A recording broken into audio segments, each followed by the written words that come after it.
Hello.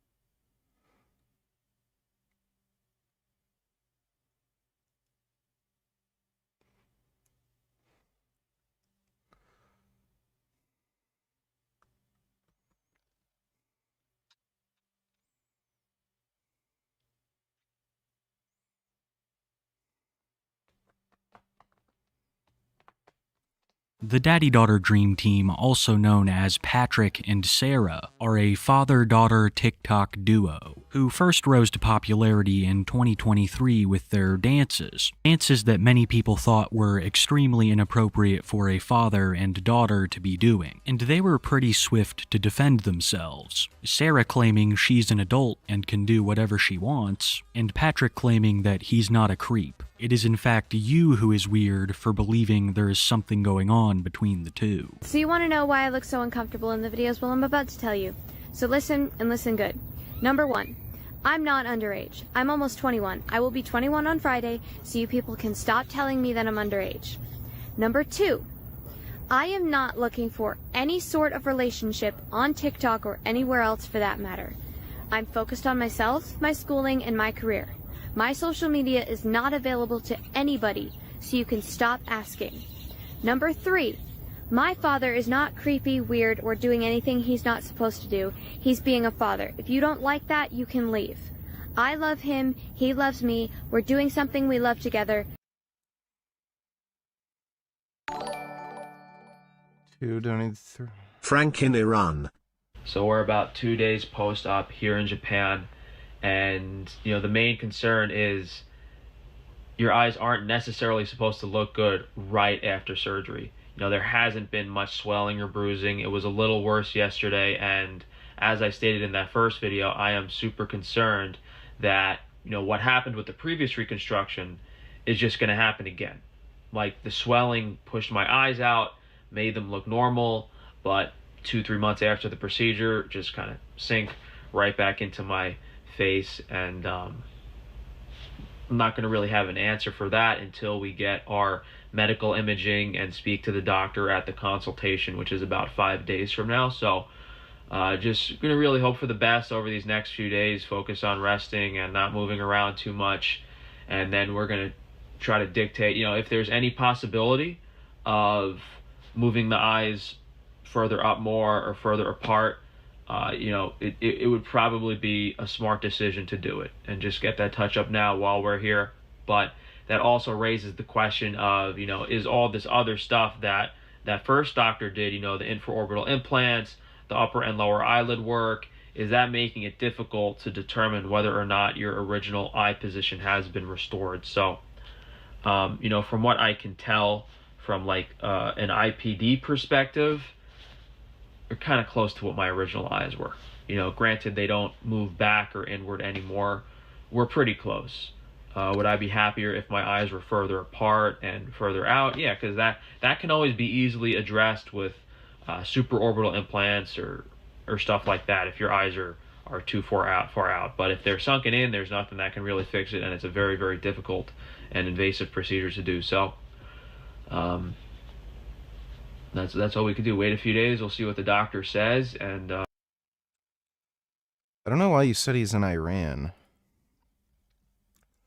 I don't think it's possible for Americans to travel to Iran right now. But,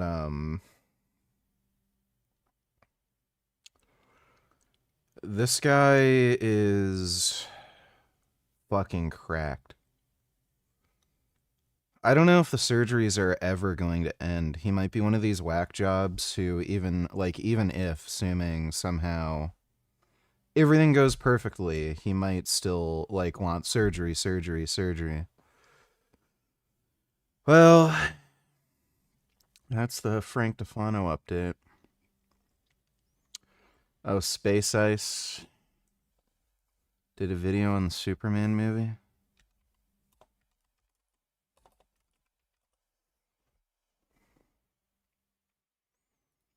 Oh boy. That's gonna be retarded. Science peptide site is not legit. They use fake coas from Freedom Labs.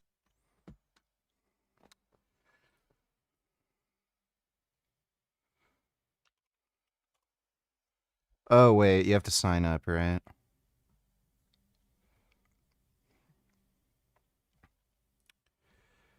Yeah, I've got to,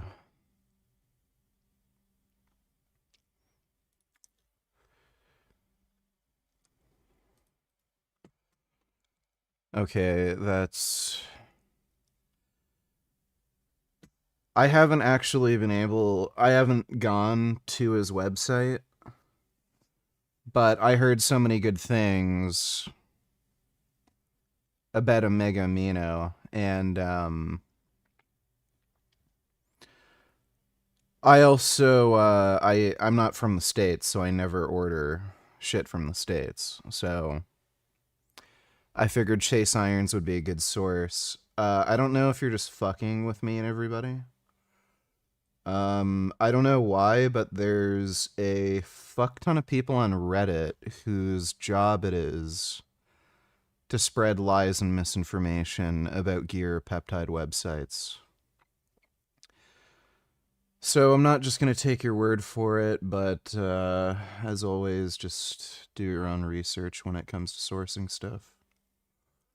Thanks for the donation, though, Majin Buu.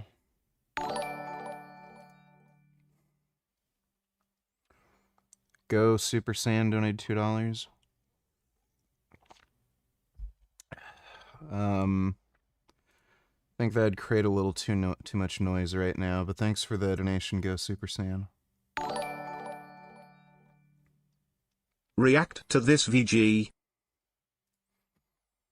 What I wanted to talk about, because, you know, I want to make sure we've got time to just touch on this, because you did mention it. All right. Thanks for the donation, dude. Who's feeding Frank's guts while he's in Japan? React VG said emotional intelligent. I have no idea. Would not be able to tell you.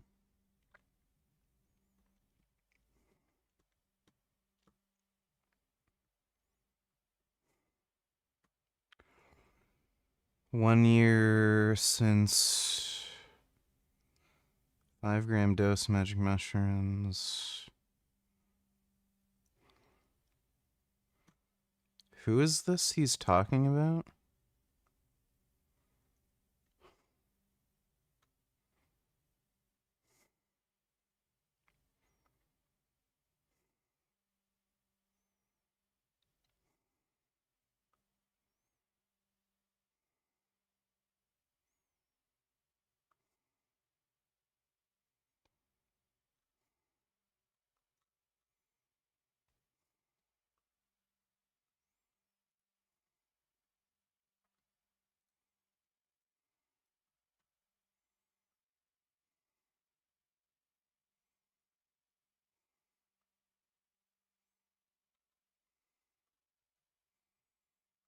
He said emotional intelligence.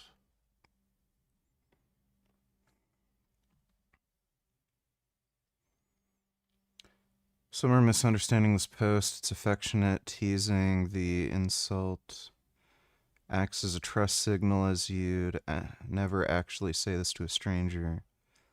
Evidence shows teasing among friends correlates with higher social bonding, trust, intelligence. Okay. Thanks for the donation, Dodo. Get a load of this. His work partner had his phone and was talking about Brian. I see.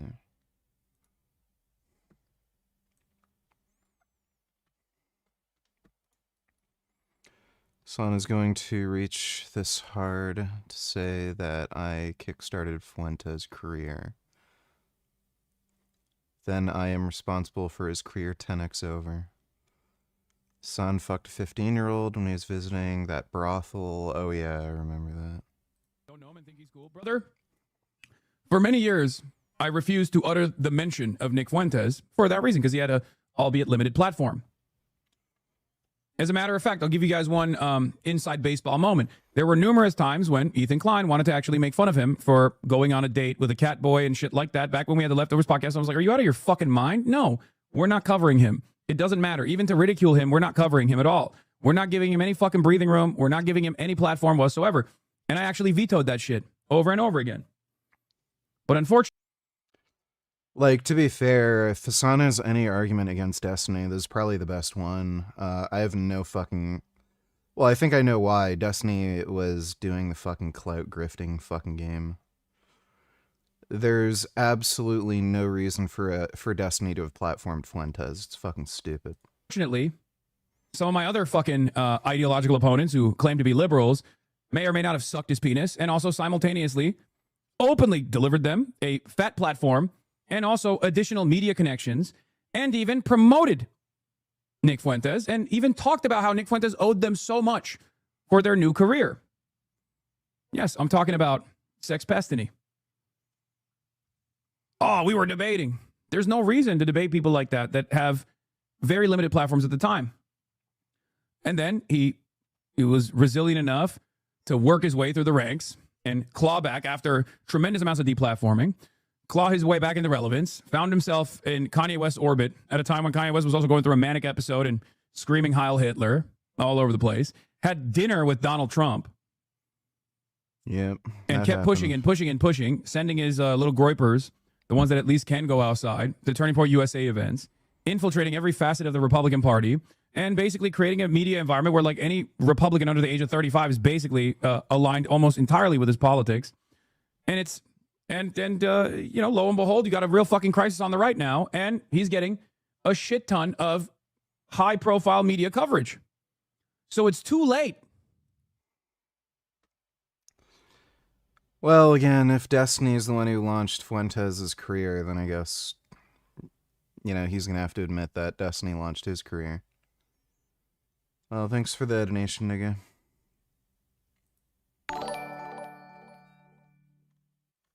It was a joke from the donator because it looked like a headscarf.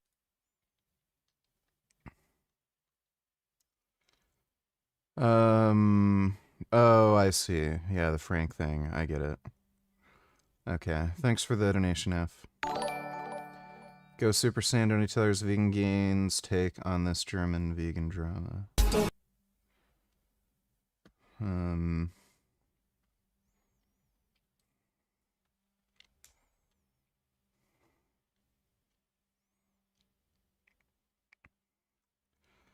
Raphael Arab, Verlicht Sex mit Tieren. Kill the king upon this.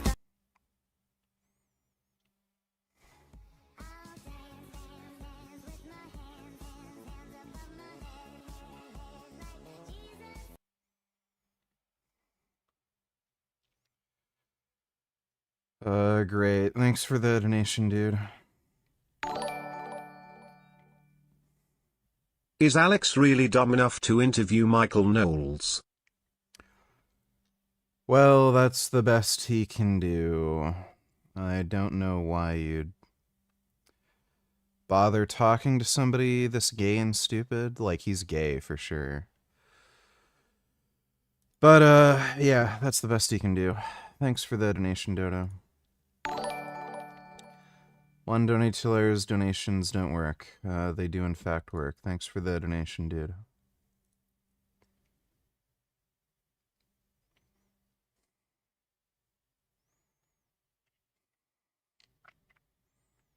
Hey, Gum.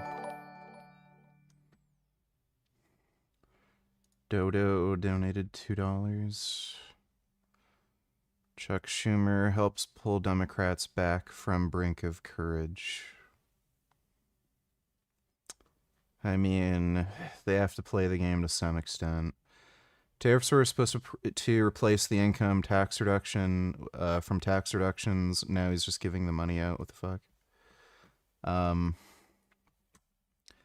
I mean, we're going to issue a dividend to our middle income people and lower income people of about $2,000, and we're going to use the remaining tariffs to lower our debt. We're going to be lowering our debt, which is an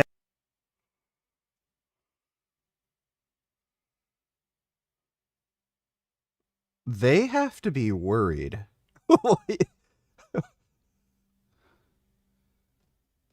So they're just arbitrarily deciding to give people within a certain income bracket $2,000, and I'm assuming this is going to be people on like who are low middle class. Jesus Christ. And the rest to pay off our debt. Yeah, sure. Like there'll be any rest. National security thing. So we're doing a lot of good work. And the numbers were reported so incorrectly. The real numbers are trillions of dollars have been taken in or gotten in terms of investment from the tariffs. And so if that were ever... I can guarantee you, it's not trillions. Reversed, it would be a disaster. So I'm curious, what's the U.S. national debt at? 34.4 trillion. So he's saying, what is, what would I want to look up?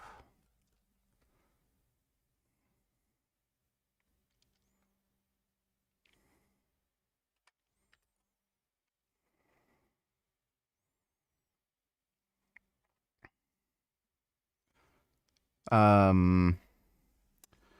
don't know if GDP would really... It's not really GDP I'd be looking at.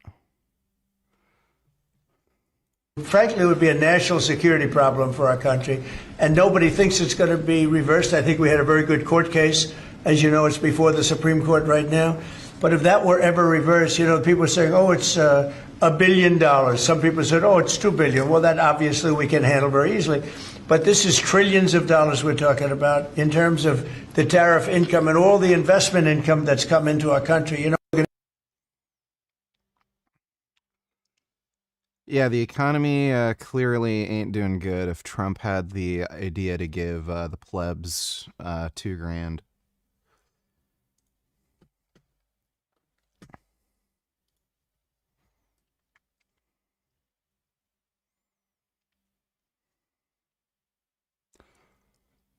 Did the Syrian president, dictator, terrorist actually visit the Oval Office? That's not AI. That's some crazy shit. Thanks for the donation, Dodo. Wait, what? Hassan really did that? How is he not in jail? He fucked a 15-year-old at a brothel in Germany. Like, obviously nothing's gonna happen. Thanks for the donation, though, Dodo. How's the quad? It's feeling better today. I had a fair bit of pain walking up the stairs right after it happened. Now when I'm walking up and down the stairs, I can barely feel it. It's just like a muscular strain. So those tend to heal very, very quickly. And especially since now that I'm on gear, it should heal pretty damn quick. So, best case scenario, next few days, I should be able to train legs normally. Worst case scenario, maybe like 2 weeks, I'll be back to normal. I think it's from, I think it's just because of my knee. My left knee doesn't really bend, and when it does end up kind of loosening up a bit, the muscle isn't used to getting stretched that much, and I think that's what kind of did it. So I might put some more effort into like stretching my knee and really trying to stretch out my quad and take advantage of the massage gun that I have.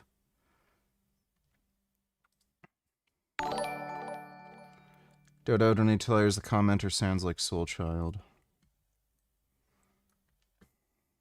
Assalamu alaikum wa rahmatullahi wa barakatuh.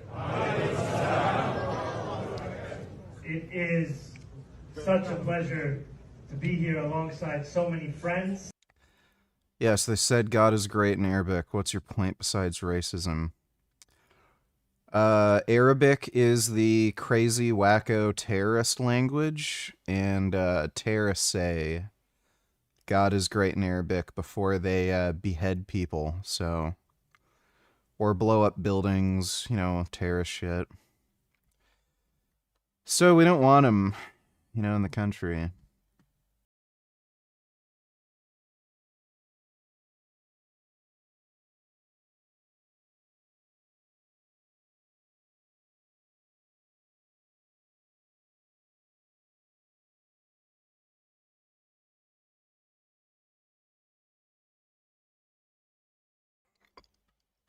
David Hasselhoff is pretty fucking based.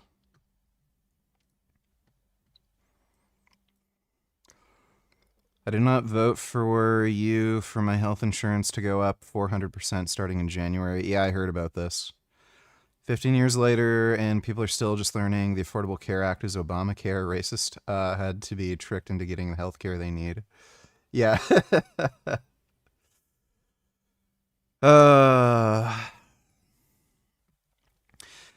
They've actually done analyses on how the Affordable Care Act prevented healthcare from like ballooning out of control. I think if the Affordable Health Care Act was never implemented, I heard some like crazy statistic, like healthcare would basically be 4x'd in cost if the Affordable Care Act was never implemented. And yeah, now they're fucking over everybody with their new healthcare policy. Kind of glad that I live in Canada for just that reason. It's sort of nice knowing that if like you have some sort of horrible catastrophic illness, you may have to pay like $50, and then like that's it. Like you don't have to go broke. And steroids are legal here, which is great. Yeah, correct? Perfect. How old are you? I'm 18. That's hard to believe. I know. Mind me asking how old you actually are? No, I don't mind you asking. Shall I tell you? Oh, no. Let me guess. No, don't do that. You'll be off by decades. Let's look at some rainbow photos. Right, no, I've just turned 30. Do you mind saying how old you are? Do I mind? 60. 60 years old. You know, I wouldn't want that problem. I kind of want to look like not a child, you know what I mean? So, I don't know why it's a brag where, you know, when you're like 30, you look like you're 12. That's not what you want. Kind of want to look like a man. Thanks for the donation though, Dodo.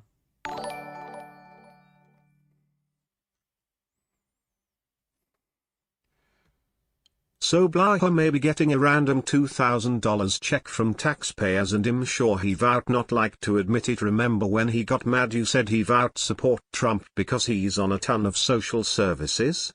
Also react. Dude, if Blaha gets a $2,000 tax return, you know what he's gonna fucking do? He's gonna think, oh, $2,000 tax return. I'll buy something that costs $3,000, and then I'll be able to pay off the $1,000 later, and then I'll be able to get something that costs $3,000 that I never would be able to afford. And he's just going to get into more debt. So him getting that fucking money isn't actually going to help him. Like, yeah, it kind of sucks that taxpayers are paying for it, but the long run, it's not going to help him out because he's stupid.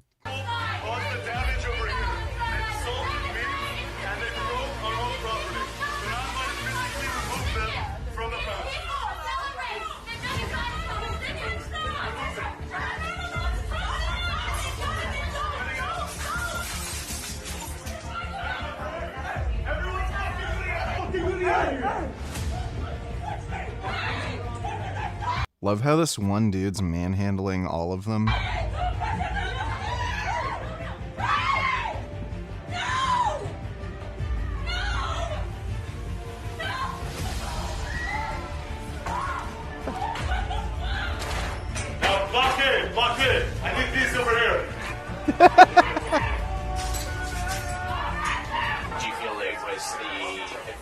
targeted or were you targeted personally? I think it's both. I was targeted as a Jew, as an Israeli. I think the event was targeted for being supportive of the state of Israel. No one could stop me, no one could stop us from being pro-Israel students. As much as they try to silence us, no one can stop pro-Israel students anywhere in the world and Oh, this is Toronto. on our campuses.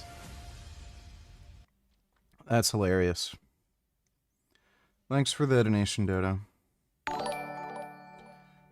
Rectal Anadrol donated $2. Can you actually take oral steroids rectally?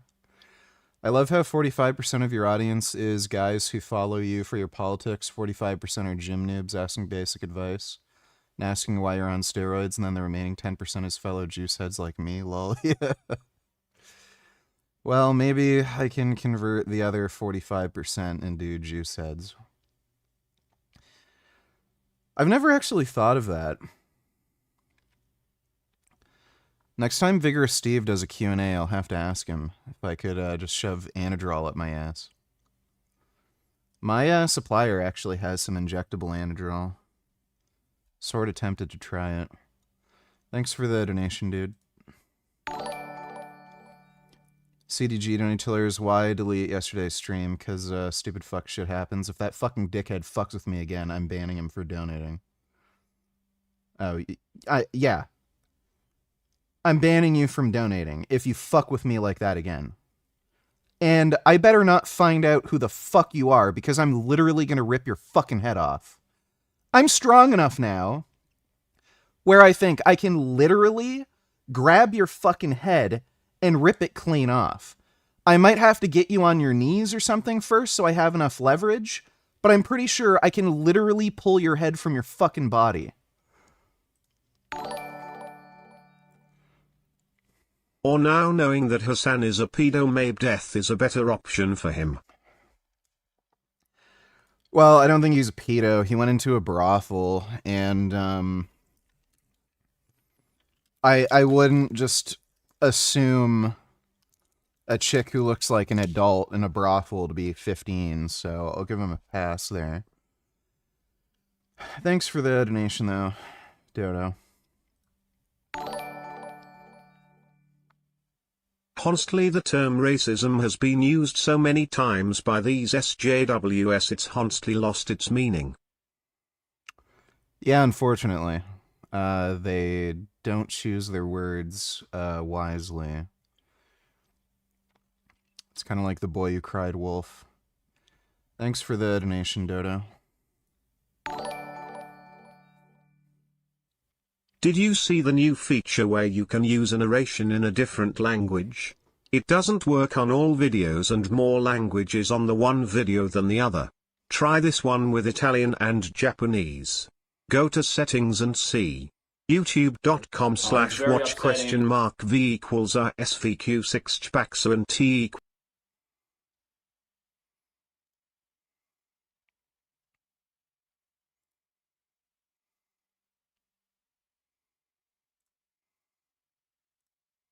ことは非常に腹立たしいですし、彼らはすべてのソーシャルメディアプラットフォームを所有しているため、真実を知ったら、これらの人々は全員ソーシャルメディアから削除され。You know, the English auto dub is some of the most horrendous shit. Why do they have the most annoying gay bitch, like, AI voice for the English auto dub?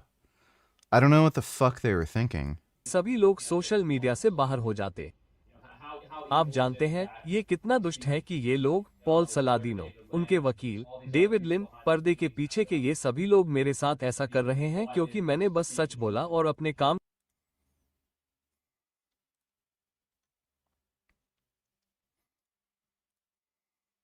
Intentar defender mi propio trabajo. Bueno, sí, esa sentencia en rebeldía que ordenó el juez, nunca recibí la documentación real del abogado, se envió a casa de mis padres, de donde me echaron. Ya no residía allí. Y el tribunal aceptó esa declaración jurada de notificación, lo cual es perjurio. Por lo tanto... I might try getting into acting. Like, I know some... there was actually a guy who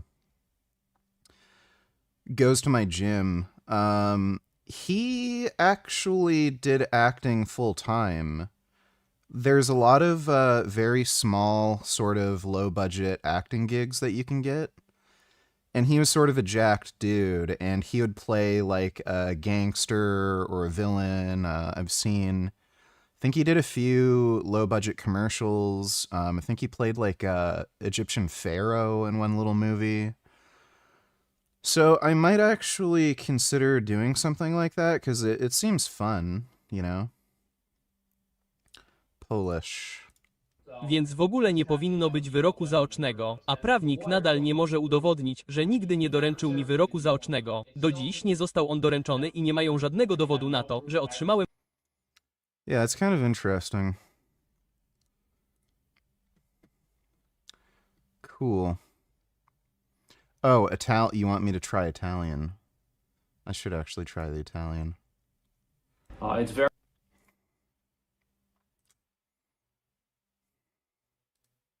Sconvolgente quello che queste persone mi hanno fatto, e poiché possiedono tutte le piattaforme di social media, non verranno mai smascherate perché se la gente sapesse la verità, tutte queste persone verrebbero cancellate dai social media. Sai?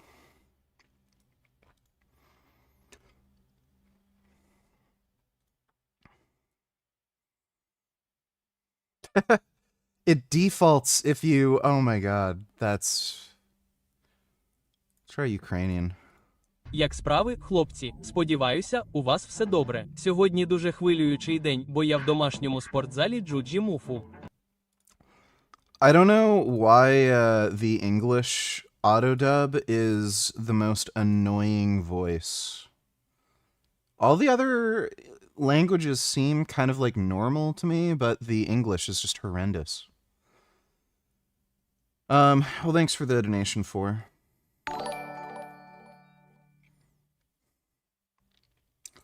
Ben Boy, donate $2. Let me see. Fuck you! Fuck you! Fuck you! You fucking piece of shit! I'm gonna fuck you up! Fuck you! Fuck you! Fuck you! Fuck you! Fuck you! Fuck you! You fucking piece of shit! Ah, damn, there's no auto dub option. I'm gonna fuck you up!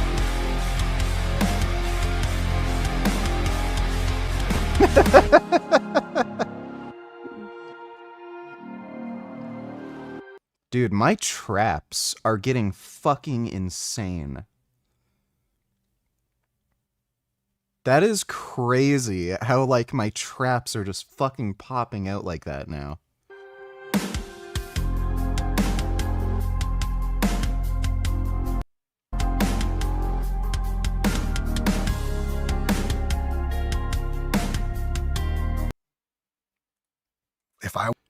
Well, that's pretty good.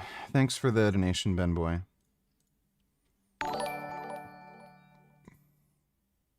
Honestly nice to see collage students based enough to support Israel. Stuff like that gives me a little faith in humanity. Well, they're Israeli college students, so, like, you know, obviously, they're gonna be like that. But thanks for the donation, Dodo. Just random vids, donate $2. Restricted video, can't see that one. I guess Sauron is bringing the roaches back. Her name is Mom Don.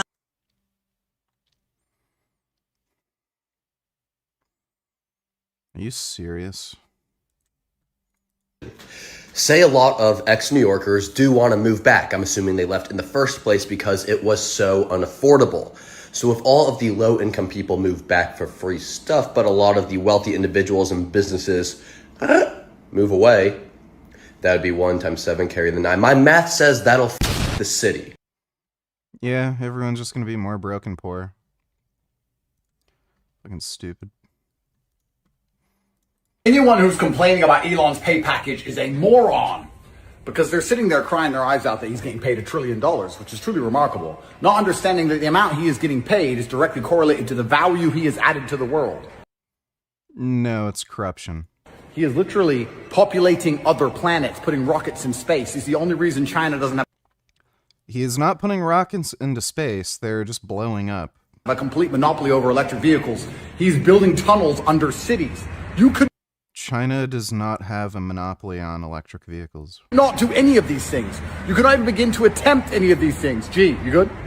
The fact that he is doing them is truly remarkable. He deserves his money.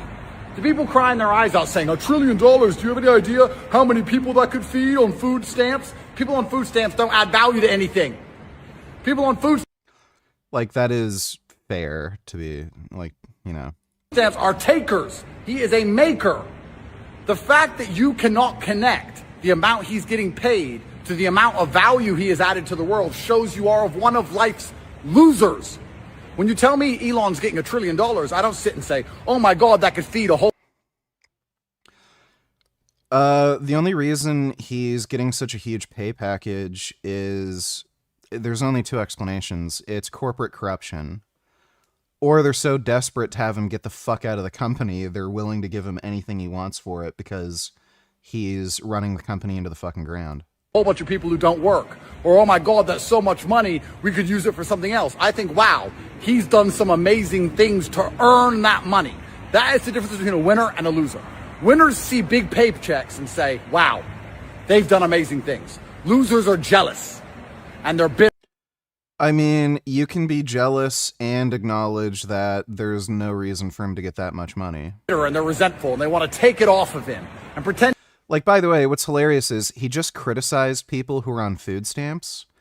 How much money has Tesla gotten from the government? It's crazy. It's something like $4,000 for every fucking car sold.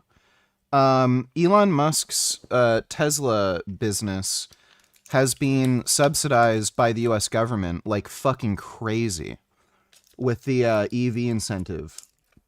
The EV incentive mandate thing. It's got to be like, what, at least 4,000 per vehicle. Same with SpaceX. He got a fuck ton of money in government kickbacks for SpaceX.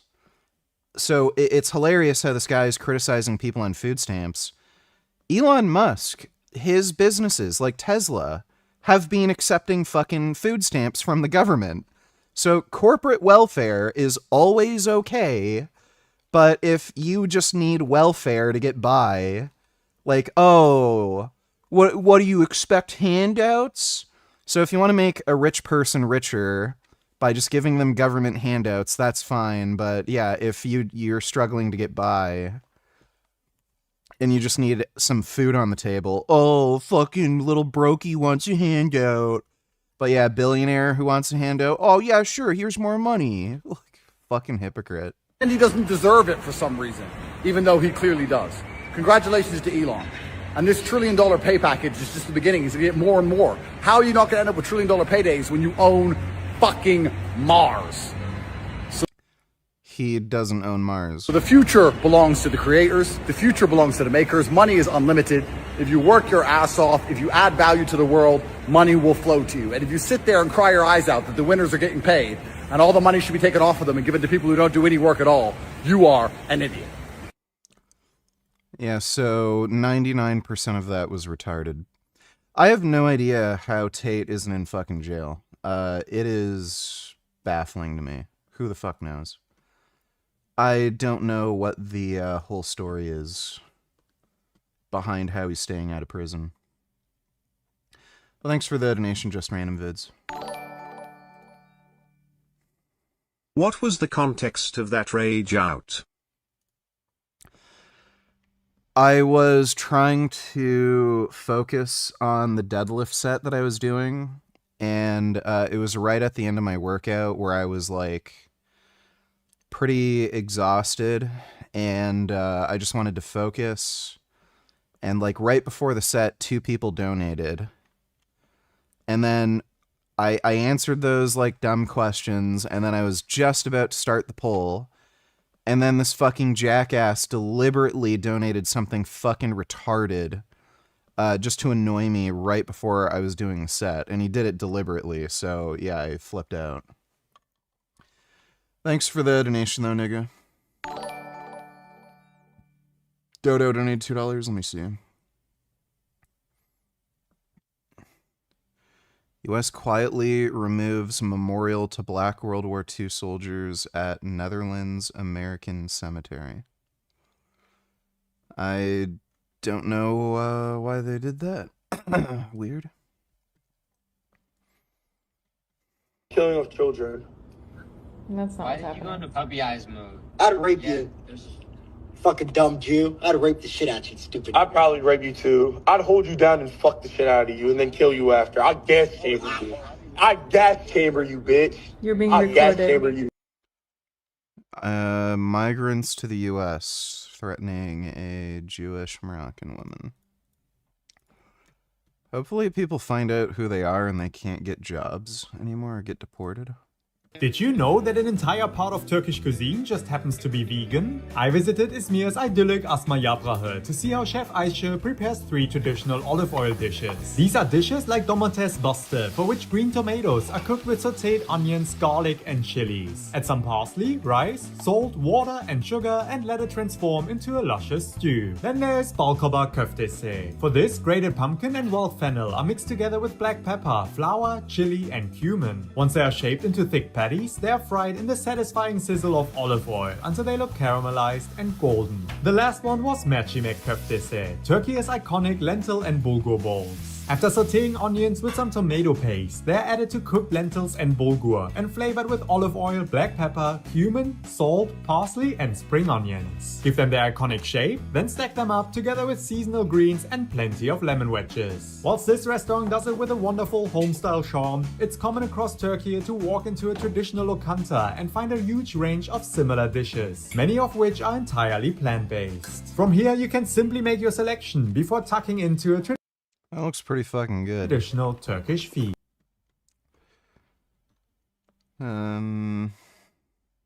Did you know? Tonight, major potential in the fight against heart disease. A single dose of a drug that makes a tiny change to one gene, showing promise in driving down dangerous levels of cholesterol for good. This would be a one-time dose to hopefully control your cholesterol across your entire lifetime. Damn. Scientists tested an infusion treatment that genetically alters a gene in the liver, so it stops boosting cholesterol. The study from CRISPR Therapeutics was small, just 15 people. All participants had high levels of LDL cholesterol and triglycerides that can clog arteries, leading to heart attacks and stroke. 4 people got the highest dose. Within 2 months, their cholesterol plummeted by half. Why is this important, this new technology? If it works, it really helps take the burden of pills off the patient. The experimental treatment could someday help people like 40-year-old Jennifer Leasty. She takes 5 medications to keep her sky-high cholesterol in check. I still feel young. The thought that I am on that much medication really bothers me. Experts warn it could be more than a decade before a treatment like this could be available. It still needs FDA approval. Once we can establish long-term... That's pretty dope. That's really fucking cool. Doesn't this guy own a fast food chain? What a hypocrite. Sadly, this lion, if left untreated, would literally die. And it's the first of 1,000 animals we're gonna be saving in this video. Here's how. We'll be using a sniper to vaccinate giraffes from a helicopter. We can't leave until all the giraffes are vaccinated! Rescuing lions from a zoo that was literally bombed. Be free! Relocating massive rhinos before they fight each other to death. Gonna add a lot of years to this rhino's life. I saved 1,000 animals from dying. Yeah, and he kills millions and millions more with his fast food chain and with his stupid candy bars. What a fucking cocksucker. Fucking hate Mr. Beast. The guy's evil. I would compare him to Griffith from Berserk. The only reason Griffith ever does anything good is because it suits his own personal interest. That is mostly evil. Not because he's doing anything in the interest of good. He's just doing something that just so happens to benefit some people, even though it's entirely in his own self-interest for, like, more power, you know. Thanks for the donation, though, Dodo.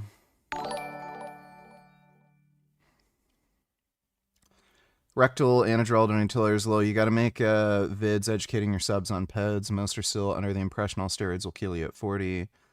Because that's the narrative in natty communities / YouTube fitness. It's massive coat. People act like 250 test is as bad as gram of trend plus Winnie. Yeah. Well, I am. You know.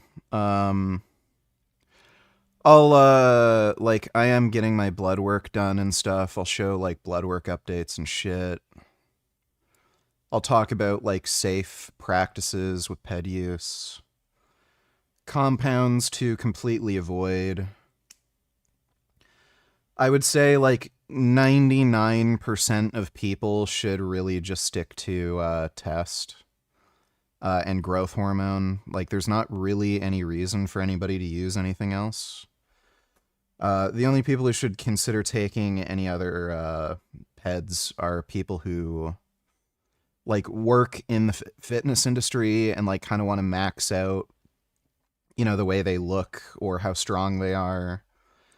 And, like, it's their job to kind of be big and strong. So, like somebody like me, you know, or somebody who, like, actually is a competitive athlete, you know, that sort of stuff. But, like, testosterone and growth hormone are incredibly safe, especially growth hormone. Like, nothing bad will happen to you if you take growth hormone. Zero chance of, like, any fucking problems on that.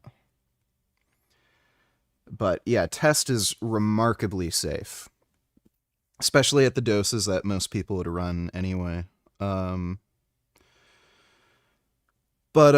Yeah, I'm gonna be doing that.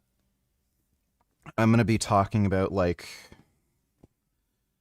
why I went on gear, what compounds I chose, for what reason, why it's not that dangerous. If you want to do something similar to me, you know, what not to do, stuff like that. Thanks for the donation, though, Rectal Anadrol, and I'll look into taking orals rectally. I'll ask Vigorous Steve next time he does a Q&A. You're welcome for the rage bait. Well, thanks. Thanks for the donation, 21st.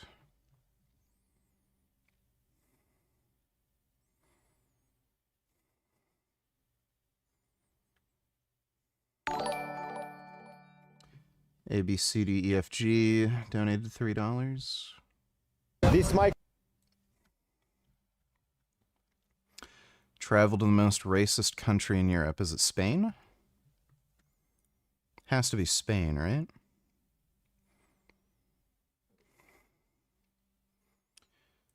I'll take a look at that in a minute. Thanks for the donation, dude. Testing boutique. I'm testing on how delayed donations are. Testing. Alright, well, thank you, Bootycum. Appreciate the donation.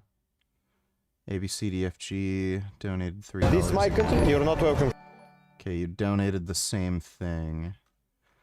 There's a lot of people who've donated, so as I'm responding to each one, it's paused, but thanks again for the donation, dude.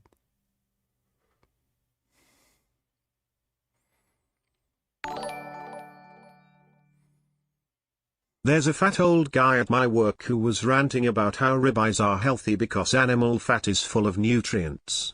Well, guess what happened to him? Heart attack, 3 stents put in. He went on an egg-only diet to lose weight and had 330 LDL. Yeah, that's kind of what happens. It's funny how you can warn these people and then they can only ever learn the hard way. So, get fucked. Dude deserves everything that he got and more. Thanks for the donation, Yoshi. Here come the fundament Christians saying this is the mark of the beast like they did with the COVID vaccine because they change your genes. Oh, I can guarantee you there are people who are just gonna get heart disease because they're afraid of some new technology that they don't understand. Just fucktards. Thanks for the donation, Dodo. Dodo, donate $2. North Korea relies heavily on China and has been for decades in a very desperate position. That's quite a bromance. But it's not draining China in any way. Oh, it's the other way around. That's what Russia's future may be. And apparently certain Russians, when Putin had invaded the big way in Ukraine, said, oh my God, that's our future. It's North Korea. That's where we're headed. That could well be their future. It'll just keep going and as they pour out wealth, and the Chinese will try to get a very good terms of trade for resources and be niggardly, meaning to give very few things back. Xi Jinping now holds all of the cards. China has 9 times the population, 9 times the GNP of Russia. Not good news for Putin. So I think the question isn't whether this romance is going to last forever, but rather when it's going to end. When is Xi Jinping going to decide he's got the right amount of leverage to get whatever it is he wants? Yep. Let's watch this. Get ready for India's original flavor. Okay, we can watch that later. Thanks for the donation, Dodo. Dude, look at this cat. Look at him. Oh my God. Do you guys see this? Oh, this is a handsome boy right here. He is so heavy. You guys don't understand how big he is. He's 15 pounds. This is a 15-pound cat on my lap. He is so damn heavy. Anytime he sits on me, I have to be careful because my legs can go asleep. Because he's just so heavy. Oh my goodness, look how nice and cuddly he is. He is just a sweet little handsome boy who's sleepy and wants to cuddle and have a nap. Hey dude, I want to take test after 17 years of natural lifting, but I'm afraid of accelerating hair loss. Do you think you will see any hair loss personally, and do you care? It's entirely possible. So here's the thing. I'm 34 right now. I have had 0 hair recession, my entire life. I know people talk shit about my hairline.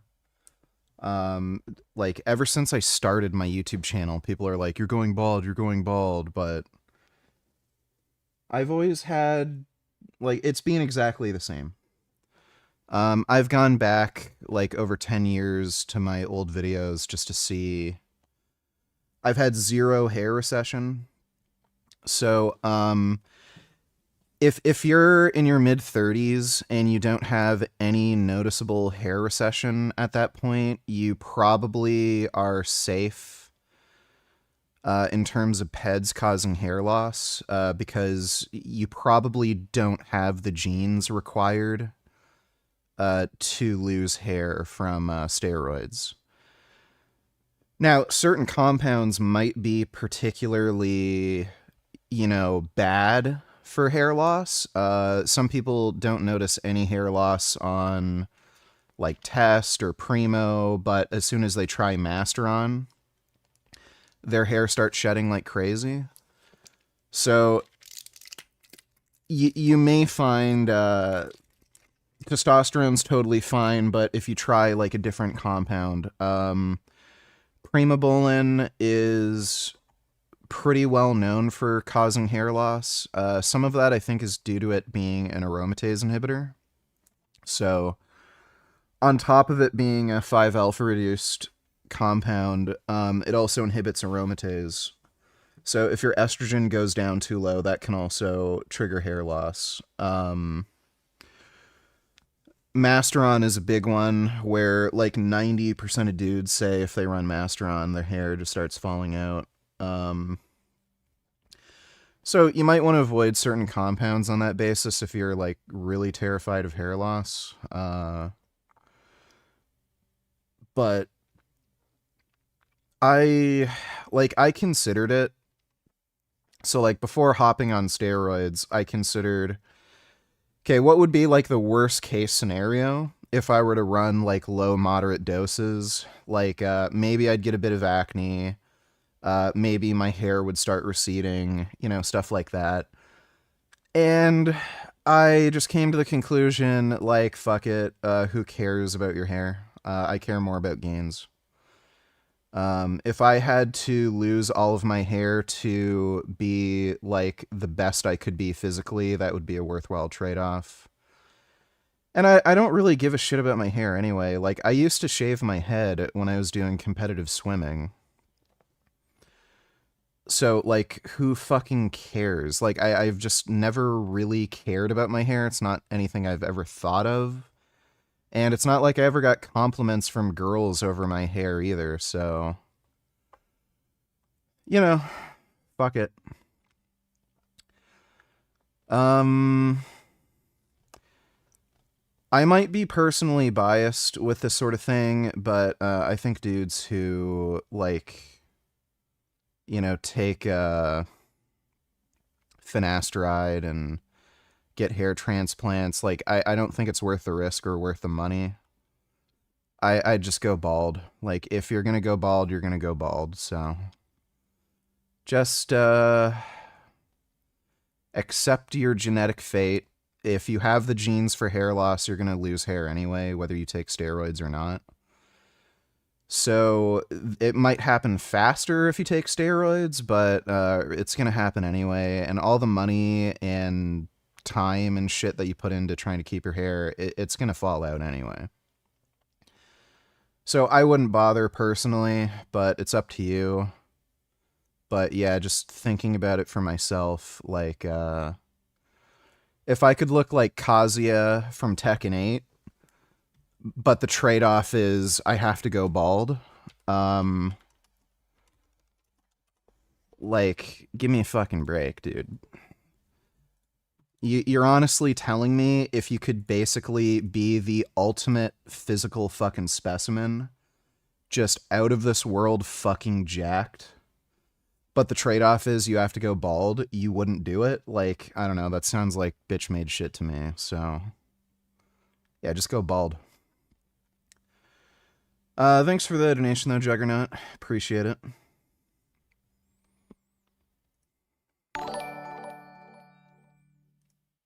You look quite niggardly tonight. Bell. Bell. Bell. Bell. Bell. Bell. Bell.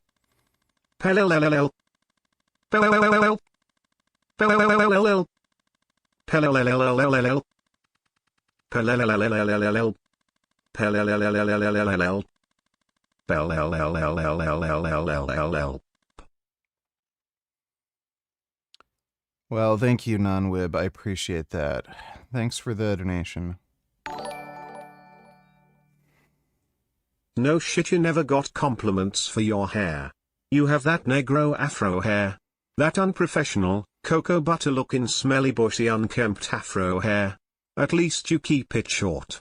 That being said, I don't think you'd look good bald with your skull shape. I think I'd look fine. And again, you can always wear a bandana or something, so who cares? Thanks for the donation, 21st. I cruise on 500 donatillers. Looking forward to the ped vids. It's about time YouTube Fitness stops being so idiotic about them. I'm curious to see how Atlas Power Shrug / NH react. I have a funny feeling they're not going to want to react. Like... Greg has already made a video about it, and I haven't seen them say anything, so, you know, like, I don't think they want to. I think some of it may have to do with them not wanting the smoke. Because, like, it's going so well for me, right? I've had 0 side effects, only fucking gains. The difference is just, like, fucking ridiculous in only the first few months. And again, no acne, no hair loss, no, like, mood changes. Well, there have been mood changes, but they've been beneficial. That's a cat. And, like, I've gotten my blood work done, cholesterol and everything is good. Like, there's... Like, what are they gonna say, right? Like, the only thing they can say is... Steroids... Evil... Why? Because... No... Like, so, yeah, I don't know if they want the smoke. I don't think they'd have much to say about it. Thanks for the donation, though. I cruise on 500. Sv3rige bald is beautiful no matter what they say. Even if it wasn't, like, again, I would trade being bald for being jacked any fucking day of the week. So who fucking cares? Thanks for the donation, though, Dodo. My country, you're not welcome here. I love racism. It's in my family, it's in my DNA. No blackie. No blackie to me. No blackie. No blackie. So I have to go back on the plane. Oh, no blackies. No blackies. Okay, is this Turkey? Europe has a reputation for its culture, history, and... Like, is Turkey considered Europe? It's gotta be Spain. Beauty. It also has a darker side people don't always talk about. This is not your typical travel vlog. We're headed to the most racist country in Europe. Bulgarian police have detained 6 people in connection with the racist abuse against Bulgaria and Sofia was overshadowed by race. Bulgaria, that makes sense. I think Spain is considered the most openly racist. Maybe Bulgaria is just like the most racist, period. Headlines, reports, and stories have painted Bulgaria as a place where racism isn't just hidden, no, it's out in Yeah, we can finish the Andre Larry vid. The open, and this ain't my first time when it comes to interviewing racists. Are you racist? Is this sky blue? Despite the multiple warnings I got, we are still going, but not to sightsee, no. We'll be conducting multiple tests across Bulgaria and even attend a far-right protest. The things we do for YouTube. So let's go see if Bulgaria truly is racist. Why are you racist? My grandfather was racist. My father is racist. I'm racist. It's in my DNA. On a scale of 1 to 10, how racist are you? 11. What would you say to all the immigrants? Get up. Go to Asia. Go through Asia. You have a country. You have own country. Fight for your country. This is your country. This is my country. You're not welcome here. I'm not gonna lie. Yeah. I don't feel bad for that. Yeah, I'm a racist. He is racist too. Yellow people are shit, and also like black people are shit. Yellow people? Who are the yellow people? The Asians. Would you let a black person date your children? No. Why? Because of the bloodline, to be continued white. Not other country, not other, or Arab, or Muslim, or must be Christian, must be white. Must be white. We are a different race. Is Bulgaria racist? Yes. Do you think the majority of Arab kids are taught how to make bombs? Yeah. If you had the choice, would you kick them out of the country? Yeah, of course. 100%. On a scale of 1 to 10, how racist are you? 7, I'll say. Yes. I hate every... This dude's saying this shit with this haircut? Like, buddy. How is it? Religions? No. Natty Cope destroyed Renee Tillers. They won't react because it goes against their narrative. They push that steroids cause every single negative side effect all at once, regardless of dosage compound used. Plus, dead by 40. Basic research skills in a brain will prevent 90% of steroid sides. It's 2025. Honestly, like,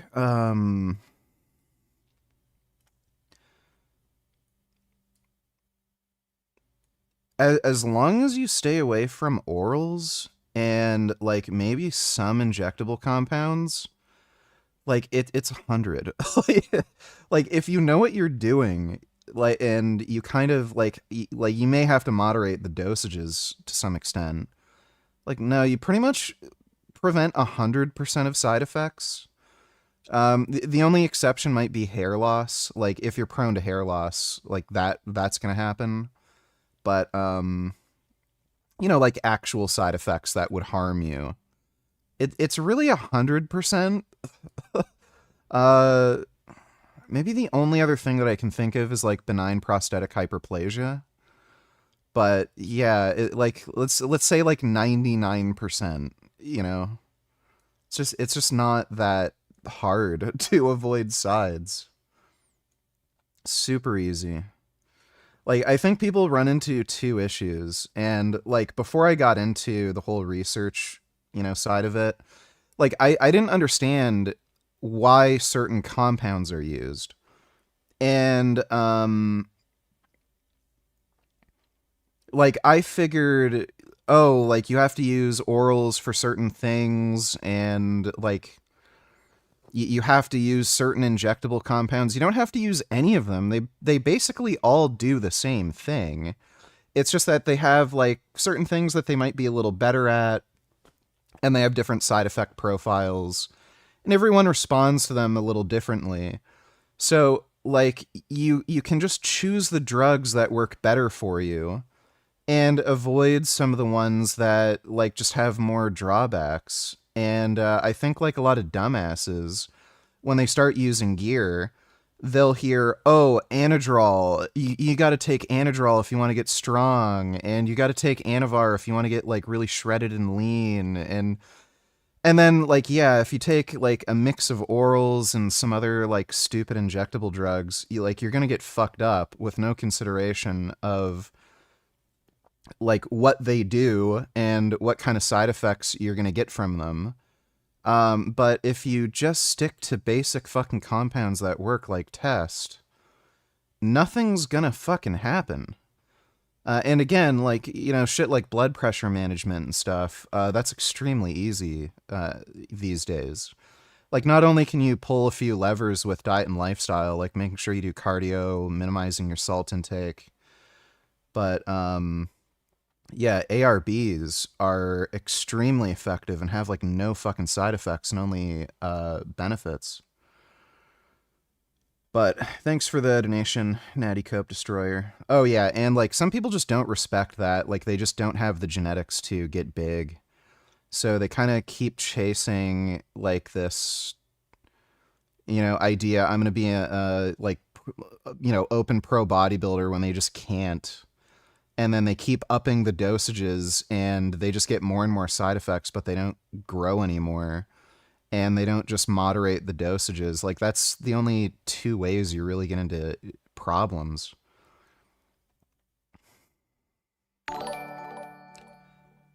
Dodo donated $2. Let me see. Jeffrey and Jessica are out with their friends in the local park. They come here every weekend to party. The sound of the NOS canister erupts, filling the balloons with laughing gas that they're all gonna inhale to get high. And couples sneak away to have sex in the woods nearby. No one does this. No one is doing nitrous in public in the fucking park. Some of the boys and girls shout so loudly, disturbing the peaceful families in their neighborhood. They think this is just innocent fun, but years later, Jeffrey and Jessica are lowlives. They float from shit job to shit job, complaining about the cost of living crisis. Should have locked in when you were younger then. Adonis and... Yeah. I have a cat. Yeah. I have a cat.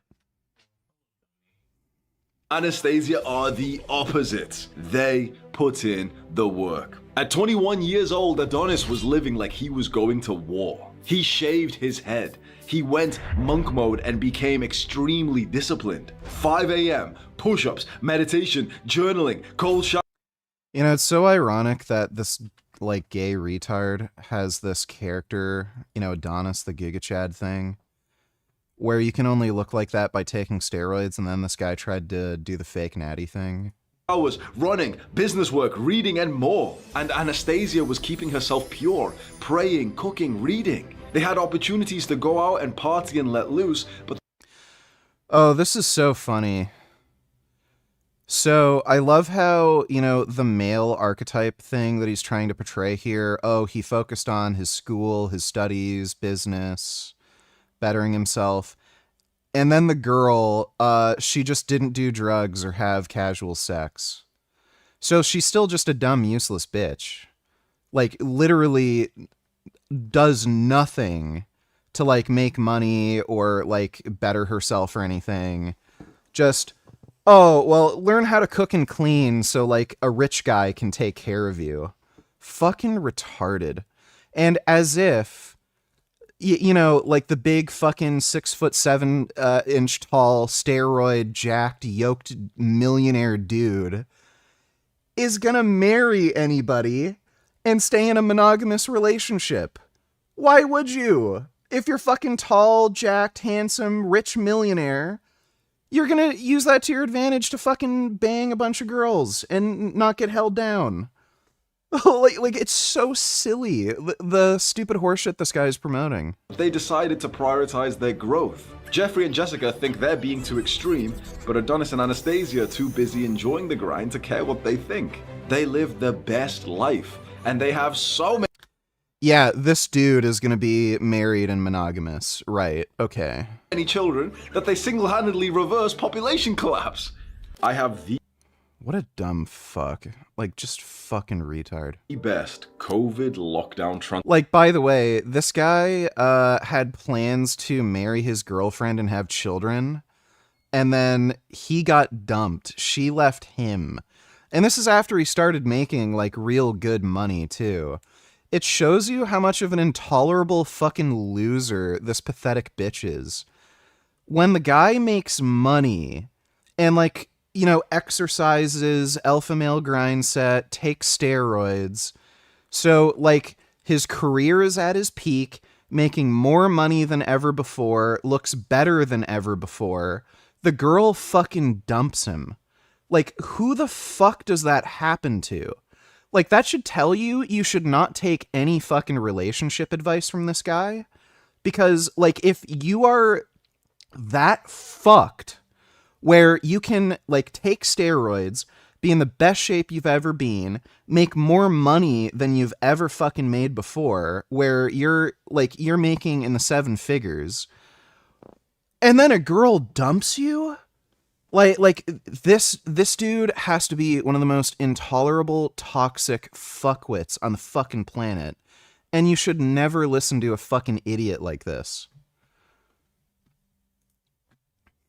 Hamza saw me recording Jack talking to him. Yeah, I was watching a little bit of this before stream. We can take a look at it. I don't know if there's much to it. It's kind of... you know, an annoying Greg video, but we can maybe watch that later. Thanks for the donation, Dodo. Now sing this. Don't skip anything, including the parts without vocals. I'm probably gonna skip the parts without vocals, but thanks for the donation, V. Yeah, we're probably gonna skip the parts without vocals. We'll sing that in a second. Baldo Donatillers, will you at least shave it before this point? Hey, when you I use more product than anybody. When you and Tim go get your hair done, what y'all tell them? Like to the left or the right? No, I tell them go number 2 all the way up to a fade and just give me a faux hawk, man. It's a faux hawk, bro. Number 2. Hey, Paul, what do you tell them? I mean, I'm just well, dude, if it's like this, like, yeah, no shit, I'm fucking shaving it. Like, that's just lazy, to be honest. Dudes who have the whole, I don't know, toilet bowl thing going on, where, like, it's all gone up top, but they let the sides grow out. That's honestly just laziness, where they can't be fucked to even, like, get a trimmer. But, yeah, if I was at that point where there's, like, a good amount of recession up top, like, yeah, I just shave it off. Hey, just a little off the sides. Just a little bit off the sides. Leave the sides. I always tell him, I said, leave a little bit on the top. Yeah. Thanks for the donation, Baldo. You do know that testosterone will reduce your lifespan, right? Men with the highest testosterone levels live the longest, so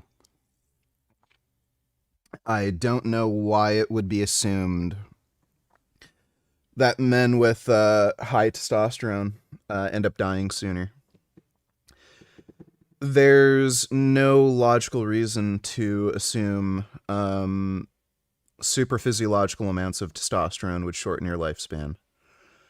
Testosterone is cardioprotective, even in super physiological doses. It lowers your LDL. It also raises estrogen because it's pro-hormone to estrogen, which again is cardioprotective.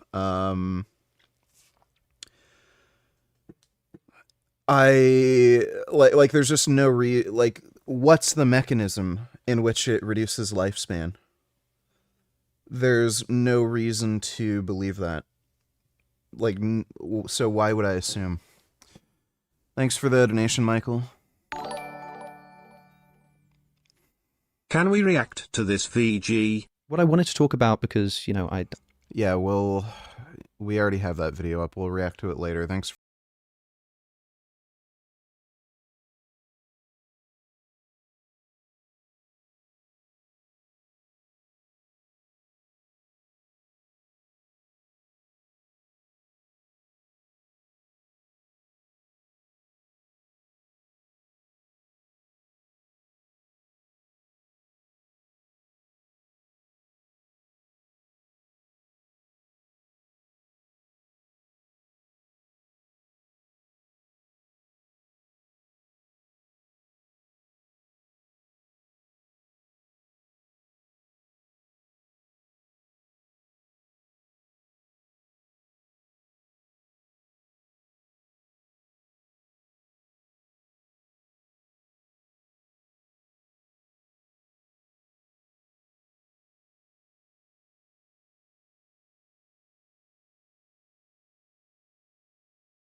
Thanks for the donation, V.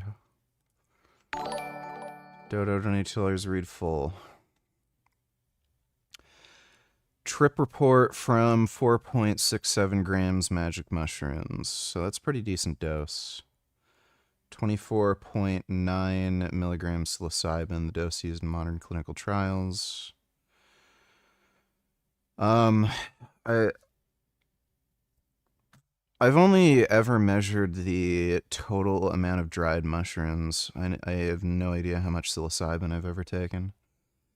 First, the experience was exhilarating, positive in every way. I felt like a kid exploring a new playground. That's what I felt when I first did mushrooms. I have no idea what strain I had. Isaac actually gave me the mushrooms. It's pretty hilarious. I went to the Guelph Veg Fest, and then Isaac gave me some mushrooms at the Veg Fest.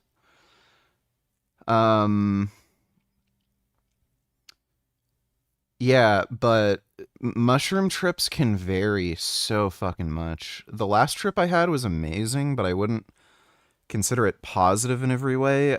They give me insane anxiety. Especially like on the come down. The anxiety is just out of this world, fucking horrific. And I always have to tell myself, it's just the mushrooms, it'll go away. But like it feels like you're having a panic attack. My sensory perception was dialed up to levels I must have felt as a kid, but have been dulled with time. Experienced sense of touch. Feeling my fingers rub together, felt novel, touching my skin, running my feet.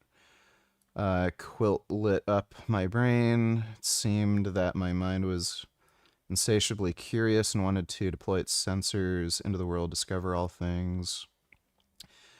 Felt the same sensory joint moving my body, rolling my joints, curving my back, blah, blah, blah. Sense of hearing was equally as elevated. My facilitator gave me some water in a glass jar, visuals of a light reflection, water dynamics. I do notice on mushrooms, you just notice things that you don't notice when you're not high. And even after the trip, you start to notice things and appreciate things that you just didn't notice before and you kind of took for granted. One of the most satisfying things I discovered was taking huge deep breaths, inhaling life and fueling the body's needs and wants. Did it over and over. After peaking coming down, I ate a salad. It tasted like the most delicious food I've ever eaten. One point felt like my entire body was still, had a perceived sense of total body control, like my heart stopped, complete stillness, surprising as I'm acutely tuned to my heartbeat. Monitor my heart and blah, blah, blah. The heightened sense of sensory perception felt like my consciousness was dialed up to 10 out of 10. Felt like mushrooms restored my perception of youthful levels. Once my senses were reset, my attention shifted from the texture of existence to existence itself. Most of our time playing games at the layers of people, dramas, companies, politics, jobs. Underneath these games is the knowing that physical death has been inevitable. Death is inevitable. People pick their game among a wide array of options. Reincarnation, heaven, legacy, offspring, existentialism. Frameworks make death soothing, virtue, and something positive to be anticipated, but what if death is no longer inevitable? Mortality, so much promise, hard, learn skill, build a relationship. A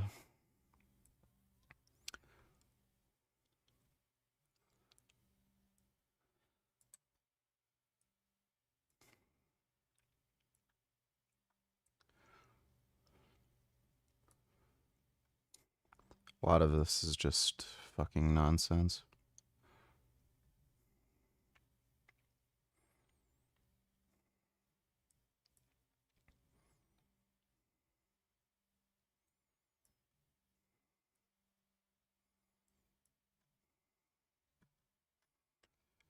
All right.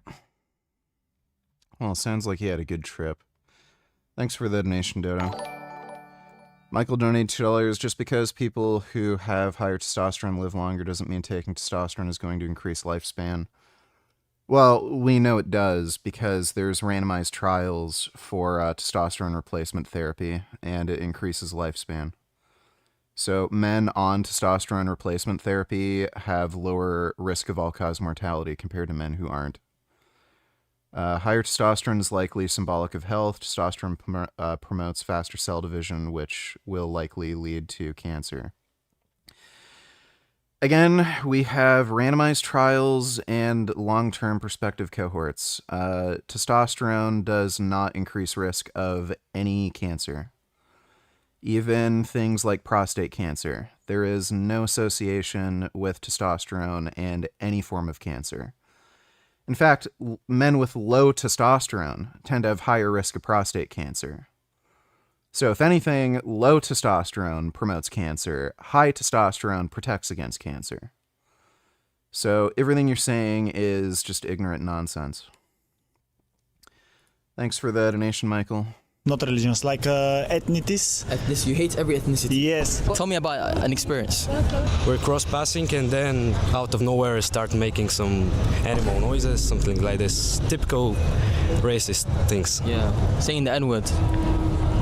Yeah, it's like a hello word. Yeah. So in Bulgaria, the N-word is a hello word. Yeah. Instead of saying hello, you say nigga, right? Yeah. What animal noises specifically? Well, monkey.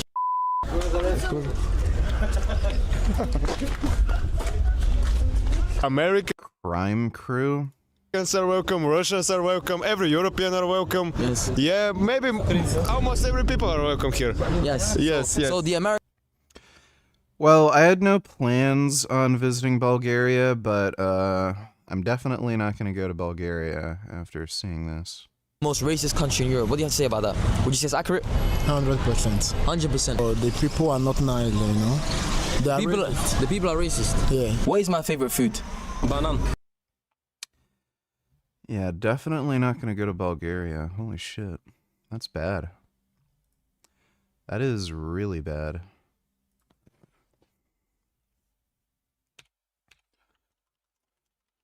Yeah, Joe Biden may have gotten prostate cancer from not being on testosterone replacement therapy. That is actually a possibility. Now, he may have ended up getting it anyway, but yeah, if you have low testosterone, you're at higher risk of prostate cancer compared to if you take TRT. A bomb. Here we go. A fragrant masala packed into a fluffy bread roll. It's explosive. And stuffed potato fritters that are topped with a symphony of flavor. I love potato fritters. Oh, Lord.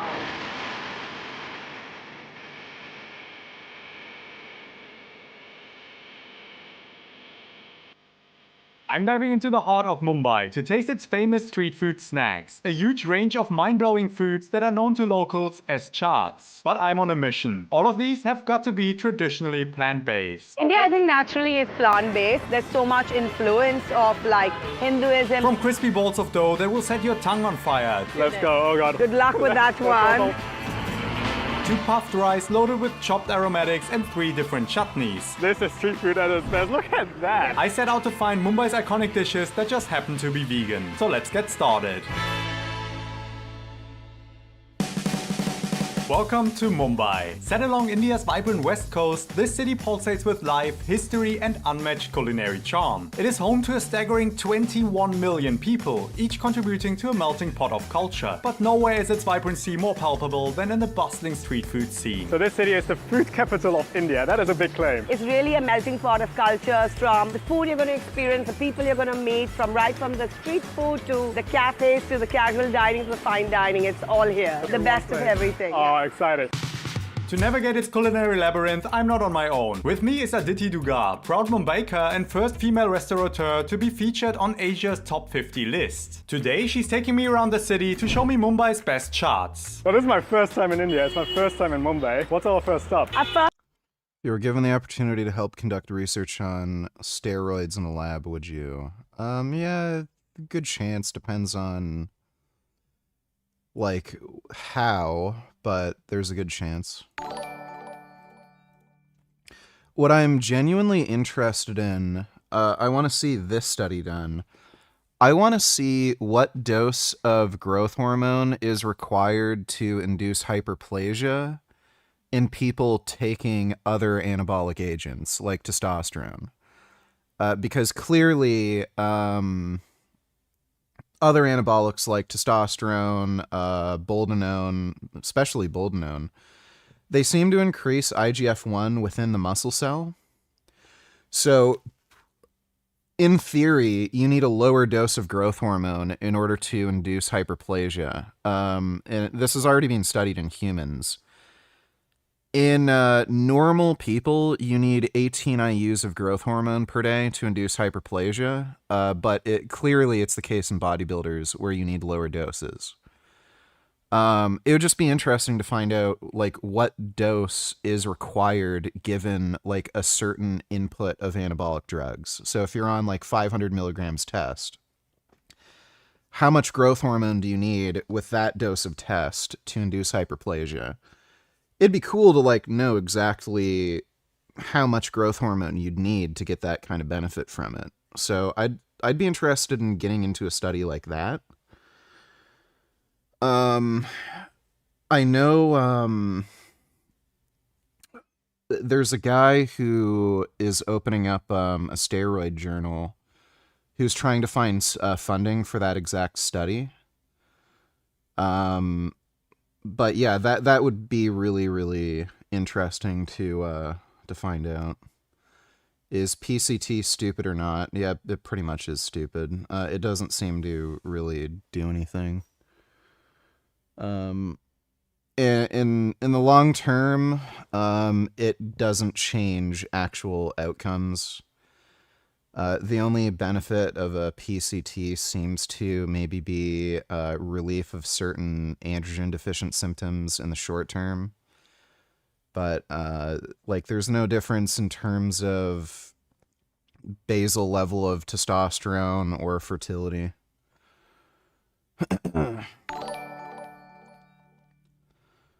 Got any online steroid coaches you would recommend besides Todd Lee? Tried setting up a consult with him but link doesn't work for non-USA/Canadians. Also, why did stream get taken down last night? I deleted it because some asshole was fucking with me. Let's see. Pretty sure there's Sam. I think his name's Sam Pierce. Give me a second. Yeah, Sam Pierce. He seems to be a good coach. He's a massive ass bodybuilder. He's from Australia. So you might want to check him out.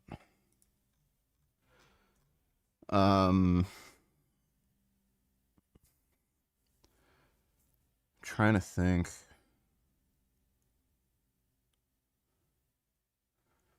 I think Jordan Peters might do coaching. So you might want to check out Jordan Peters. And he's from the UK. And there's Broderick Chavez. I think he might be kind of busy and like fully booked, but you might want to try him. But I hope that helps. Thanks for the donation, Gummy Gum. What the Mangus donated $2. Holy shit, so Mangus. Oh my god, he is Mangusy. Watching. Oh. Oh, he's watching a movie. Are you watching Dracula? Oh my goodness, Are you he's watching Dracula. Oh, who'd have figured? Oh my goodness. Groundhogs like movies. That's amazing. Oh. Oh my god. Oh, sniffing his butt.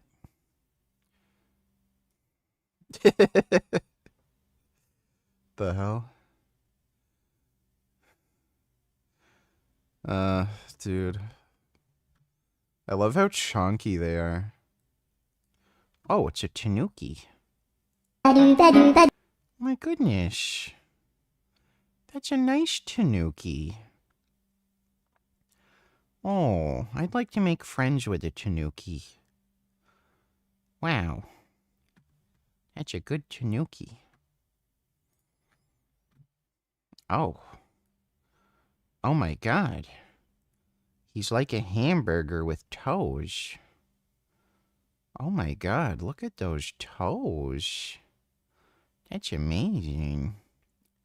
That's a good Hyrax. Oh my god. Oh.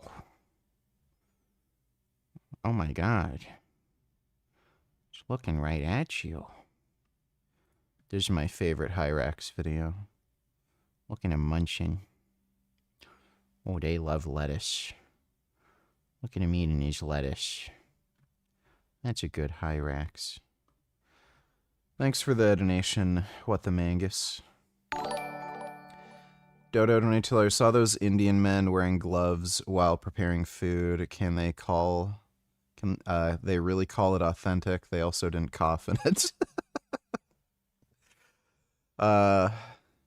And who knows, they might have washed their hands after going to the bathroom too. Don't know if it's authentic Indian street food. I guess they're not all dirty. Like, if you go to good areas, I'm sure they're clean. But yeah, I've seen some horrific Indian street food. Thanks for the donation, Dodo. Dodo donated $2. Thank you, Ben. I think that's what you meant to say. Basic moral values by having on a Nazi, and in my own view, take your own view, in my own view, gloss the Nazi, then I'm going to speak out about that, and I'm going to point out that there is a long pattern of him ideologically laundering terrible ideas over the course of the last 2 years, ranging from traveling to Russia to sniff the bread and explain why the Russian regime is actually wonderful, to saying last week that the Venezuelan regime of Nicolas Maduro is actually not that bad because they're being attacked by, in his words, globo homo. Tucker's made the point, I'm not going to here to be Tucker's defender, but he's made the point that Maduro is culturally conservative. Who gives a shit? The guy's a communist TikTok. Everyone has countries in the world. He's shipping fentanyl to the United States to kill Americans. What do you give a shit whether he's anti-LGBTQ rights? This is the #1 thing about Nicolas Maduro. You know how far down the list you have to get before you can get to anything remotely recommendable about Nicolas Maduro? I did ask him yesterday. Megyn Kelly is, like, this is all a grift, right? Like, Tucker Carlson has a huge conservative platform. She's just grift, like, it's all part of the stupid grift. It's kind of funny how Ben Shapiro's the only one with, like, basic moral decency. Fuck it, like, who would have figured, you know? Thanks for the donation, Dodo. Maybe instead of generic coaching that you hate doing, you could coach guys first cycle. Also, are you blast and cruising or planning to PCT? Sorry for the dumb question, I'm just now considering / learning this stuff. I wouldn't consider it blasting and cruising. It's more taking a dose that is both safe and allows me to grow, and doing that for as long as I can until, like, maybe there's some blood work that's skewed, and then taking a little bit of time off on, like, you know, low doses that are maybe still super physiological, but low enough for, you know, some of the blood work, you know, to come back good. Taking a few months break and then starting up the higher doses. I wouldn't really consider it blasting and cruising. There's no point in completely coming off, especially since I don't want to have children. Maybe something you want to consider if you care about fertility in the long run, but I don't give two fucking shits about that. So it's not really a blast. You're just taking safe doses that don't cause any side effects, but you can still grow on. That's the strategy. And the longer you can stay on like good doses that allow you to grow, the better. So why would you take super high doses that you don't really need to grow? You could take lower doses. You might not grow quite as quickly, but you can still grow at an appreciable rate. And you can stay on those doses much, much longer. And because you don't have to come off, or at least not nearly as frequently, you end up growing more anyway. So that's kind of the more modern, smart strategy for gear use. I don't know if I'd, like, at this point, I don't know if I'm comfortable giving people coaching for, like, their first cycle. I think I know enough where I can give people good advice, but I don't know if I'm comfortable enough, like, actually coaching people. Thanks for the donation, though, Yoshi. Okay, that's clearly Dracula Untold and not the original 1931 classic starring Bela Lugosi that Groundhog has bad taste in movies. Well, to be fair, I don't think the Groundhog chose to watch that movie. It's just whatever movie his person put on. His human. So I don't think we can blame the Groundhog for that. Thanks for the donation, though, Dodo. Aren't you afraid of permanent dependency on pharmaceutical supply? Would you tell that to a type 1 diabetic that needs to constantly use insulin or else they'll die? Like, have you ever had a friend with type 1 diabetes and asked them, "Oh, but like, aren't you worried that you're always going to have to take like a medication?" No, because they need it. So like, there's plenty of people with medical conditions that rely on pharmaceuticals perpetually. There's people with familial hypercholesterolemia, especially people who are homozygous for it. They need to be on medications. There's weird polymorphisms where people have extremely high apo-a, which is an extremely atherogenic lipoprotein. They will always need to be on medications to survive. There are people who just genetically have extremely high blood pressure. They always will forever need to be on medications to survive. I already mentioned diabetes. So people who are type 1. And besides that, everyone is reliant on a large global supply chain network for everything. How do you think you get your food? So, aren't you worried if there's like a fucking nuclear war, you're not going to be able to get the rice you eat or the bread you eat or like whatever because all your food comes from all these different parts of the world? So we rely on modern systems, modern supply chains. We rely on so much technology, and it's just like, why would you have like a completely different standard when it comes to pharmaceutical drugs? Dodo Donatillers, would you consider Ben to be a grifter, or would you say he used to be a grifter and isn't anymore, or is sometimes, or what?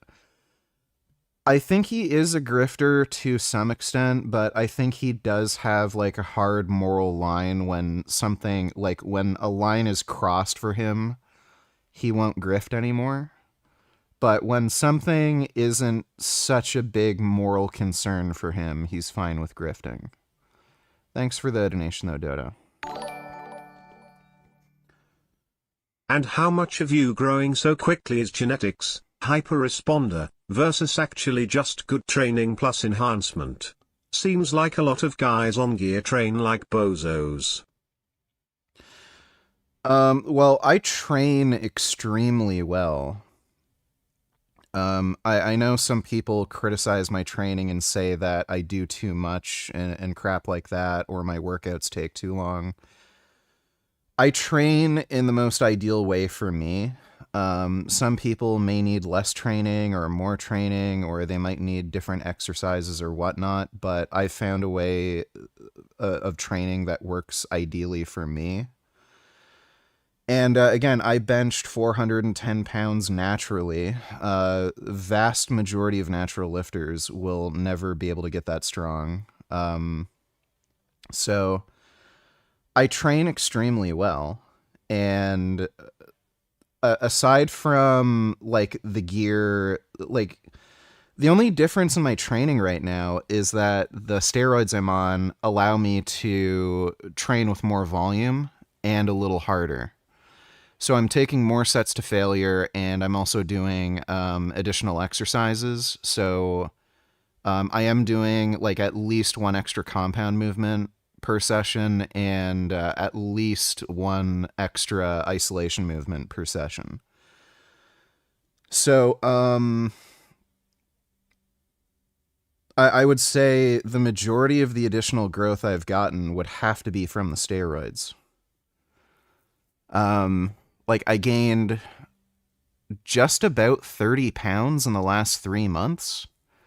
So I'm weighing in at 227 right now. And again, I like at no point in my entire lifting career have I ever made progress even coming anywhere fucking close to that. Like ideal conditions for a natural lifter who's a complete beginner, let's say they have really good genetics, training in the most ideal, optimal way possible, like you'd be lucky to get 30 pounds of muscle in the first year of training. I've been able to achieve that in about 3 months. So the steroids fucking work.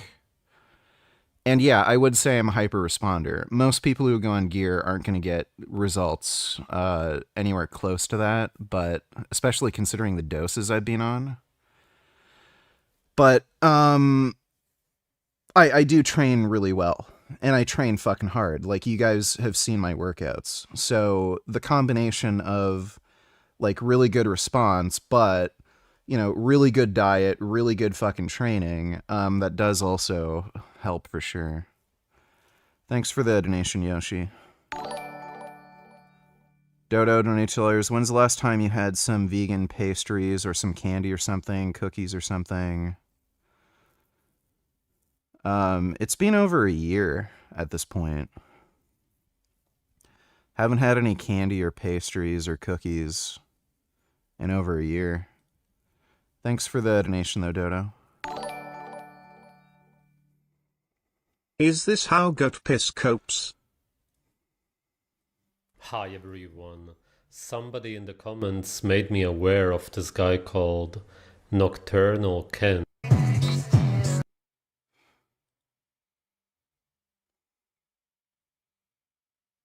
Oh, jeez. Is this guy another bone smasher? Is that why there's the black eye and everything? This is his transformation video.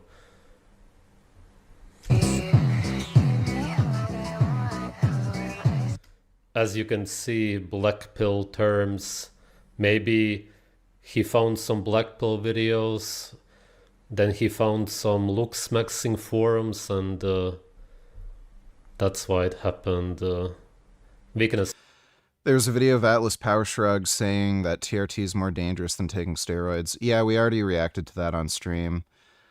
Basically, he didn't make an argument, and all he did was share some, like, bizarre conspiracy theory talking about how the pharmaceutical industry is trying to convince you to take TRT because it makes them money, and you don't actually need it or get a benefit from it.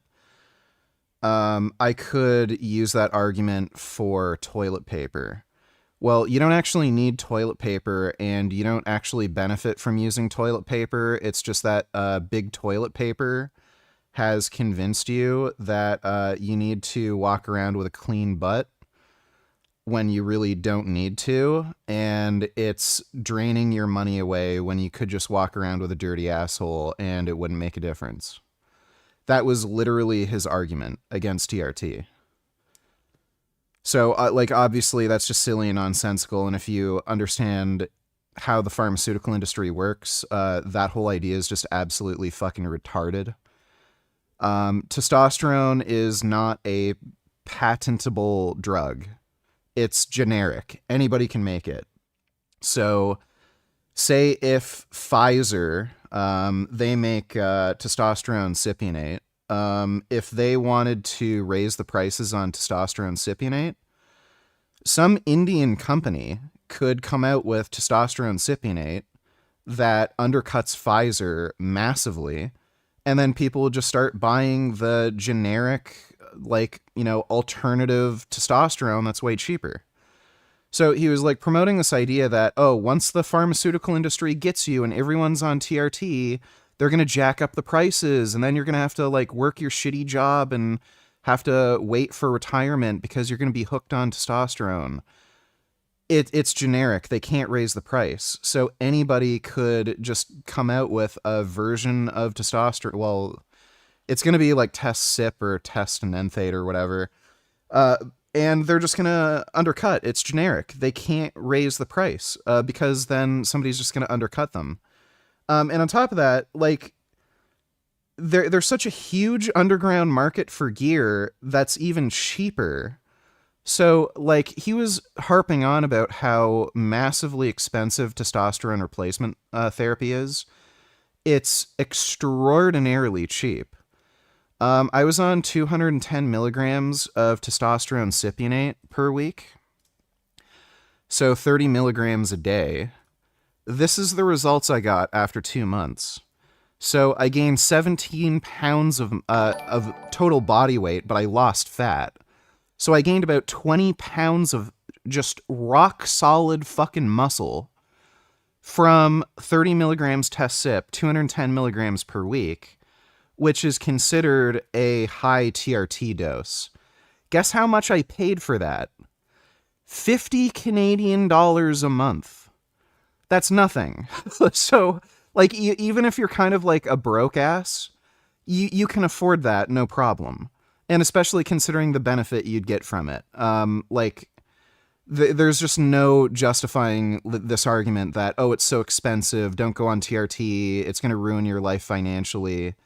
So again, what is generally considered a high TRT dose, this isn't even like considered performance enhancing doses for most people. I gained 20 pounds of fucking rock solid muscle in 2 months, and it cost me a total of $100 Canadian over those 2 months. So, like, everything he said was just fucking ridiculous. It's stupid. Dodo donated $2. So you almost never have refined sugar. You don't eat dessert. You only have refined sugar in your Korean barbecue sauce. Yeah. Yeah, the only refined sugar I eat is just in the like Korean barbecue sauce that I put on my tofu, basically. Or like sometimes I'll have teriyaki sauce, but you know, same shit. You know, like I started eating dates again because I've just needed more calories. Now that I'm like growing more and shit. Dates are so fucking good, man. Like, there's just no reason to eat Oreos or anything or any desserts. Like, just normal food is so fucking good. Like, why would you ever bother? Dates are just so fucking amazing. And they're way better for you. They don't, like, fuck your lipids up. They're not gonna make you fat like fucking Oreos. So, yeah, like, I just don't fuck with junk food anymore. Thanks for the donation, though, Dodo. Non-Wib donated $2. Cute. Let me see. Post is not available, unfortunately. Thanks for the donation, though, Non-Wib. Assume.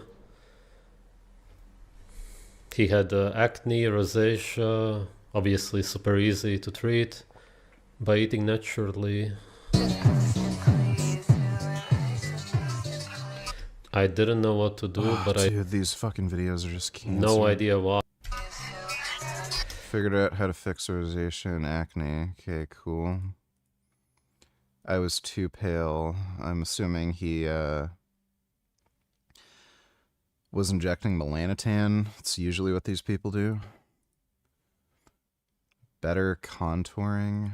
What? Looks like an egg. I'm assuming he's hitting his face or some shit.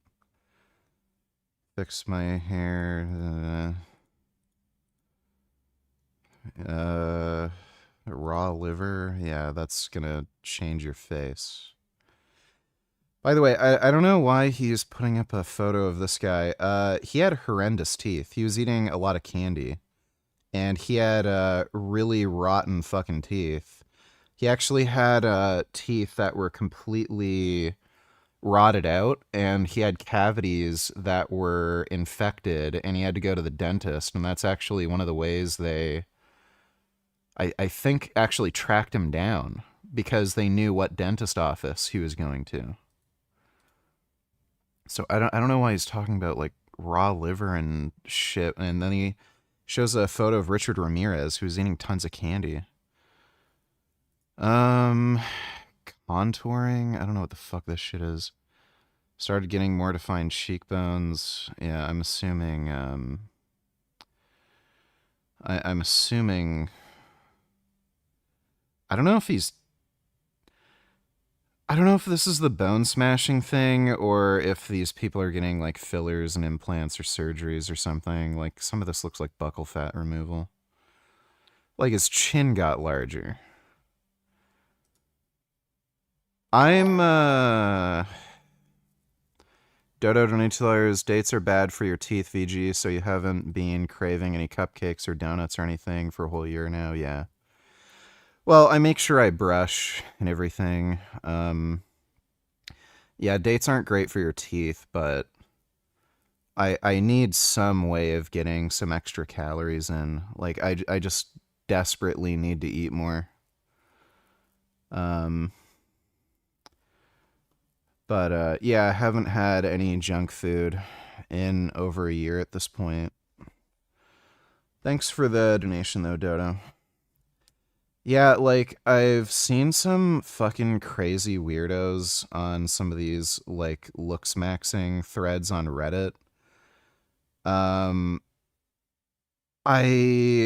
Just because, like, there's some people talking about the bone smashing, and then you see these, like, before and afters. There's no way they're getting these sorts of facial changes from literally smashing their face with a hammer. No fucking chance. Because you'll see, like, a million other people talk about smashing their face with a hammer, and then they still look like shit. So, these people have to be, like, you know, teenage kids that are late bloomers or something, and their face just radically matures, and like that's why they have these facial changes, not because they're smashing their face with a hammer, or they're lying about getting some sort of cosmetic procedures done. But, like, there's no chance you can end up... Like, Frank also talked about this too. Like, how are you going to have, like, this symmetrical appearance where, like, your jaw, your, like, everything is symmetrical from, like, just smashing your face with a hammer? Like, you'd expect a lot of imbalances to show up and stuff. So this is just nonsense. People just really underestimate how clavicular has his own problems. That's a different story. Yeah, They apparently he's a crystal meth addict. should, because of the way people who do plans. This looks max and All shit about is just just so gonna fucking look the- cringe, dude. Like, gayest fucking community ever. Our stop is right behind us. We're eating at Ramen Sham, and it is a product which is, you know, an influence of a chole tikki chaat from north of India, and we're eating it right here. It's Ragra Pattis. Say hello to the underdog of Mumbai street food. More than just a snack, Ragda Pattis is a complex fusion of two separate dishes that just happen to be plant-based. A slow-cooked white pea curry flavored with 3 different chutneys meets stuffed potato patties that are fried to perfection. Top it with some crunch and aromatics, and you've got one of the unsung locals' favorites of Maharashtrian street food culture. May 1972. Does testosterone make you burn fat faster on its own? Well,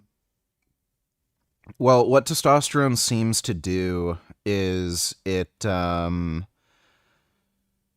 promotes the liberation of visceral fat, and that seems to be due to its conversion to estrogen.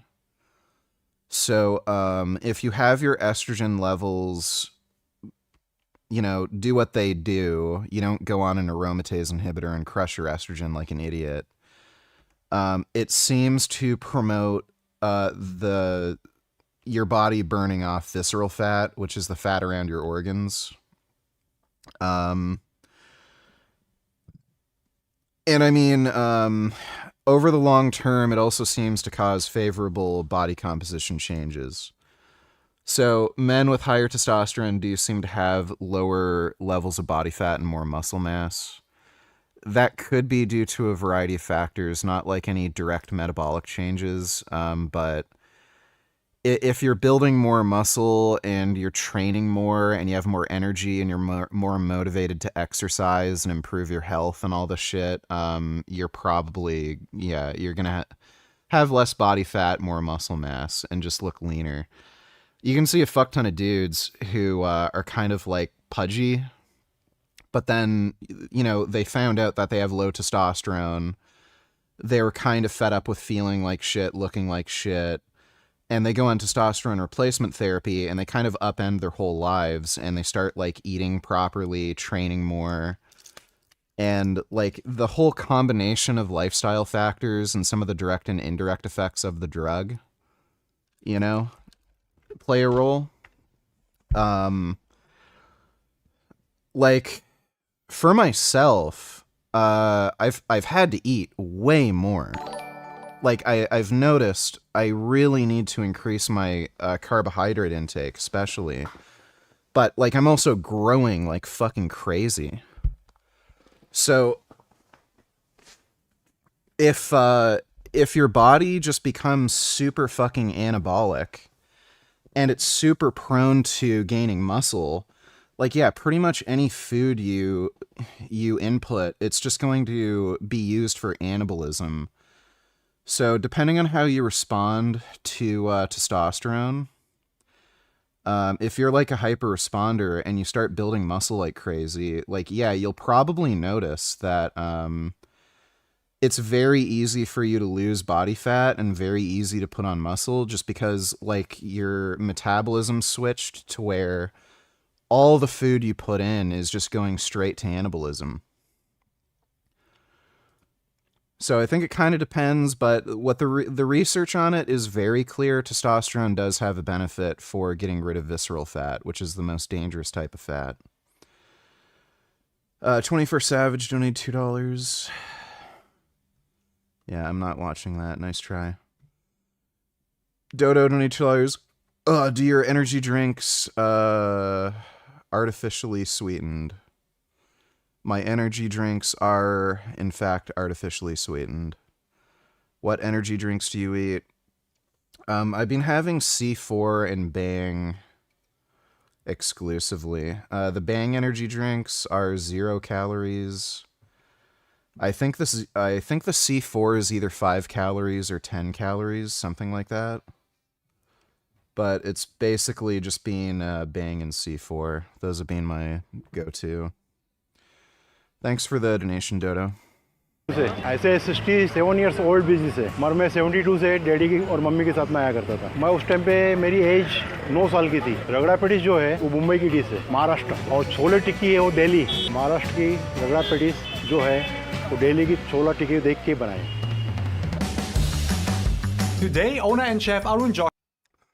I've tried Ghost energy drinks. I like them at first, but they're kind of too sweet. So the C4 and the Bang, they're sweet, but not like weirdly sickeningly sweet. So if I had to choose between Ghost and Monster, I prefer most of the flavors of Ghost over most of the flavors of Monster. But Bang and C4, they're just sweetened in a more sensible fashion where I don't feel like I'm getting sick from how sweet they are. Yoshi invited me into his home to show me how he brings Rakta parties to life. Like many great dishes, this one too has humble beginnings. White peas that have been soaked overnight are given a quick rinse before they are cooked with nothing but turmeric and salt inside a pressure cooker. This is the trusted device you will find in pretty much any Indian household, reducing what would usually take well over an hour to a mere 15 minutes thanks to the laws of physics.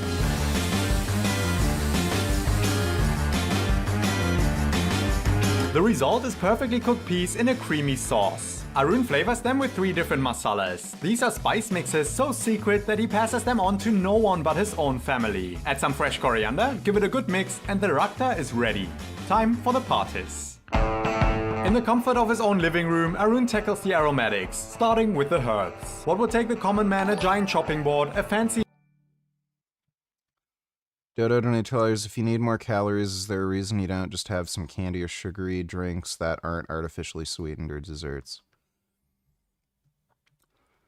Well, a few reasons. One, it's not as good for your health. Like, if you're eating a lot of processed sugar, that can, like, drive up inflammation and increase your C-reactive protein levels. And since I'm on steroids, which do promote higher C-reactive protein, probably not the most ideal choice. So if I can eat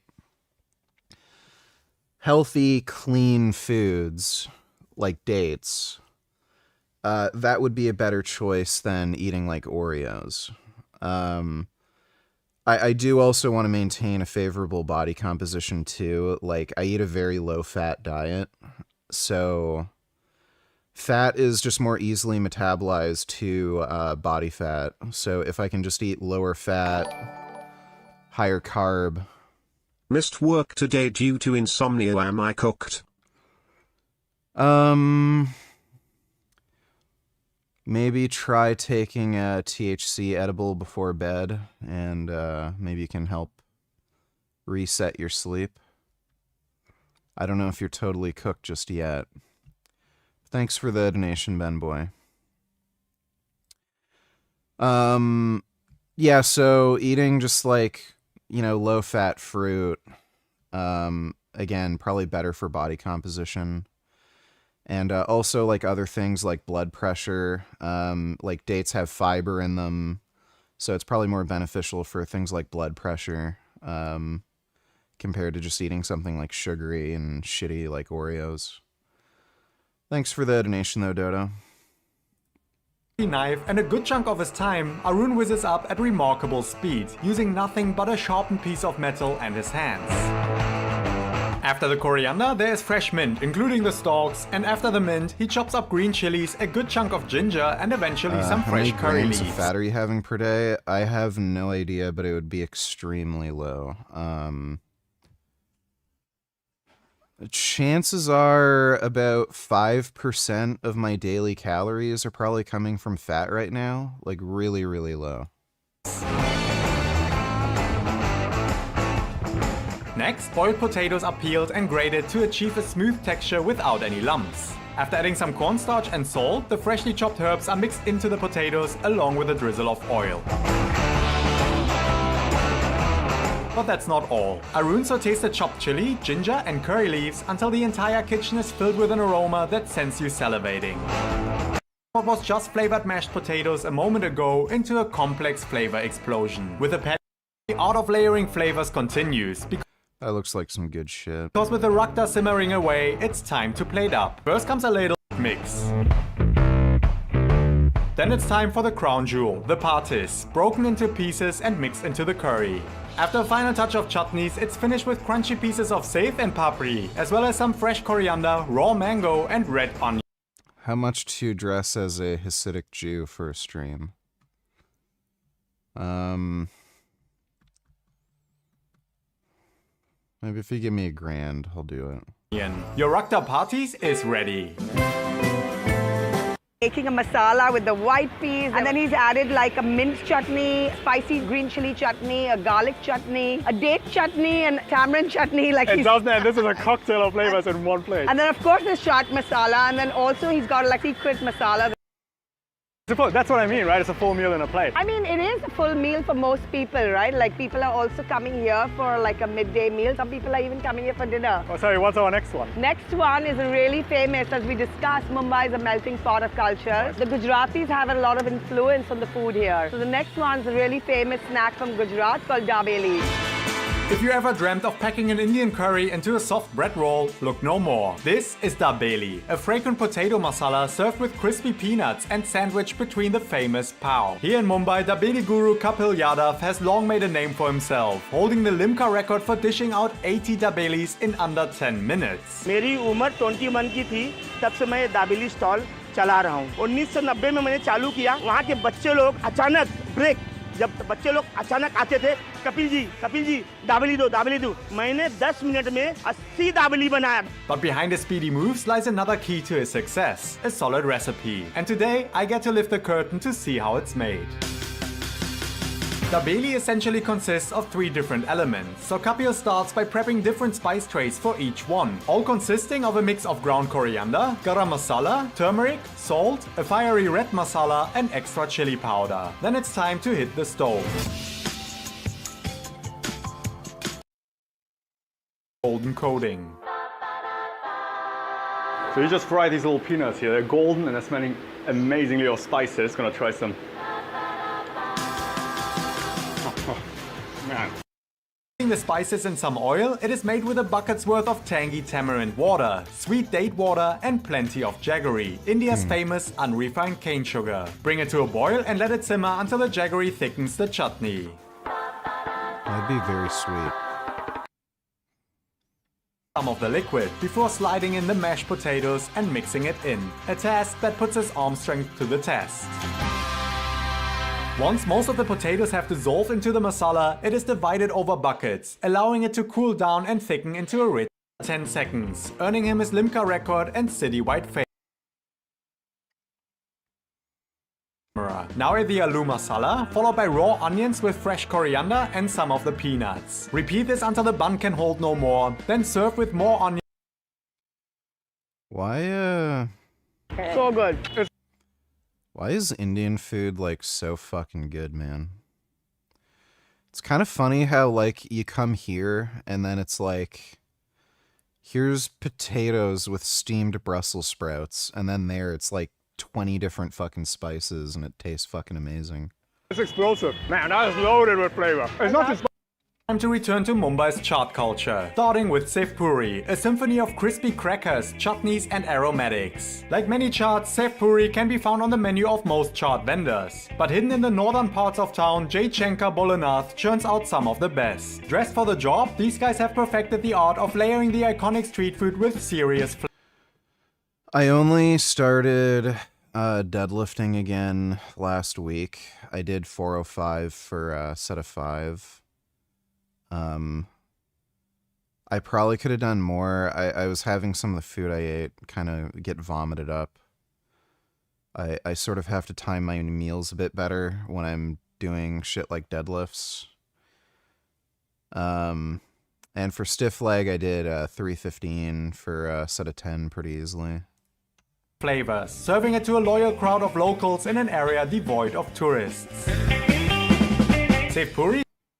Yeah, okay, wow. I've never had raw mango in a savory dish like this. Veganism in India. So when I look at the menu here, what gets me is that there's no meat, there's no fish on there. We're at a street food stall, but it's vegetarian, right? It's very normal. You know, I think most street food, especially in India, is all vegetarian. All vegetarian? All vegetarian. All the street food is vegetarian? Mostly. Sometimes when you go up north, you'll find some meat, but like mostly vegetarian. All chaat is vegetarian. So this is vegetarian heaven. Yes. And a lot of them are also vegan, right? Yes. Because I see a little bit of dairy going around, yes, but most but of them... a lot of it is vegan, plant-based. India, I think, naturally is plant-based. I think there's so much influence of Hinduism, so much religious influence Religion of like... playing a part. Yeah, we naturally just eat plant-based. Wherever you go in the world, religion usually is the one that saves us vegans. It's the one that creates the tastiest food on a plant-based diet. And also, I think India has there's so much Ayurveda and like naturally, like there's so much diversity of produce that we just naturally eat a lot of plant-based. So most chaat. Yeah, I found anecdotally steroids seem to improve the deadlift the most out of any lift. I've seen I've seen a lot of people who started taking steroids and they have like some of the shittiest genetics imaginable. Like, you know, their bench only goes up by like maybe 20 pounds or something, but then their deadlift goes up by like, you know, 100 or 200 pounds. So, it seems like steroids seem to benefit the deadlift more than any other lift. That actually happens to be plant-based. And we're gonna try another one here. Yes, we're going to try the most iconic one. But before that, we have a friend joining us. All right. And Romy! No way! Hi, Bombay. I thought you loved it. What are you doing here? I followed you. For street food. Oh, wow. Whoa. It's too spicy for me. Loaded with a mixture of spiced potatoes, mung beans, and a tamarind chutney, they are dipped into a fiery mint water called pani for a flavor explosion that just happens to be plant-based. And just like that, it's evening in Mumbai. We had an entire day filled with street food. People are still at it eating chaat. So chaats are still going in the evening. Yes. And the next one is my favorite one. It's bhel puri. Bhel puri. Let's do it. By now I've learned that charts for My best deadlift natty was 425. Less than 2 years later, it's 715. Jeez. The fuck? My best natty deadlift was 500. I could have done a fair bit more, though. I just didn't push it because I was a little worried about injuring myself. Yeah, I changed my... I was having trouble progressing my deadlift a little bit, and then I changed my technique, and that technique change actually really blew up my deadlift a lot. And I just went for a 500. And it moved pretty easily. I probably could have gotten like 550 if I really wanted. But yeah, I think if I focused on the deadlift, I could probably easily get to 700. Yeah, nice. You're pretty goddamn jacked, dude. Looking like a fucking Ninja Turtle there.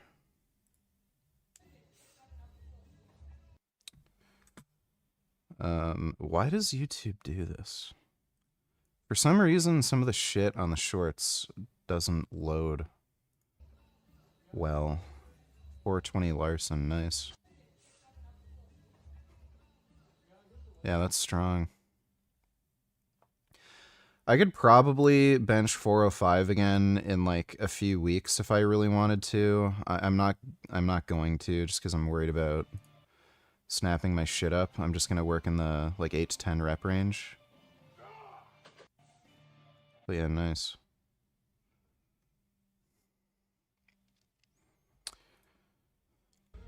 I found a really fucking good way of setting up seal rows. Seal rows are pretty fucking goated. Let's see, 500 for 2 squat. Squat's probably going to be the hardest lift to really improve just because of my knee problems. I'm going to start really trying to push the mobility in my knee. I think I'm going to try doing daily stretching. But check this out. I learned this from some random fucking dude on YouTube. I was just recommended this video. So what you can do is you can get a bar. I was using my spare Swiss bar. You set it up on your power rack. Then you get the incline bench. You hook the incline bench around, you know, the bar. And then you lift up the actual bench part to where it's parallel, or you could set it up slightly, you know, on an incline. And then you can start doing rows like that, and then you can use jack stands. But this is fucking dope. Because I was considering getting an actual seal row bench. They're fucking expensive. I don't know why they charge so much for them. The seal row benches are like at least $1,000 for some reason, even though they're just a bench that's a little higher off the ground. They just price gouge you like fucking crazy on that horse shit. But yeah, this is fucking free, so I'm just gonna do this.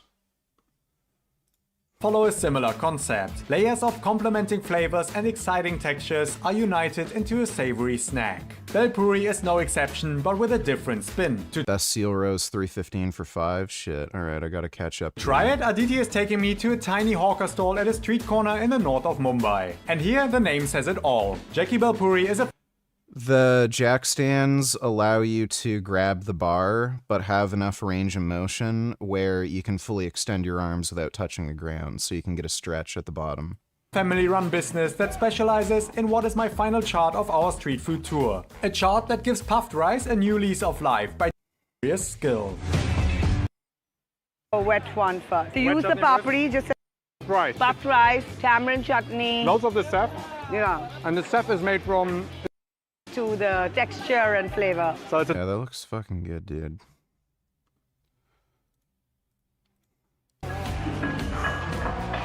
Stay there just for the winter time. Stay from like October to March, and then you can come back here for the summer.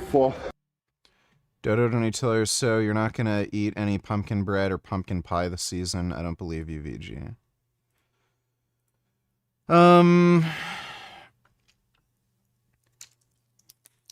Maybe pumpkin bread. I'll look up some pumpkin bread recipes online if it's not like, you know, a dessert, like if it's actually bread and not like just pumpkin cake. You know, I'd make pumpkin bread. But yeah, not pumpkin pie. Thanks for the donation, Every Dodo. fucking time I dumbbell press, my right shoulder seems to have less ROM than my left. It's like higher at the bottom portion of the press. Is my shoulder mobility just fucked? Any tips? I don't know exactly what you mean by that. I would test your internal and external range of motion. So like try to rotate your arms externally and internally and see if there's a difference from side to side. You can lay down on your side on a bed and pull your arm down to the bed, and then you can pull it down the other way. And then you can try on your right or left, and if you notice that there's a difference between your right and left side, that might explain the discrepancy. And then what I do is just, I would stretch. So try stretching your shoulder with the external and internal rotation. See if you can get the mobility about the same from right to left. And I would also do some external rotation exercises. So you can like lay on your side, use a dumbbell. You can use a resistance band, pull it apart. I don't think it's really worth bothering training internal rotation. But you might want to actually train external rotation. So see if that helps. I don't know exactly what you mean when you say that.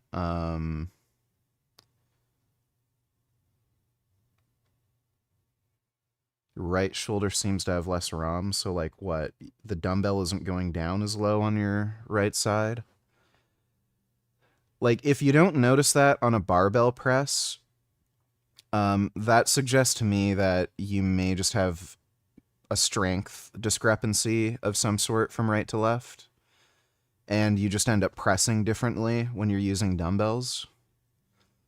But yeah, I would just, you know, do what I just recommended.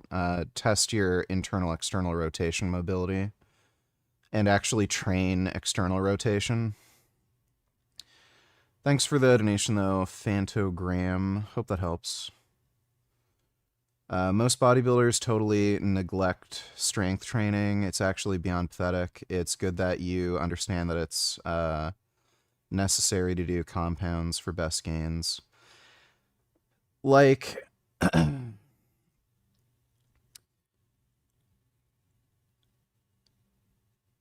there's clearly a difference in the physiques of people who get strong at compound movements. Like, if you look at Kevin Levrone, Jay Cutler, Dorian Yates, like, all the, like, all-time classic greats, they just have better-looking physiques and, like, just bigger, rounder, denser-looking muscles compared to dudes who, like, exclusively use machines and do a lot of isolation work.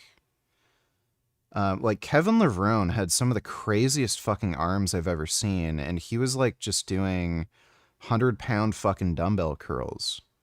He was also doing, like, 5 plates on the fucking incline bench. Like, you know, he would do the behind the neck shoulder press with, like, 405. You just don't see physiques like that anymore, and some of it is just the way the dudes are training. Like, guaranteed. And, like, I mean, look at the dudes with the best legs. Like, they all do fucking free weight squats. Like, worst case scenario, I know Dorian Yates, he had, like, I think a hip injury. He had to use the Smith machine, but still pretty close. Like, the dudes with the biggest, strongest fucking quads, like, they're all doing free weight squats. And, like, it doesn't matter what, like, it doesn't matter how you cope. Like, you have to get stronger in order to get bigger. Like, weight is the, like, driving factor for muscle growth. Like, the tension on the muscle is what drives muscle growth, so you just have to get stronger. Like, I've noticed this myself with steroids. You can kind of cheat the system where if you have, like, I had the little injury, it wasn't my bicep, it was like my forearm. I figured it out. It was just like a tight muscle or something. I was doing, like, super, super lightweight for a lot of reps. Just because of the steroids I was on, my arms still grew, even though the training sucked. Like, you can kind of cheat the system a little bit and do, like, ridiculously high reps and still grow. But in comparison to just lifting heavy, you just grow way fucking more. Kid Boo donated $2. Let me see. Get set! No! Oh, she better. Oh, shit! Oh, my God! I broke my leg! Oh, my God! I broke my leg! Oh, my God! Oh, my fucking God! How the fuck do you break your leg? Running. Is that guy an alcoholic? Yeah, his leg snapped before he hit the ground. Yeah, I saw that. His leg actually broke while he was running. That wasn't just from the fall. That guy has to be like an alcoholic or something, where, like, his muscles and tendons are, like, super dehydrated. What the fuck? I've never seen that.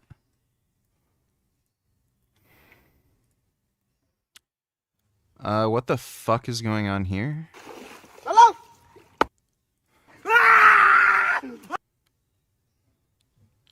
Is this AI?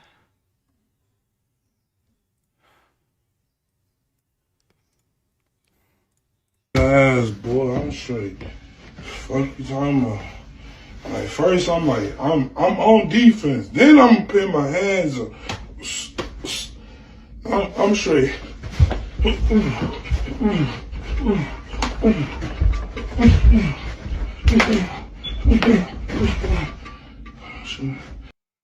You know, this guy could probably actually beat somebody up. He seems pretty quick for a fat guy. How I look though, let me know. Yeah, you probably wouldn't want to get into a fight with him. Like, he can actually move. It's, like, not bad, considering. Thanks for the donation, Kid Boo. Tree donated $2. Let me see. Blaha knocked over by Tree. I think I saw this. Like, you know, so I don't think people understand. I'm 48. It's not like I've never had iced coffee. Oh, shit. Just hit a tree. Almost knocked myself out. Trying to read this phone in the sunlight. All right, so they got to trim those branches. All right, I'm going to go ahead and head home, though.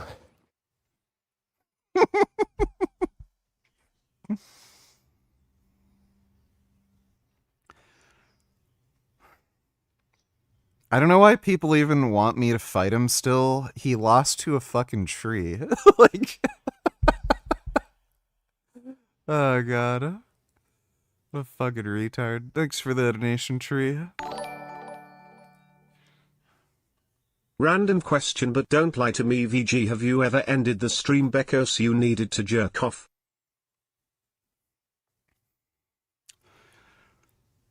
No.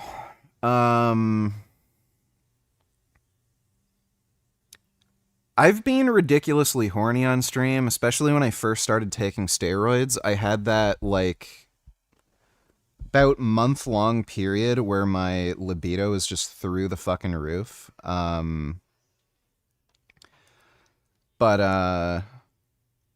Yeah, I wasn't so motivated to jerk off that I was willing to, like, forego making money just so that I could jerk off.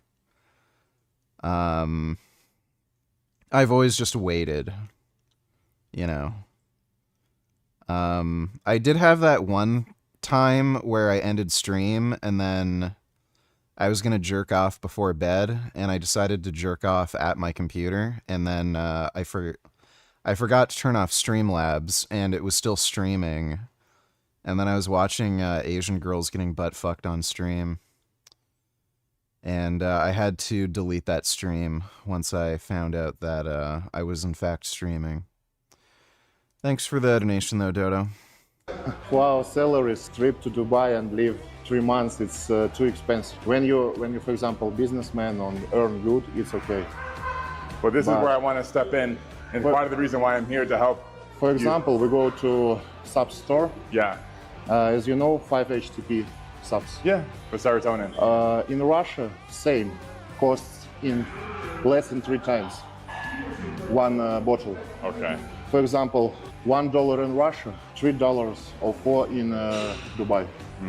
Wow.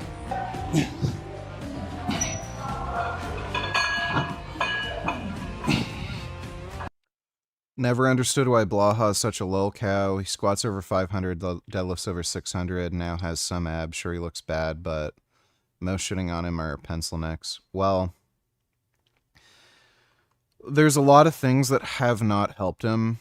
Like, considering his age and everything, those are decent lifts, but the 500 squat is a little questionable. He has, like, legitimately deadlifted over 600. The 500 squat is a little eh. What's fucked him over, though, is he's just lied about a lot of his lifts. He said he benched over 500. There's no going back from that. Like, once you lie about lifts, trust me, bro, when I was 27, I benched over 500 pounds. Oh, before I started YouTube, I was bigger than Cali Muscle when I was younger. Like, and this is like when he wasn't even that old at the time. Like, wasn't he still in his 30s when he made some of these fucking claims? Like, it's so absurd. And he's also faked a bunch of his lifts. There's pretty much, with near 100% certainty, we know that he faked one of his overhead presses. Or a few of them. So, like, there's just no going back from that when he's made such ridiculous fucking lies. And, yeah, the combination of factors, like the faking lifts, lying about some of the lifts he made, claiming he's going to bench 405 again and never doing it, you know, the fake mercenary shit that just, like, no one cares at this point that a dude who's been on steroids for, like, fucking most of his life can squat 500, deadlift 600 when they've lied about so many fucking lifts, literally faked lifts on camera. So he kind of fucked himself over. If he had just kind of kept his mouth shut and been like, yeah, I'm not the most aesthetic, like, yeah, I'm not like the most genetically gifted dude ever, but, you know, I'm trying my best, 500 squats pretty good, 600 deadlifts pretty good considering. Like, I think people would respect that, right? But, like, he's just such a fucking lying dipshit that, like, yeah, they're obviously gonna be like, go fuck yourself, loser.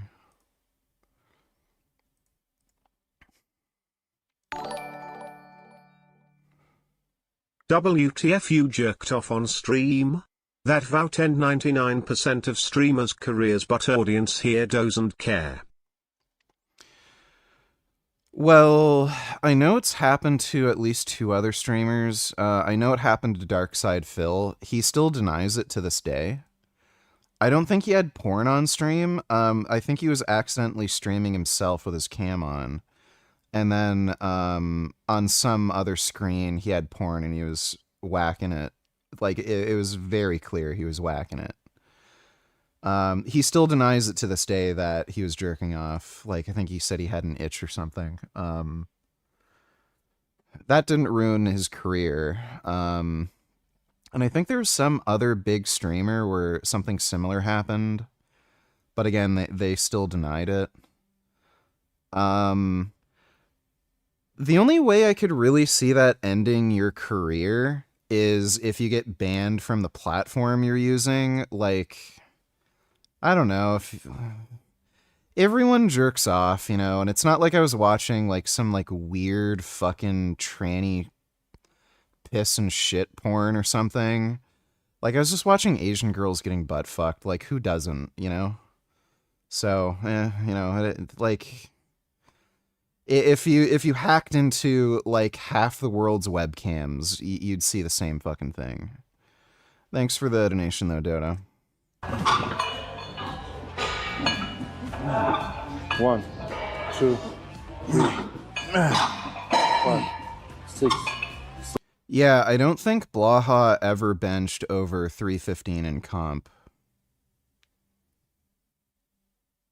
Yeah, I'm pretty sure he never benched 315 in comp. I think he might have done some unsanctioned event in the UK or something, and he might have gotten like 305 or some shit, but yeah, the guy said he used to bench 500, and then he hasn't been able to bench over 315 in comp, and he even tried doing that whole series, like Road to 405, and then I think he got injured a few times, and he had to, like, reset.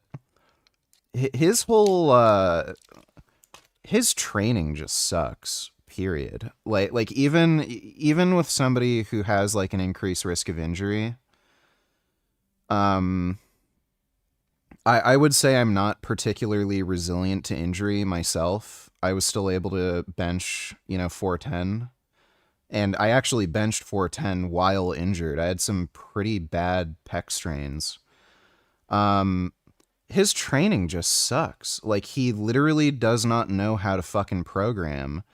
And he makes, like, one of the most casual fucking mistakes of all, where he just keeps changing the fucking accessories or even the main lift because he's upset that he couldn't get a like 5-pound PR week after week.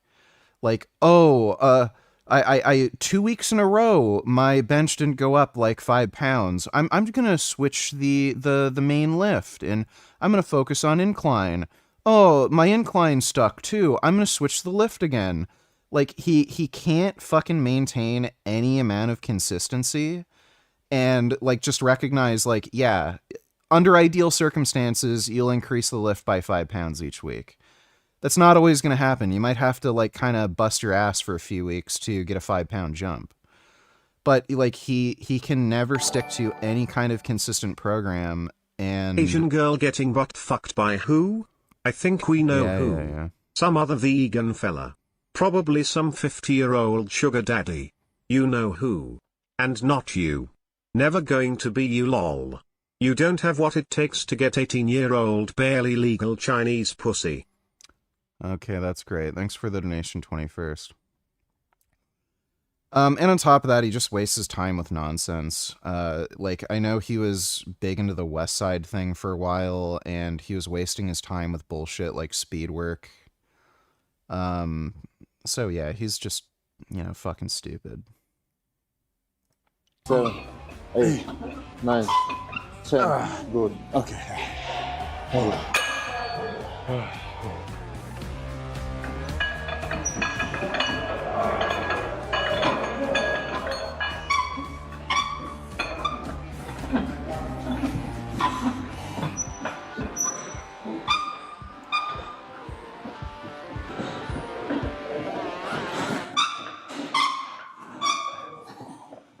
Perfect. Doesn't using large range of motion protect against injury by strengthening tendons? Why did Ronnie Coleman use small range of motion? Well, Ronnie didn't use a small range of motion. I don't know what you're talking about. And no, large range of motion can actually contribute to tendon injury. Your tendons have a limited ability to stretch, and they're going to stretch under load. So if you use like a super large range of motion and your tendons are like getting stretched to the absolute limit, that can actually contribute to tendinopathy. I've met 4 people who can pause bench 500 raw to comp standard in my life. If you look on powerlifting leaderboards, only 3,500 people have, so it's a 1 in a million lift, paused and raw. Well, pretty much guaranteed I'd be able to do that, assuming I can stay injury free. After doing the 410 bench, I was actually convinced that I could have done that natty, assuming I didn't have the injury issues.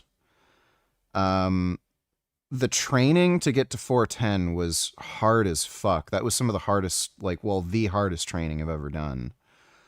But my strength was improving so consistently, and like week after week after week, like easily hitting every fucking number I wanted to hit.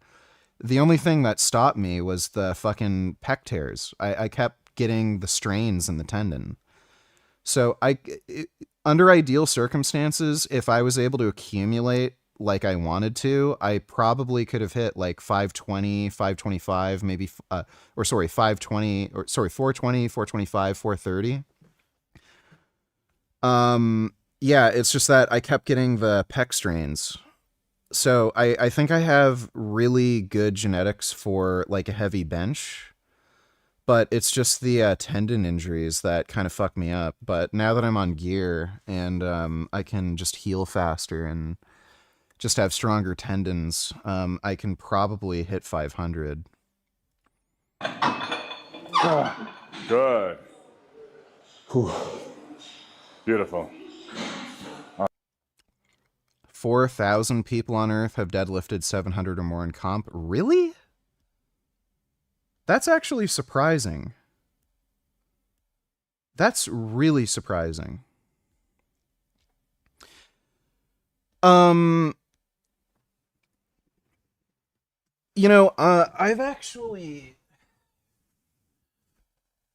was actually considering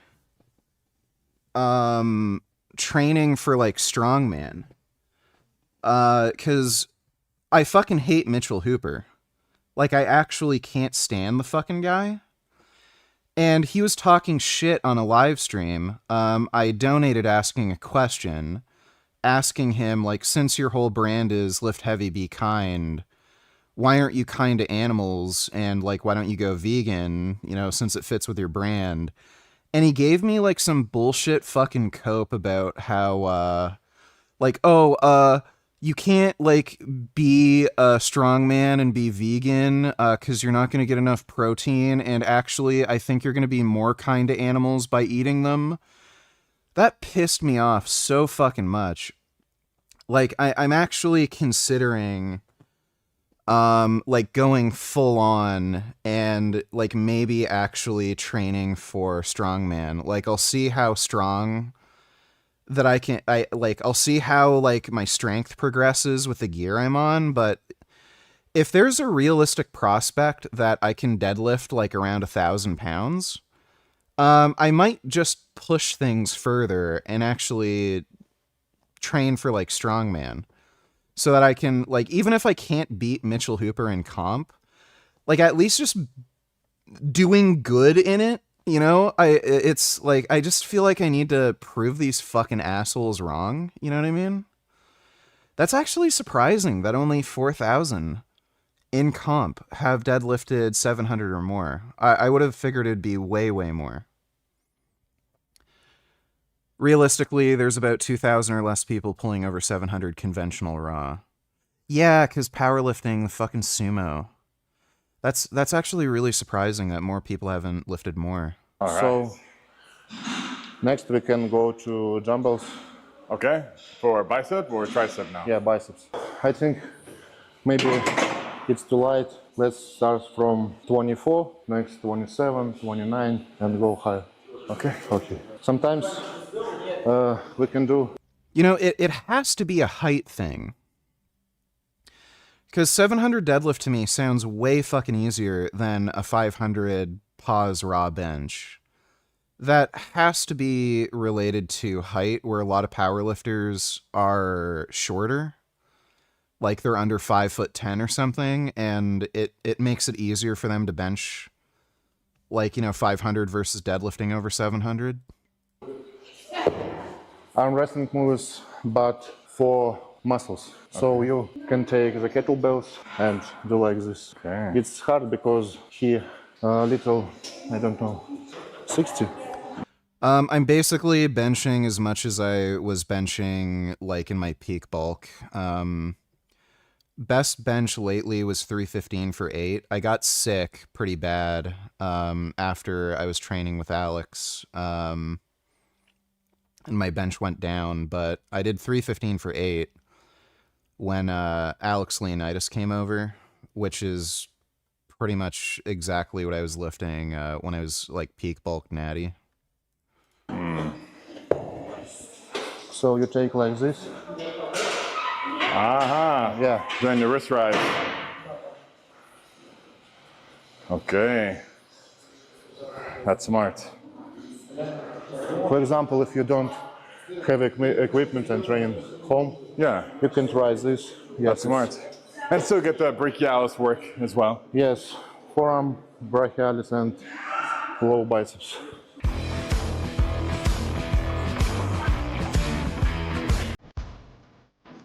I don't know what the deal is with fucking music. I'm in a better mood, so I can tolerate it now.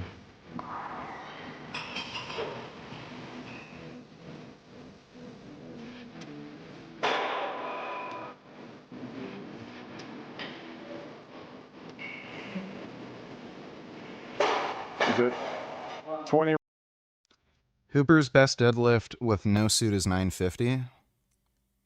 Okay, you know what? Even if I don't compete, I feel like I am going to have to deadlift 1,000 without a suit. Like, just to be like, hey, Mitch, fuck you. What a dickhead. Kid Beer donated $2. Women online complaining men give them preferential treatment. You didn't give me a link. I don't know if you meant to give me a link with that. Thanks for the donation, Kid Boo. Reps each side?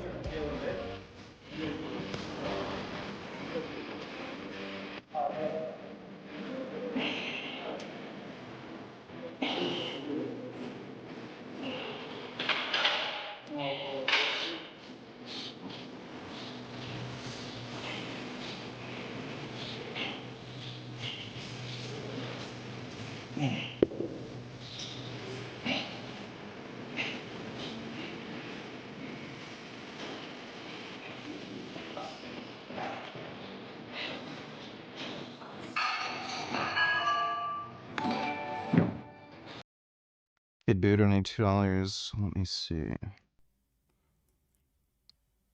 There's this incel idea that women have it easier simply for being a woman. Men will do tasks for them, pay their rent.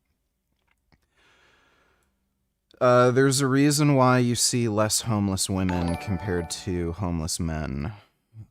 So yeah. That's a big reason. Taken to its logical conclusion, this is dangerous. Taken to its logical conclusion, this says that women deserve less help. They do.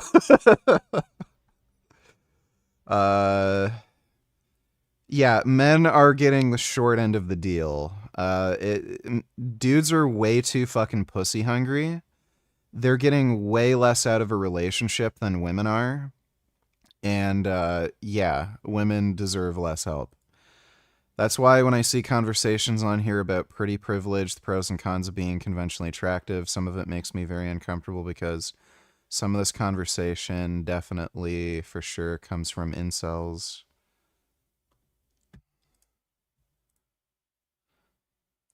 Yeah, this chick ain't even fucking cute.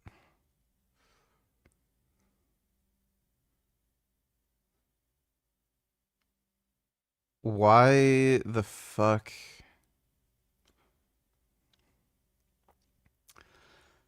Is this just some, like, dumb bitch, like, I'm a girl boss and I can do things on my own and people aren't helping? Like, is this what this is?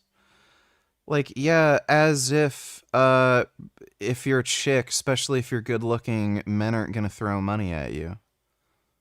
Like, why do you think there's so many girls who are, like, millionaires on OnlyFans?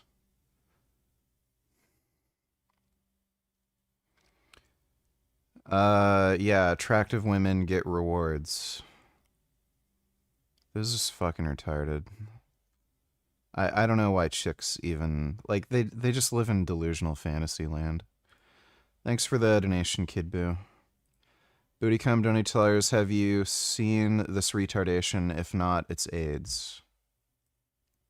What's up, guys? Hope you are doing well. Eddie Hall's old strongman diet, 15,000 calories a day. You know, considering how bloat-maxed Eddie was, I can believe he was eating 15,000 calories a day. Like, this guy was fucking Shrek 2.0. So I can kind of believe it. That is an absurd amount of food. Like, I'm struggling to get in 3,000 calories per day. Part of that is from the antipsychotics I was on. It seems to have permanently decreased my appetite. Like, I can't imagine getting in 15,000 calories. Like, that is just fucking absurd. Just out of this world retarded. We can maybe watch that, like, at least a little bit of that next. Thanks for the donation, Bootycom. What's your age? Realistically, you have until 38 to 1,000. Nah, you probably have longer than that. I'm 34 right now.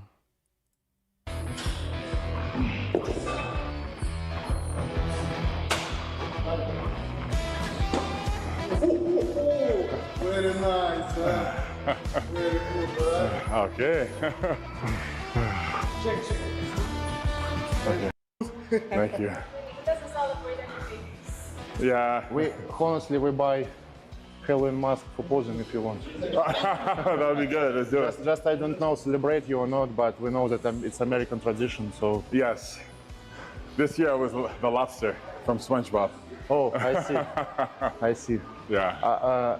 We really prepare for your gift, but forget. But it's when you can see it, it's handmade. You understand that you can't make it, but one day. It's maybe months, maybe 2. Wow. Yes. Okay. I'm gonna put a decoration in my home. Oh, it's I think when maybe Merry Christmas you spend. Yeah. Under the tree. Yes. Yes. Thank you so much. I'm looking forward to getting it tomorrow. I hope you can bring. Yes.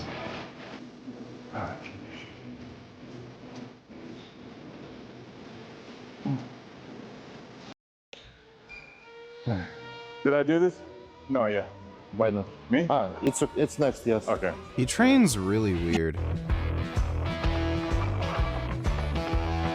Yeah, he'll do like 1,000 reps of this in his apartment. He does some of the weirdest fucking training I've ever seen. How big are you willing to get to pull 1,000? If I'm like dead set on pulling 1,000, then however big I need to be, like we'll see though. Can we please react to this next? It's already 11:30. What I wanted to talk about because... Yeah, okay. Alright, we can react to that next. Thanks for the donation, Dodo. Подтягиваться я выпущу. Мне так кажется. If you want, you can try to do it with kettlebell. Which one? With kettlebell. Oh, oh man. My wrist is fresh, but the bicep is... Russian arm wrestler Trubin, as you know him? Yes. Now he maybe don't compete, but before I see he do stand in each hand, 32 kettlebells, and do like this. How much? I don't know how many reps, but he do it. 32 kg? Yeah. With wrist straight? I mean like this. Wow, that's impressive. Arm wrestlers have amazing wrist strength. Yes, and fingers too. Yeah.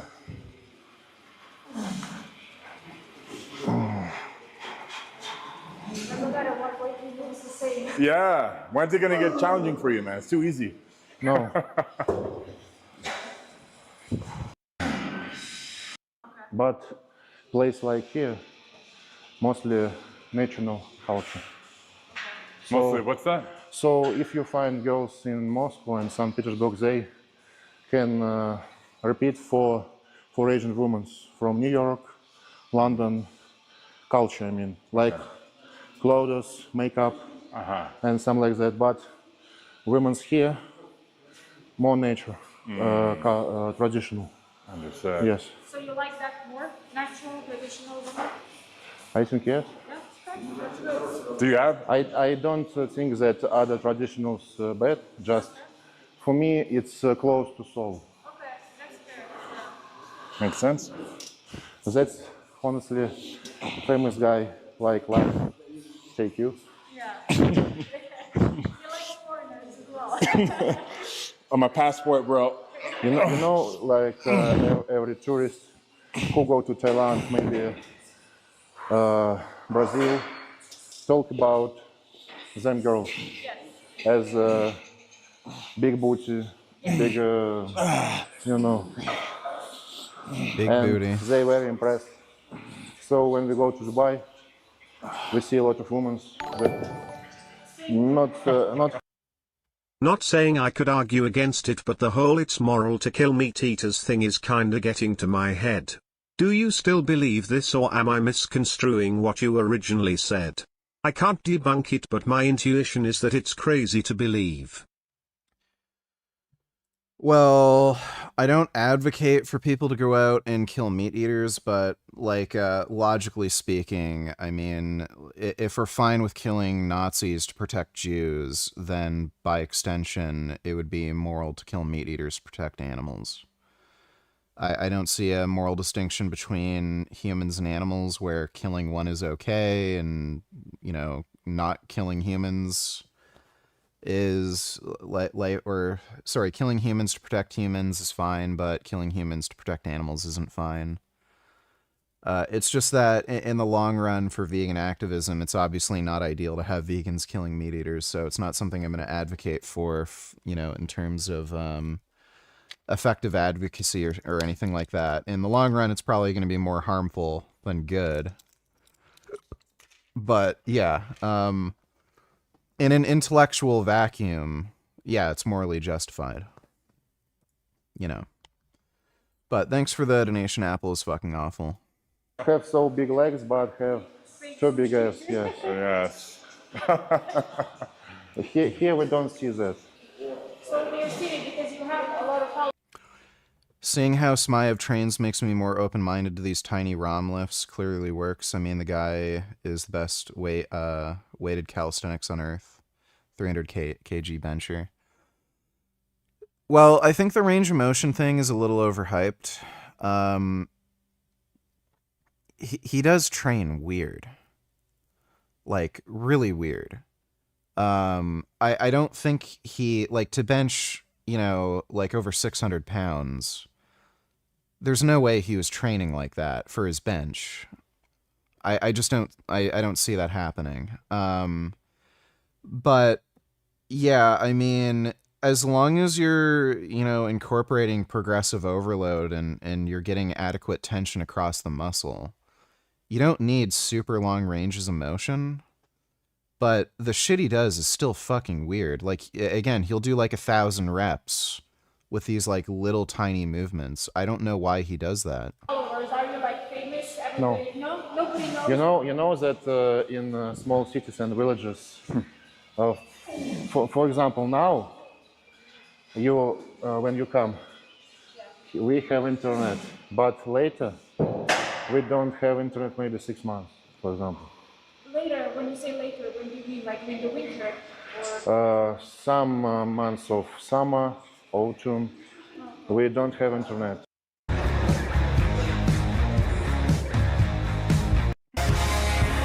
Much?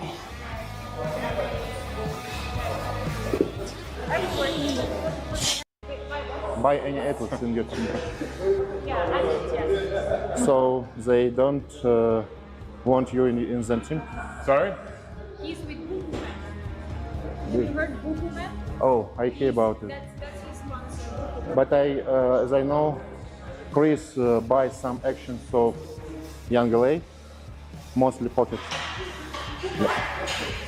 Chris buy Chris Buxton. yes, Yeah. buy actions of Young LA, mostly protein of. Oh, Gymshark? Yes. And he, as I know, he most famous and most rich. Yes, he is. He take you in his company or not? No, he offered. Offer? But I have some other products I'm going to release soon that are a conflict of interest because yes, in USA it's very I'm building my own brand. Yes. You know, he didn't want me to be a partner. He wanted me to be affiliates, you know? But you can make collaboration with him maybe. Yeah, I've tried, but I can't get in touch with him. I think he only wants to collaborate with people in his company. I see that you show white or black rabbit. White Rabbit is my White company. Rabbit. Yeah. Yeah? It's a pre-workout by like... Yeah, it's microdose kratom. So it's great for... Oh my god. I didn't know that. Larry's getting into the fucking kratom thing. Jesus Christ. Dude, kratom's the biggest fucking scam. It's basically just a fucking opiate that's illegal. And people just get addicted to it. But yeah, like, I mean, dumbasses want to fucking snort kratom, so I guess he's just taking advantage of dumb motherfuckers who want to get addicted to some stupid drug. Keeping your social battery charged and also for pain relief. You know, for example, that in every product store here, you can, maybe you don't know this, but you can buy adrenaline and Red Bull. Adrenaline? It's called, and pre-workout called. Okay. Energetic. Like your rabbit. Yes. Red Bull, adrenaline burn, but no more. So of course we see how Sv3rige guys drink Monster, Ghosts, and other stuff, but when we go here, it's nothing. So for our very interesting to taste this, but as I know, it's very rich and cost too much to bring it here. Yes. So, I also think there are some regulations against the main ingredient. It's kratom. And I believe Russia, some countries don't allow. Oh. Yeah. When we see how in USA, in some states, people can use drugs legally, yes. for our people, it's crazy. We're all functional addicts. because for my opinion, maybe, some guys say... How much steroids does this guy take? Like, what? That steroids change your psychics, mind. can change. It can if you but abuse. Sometimes guys that use, they don't have side effects like rage. Yeah. And other. And it's when, for example, you stop taking hard drugs, you feel very bad. Your body is how it's called in English. I don't know. Withdrawal. Yes, but if you stop taking roids, maybe while your hormones low, you feel not good. But it's not like after cocaine and other stuff. No. So here all these drugs not legal. Yeah, it's for the best. It's for the best. That's also why I think I don't see any homeless, because usually the homeless are the ones that are drug addicts. Oh, there's homeless in Russia. Let me fucking tell you. Maybe here if you're poor, but you can still live no on street. That's what I tell people on Sunday. You're always going to have some food and food over your Yes, head. yes. In America and Los Angeles, we have homeless everywhere. And I think it comes from the drug problem in America. And some places on streets are dangerous too, yes? Very, yeah. We're in a safe part of, we're in like the suburbs, far from the city. We don't live in the city, we live in the outskirts. Yeah. Yes. It's cool, but for, like I understand, for that you need to pay for this area, no? Yes. Oh. It's big premium, yeah. Yes. But it's worth it for the peace of mind knowing it's safe. Here, our children can walk on street even at night, and no happening. Yeah, that's valuable. That's priceless. Especially in Moscow, where in every street you can see the cameras. Yeah. And other stuff. Oh, Moscow, you must be very brave to do any crime. I'd be terrified to do anything wrong here. That's why only people have this perception about Russia. Russia is a very safe country. Russia's a safe country. Oh, give me a fucking break. Of course, here we have crime too, but not so high like in USA. Yes. Yeah. Yes, crime isn't as high in Russia because a lot of the crime is fucking legal. So maybe one day you go to live here. If I get to train with you for competition. Bro, like the crime in Russia is fucking off the charts. Like when they talk about crime, it's not the same type of crime. It's like mass fucking corruption. One of the most hilarious videos I've ever seen was like this caravan of Russian gangsters in the fucking G-Wagon.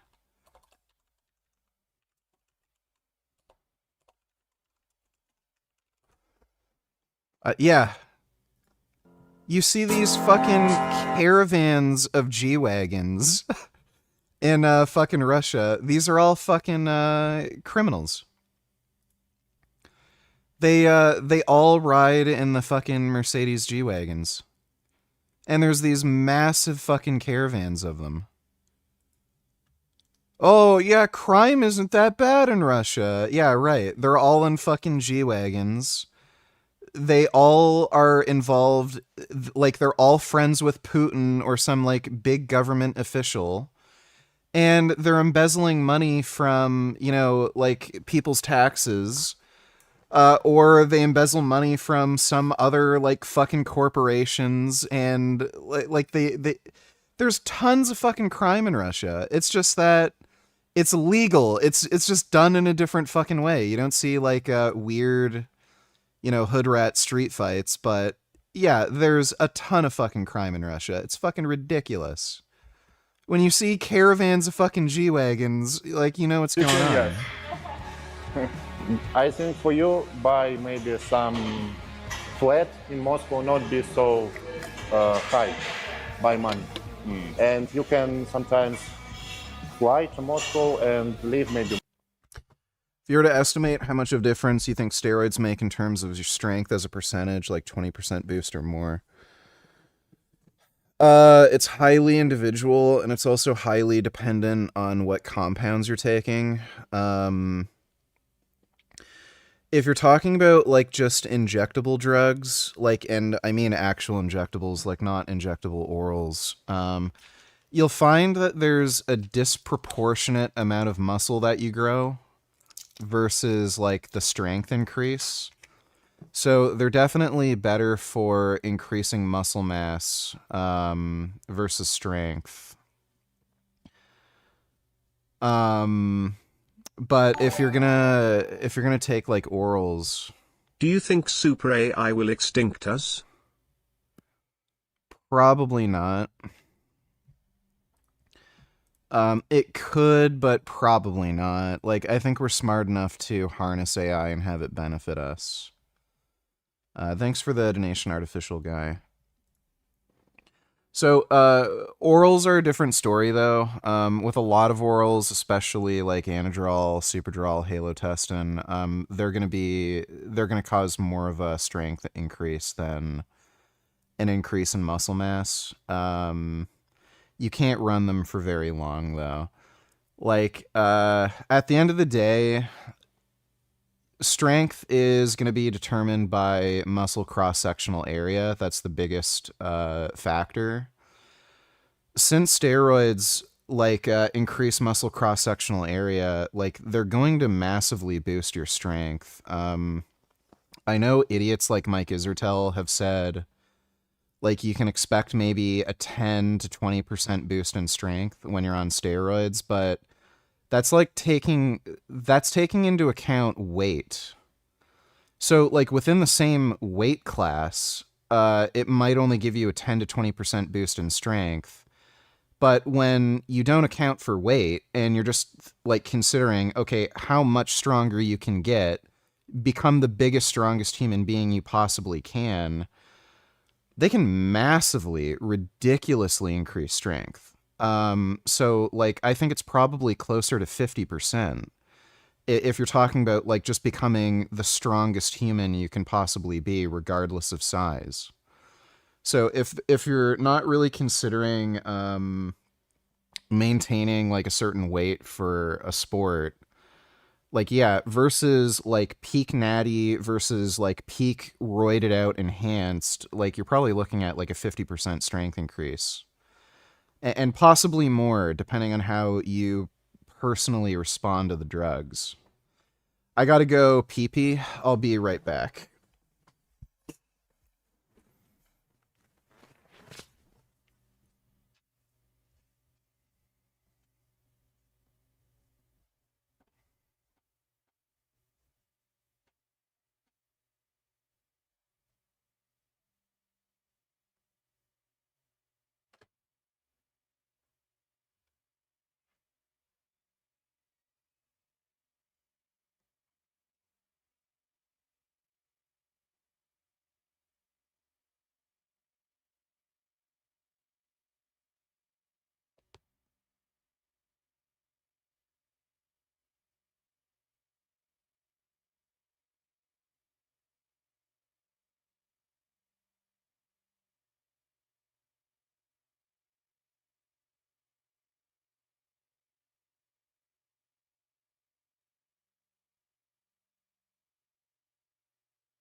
Ugh. How can you argue Jesus Oliveira's is natty when his best squat is 1053? Ray Williams' untested record was 1082. Jesus is less than 3% weaker than him, weighs around 410. Some people are built differently, dude. The reason why I think those dudes are natty, you can look at their competitive history. Like, there's no meet they've ever gone to where you see, like, a fucking, 200 or 300 pound increase to, like, any of their lifts, right? Like, usually it's pretty obvious when people hop on gear where they just suddenly blow the fuck up and they're way bigger. Like, you saw with me, like, if I tried to do the fake natty thing, there's no fucking way in hell I would ever have gotten away with it. Like, you see the difference in 2 months. It's just night and day. Like, there's no point in their fucking career when it's like, okay, that's when they hopped on. And on top of that, I don't see any real benefit to them doing that. Like, all the money that's made in powerlifting is made in untested federations. Like, the untested federations are the ones that are handing out fucking real cash. Oliveira's was 135 pounds at 19. Yeah, well, he wasn't eating. So, like, there's a lot of dudes who just weren't eating well, weren't training, and they were small, but yeah, they just... As soon as they started eating and training right, they blew up. Like, same with Mitch Hooper. He was a smaller dude. I think he was 185 at one point when he was doing... marathon running, and then when he started lifting weights, like, he got a lot fucking bigger a lot quicker, and then he obviously hopped on eventually, but that doesn't indicate anything to me. Like, the real standout thing though is, like, why would you do the fake natty thing when it makes you less money? Like, why the fuck wouldn't you just compete in untested federations where, like, these dudes could make more money? Like, Ray Williams and Jesus Oliveira's, they could show up to a fucking meet and easily make, like, 30, 40 grand. A lot of these untested federations are actually giving out, like, decent cash, all things considered. Like, they obviously deserve more money for the effort they're putting in, but all things considered...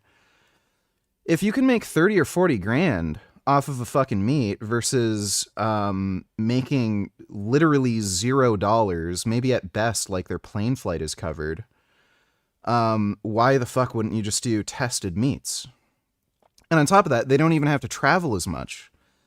All the good money in untested meets are in the States, so they don't have to pay the kind of money to travel. It's easier to prep for the meet because they don't have to travel internationally as well. And it may, like, some of these meets are even, like, literally in their home state. So why would they make less money just to say they're natural so that they can have, like, a natural record? Like, even if we were to grant, like, some people are fucking crazy delusional whack jobs, like Mike O'Hearn, and they just want people to think they're natural for no reason. Like, if you were to tell Mike, you could make twice as much money if you were to just admit you were, a fake natty. Like, I can guarantee you, Mike O'Hearn would say, yeah, I'm on fucking drugs. So it doesn't make any sense. Tested powerlifting is mainstream in comparison. Yeah, but it makes less money, so who fucking cares? Like, it doesn't make... So it's just weird to me. Like, one, I can't pinpoint, like, a time in their lifting career where, oh, they hopped on, it's kind of like a steady progression. And on top of that, like, it's beyond psychotic that they would deliberately make substantively less money and inconvenience themselves the way they are, having to go to some of these international competitions to make $0 fucking dollars. Like, it's strange. So it's beyond a level of like weird, I don't know, narcissistic need for like people to like think, oh, I'm the best human being who ever existed because I'm drug free and I'm the strong. Like when you're talking about the like discrepancy in pay, it just doesn't add up. Like even if some of these people are like fucking crazy, like Mike O'Hearn, it just doesn't. Like even Mike O'Hearn is motivated by money when he does this. Like the whole fake natty thing, he was profiting off of that, and to some extent he still is. Like the jig is up. He knows like he can't convince anybody anymore. Like that time is long gone, but he's still profiting off of it. Like he's just turning it into a meme, and he's like using that as like an attention seeking thing now, the whole fake natty thing, and like milking it. So like for Mike O'Hearn, it kind of fucking makes sense. Like it's money motivated. What are they being motivated by? So the downside to doing the fake natty thing in like the powerlifting, I'm kind of inclined to just believe these dudes are natty, just because it's so beyond, like, I cannot rationalize it in any way. You would have to be so fucking monumentally unhinged and crazy, and they don't come off as like unreal crazy unhinged to me. Once, two, Sama, for example. Yeah. But yeah, I'd love to see like Jesus Oliveras and Ray Williams and shit blast gear and see what they can actually do. Like that'd be nuts. Meet some people, because if you will believe in Moscow, every big shows will be do for you. I apologize.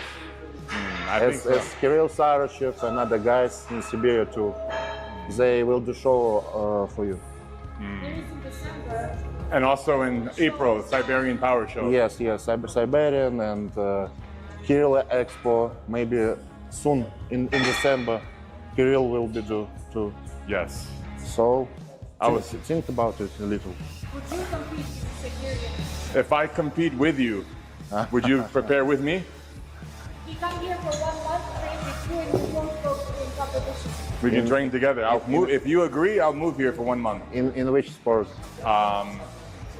As you like. It could be arm wrestling, powerlifting. If you do powerlifting, 100% I come. 100%. You have my word.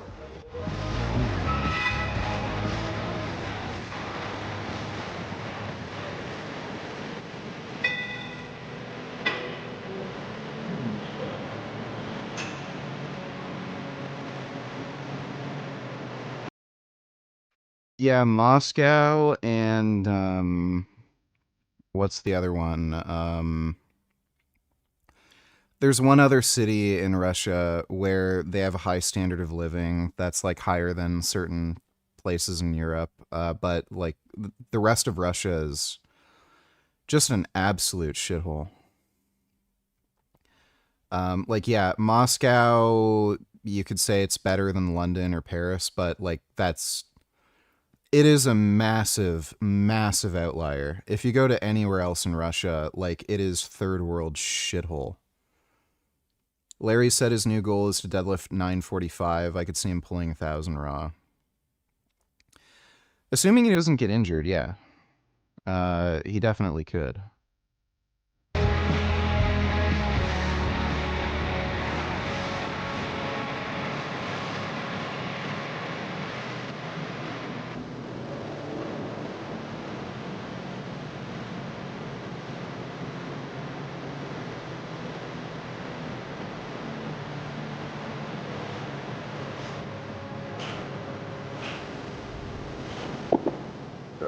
I see that you train with Daniel Ryzhov.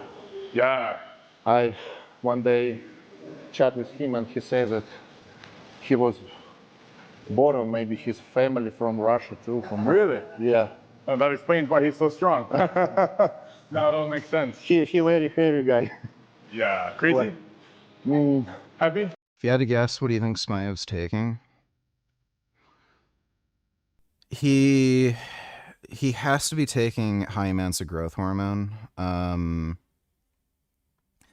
That's the only way to explain the increase in his hand size. like a lot of that isn't bone growth. That's like tissue growth around the hands, and I think some of that's from like water retention. Growth hormone, you'll notice it when you take the drug. It's weird. You don't just get water retention like throughout your body, or you see your ankle swelling. Like you'll see it specifically in your hands. So if I had to guess, like he's got to be on at least 10 IUs of growth per day. If not more. I'm assuming there has to be like a lab either in Russia or they for sure get shit imported from China, and like China's right next door. So he might be able to get like really good deals on growth hormone where he lives. So he might not be paying much at all for it. So guaranteed it's got to be growth hormone. And again, like there's so many myths around growth hormone. It doesn't really cause bone growth. You will see anecdotally some people saying like their fingers got longer or something, or their shoe size increased.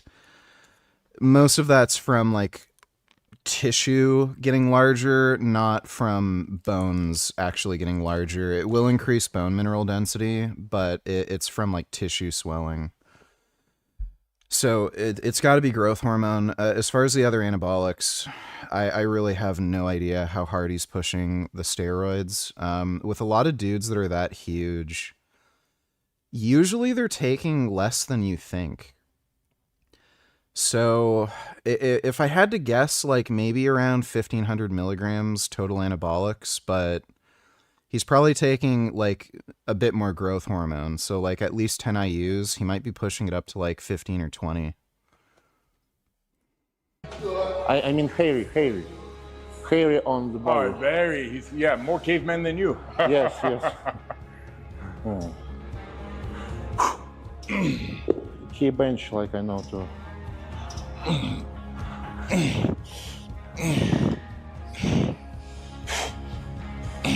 should do like a documentary series if you are preparing for the competition. My most popular videos is when I was in Iceland with Halfcore. Oh, I see. For 2 months. Yes. I want to reproduce that environment and training with you, but we have to train together for the same goal, you know? That's when the magic happens. You compete after me? Sorry? You go to him and after you compete? Yeah. I just don't remember. We were preparing for competition in the same time. Not against each other, just, you know, at the same venue, at the same location. I remember how you swim. That was very difficult. That I don't want to do ever again.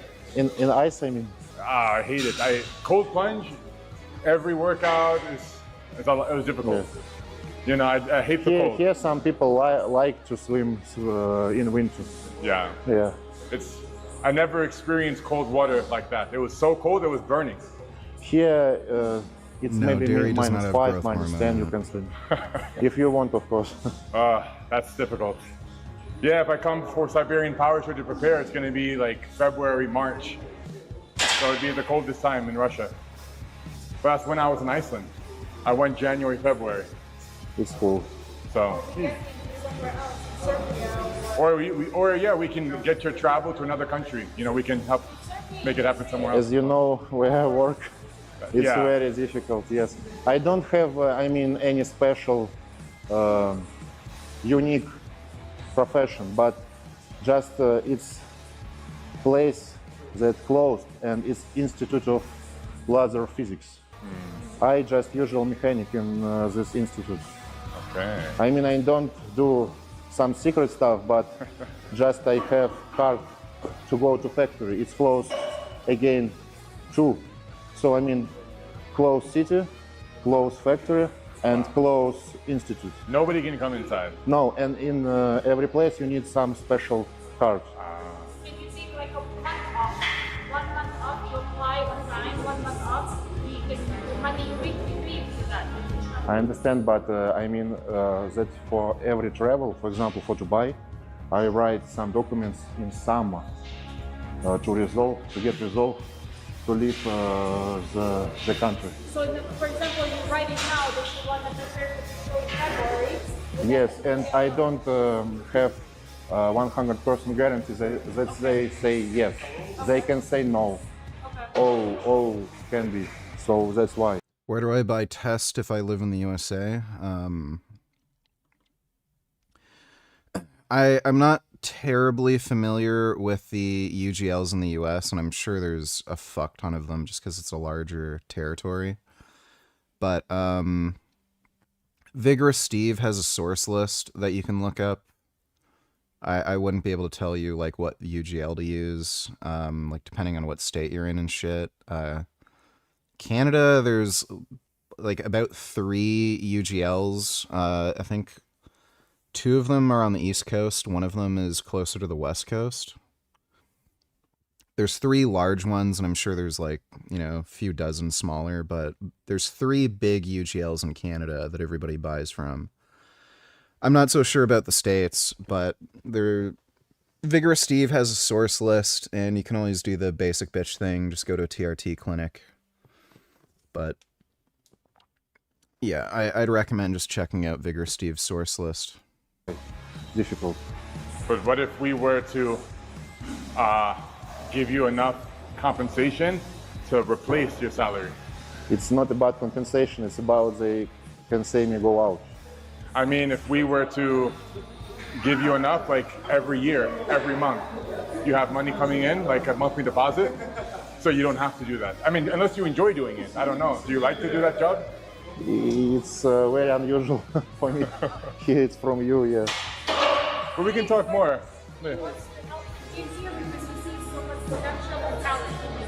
He wants to help you. Because he said that you should be working in factory. You deserve to have a lot. We have here a little different mentality. You know? I know, it's a bit different, but we try to change your mentality. I understand.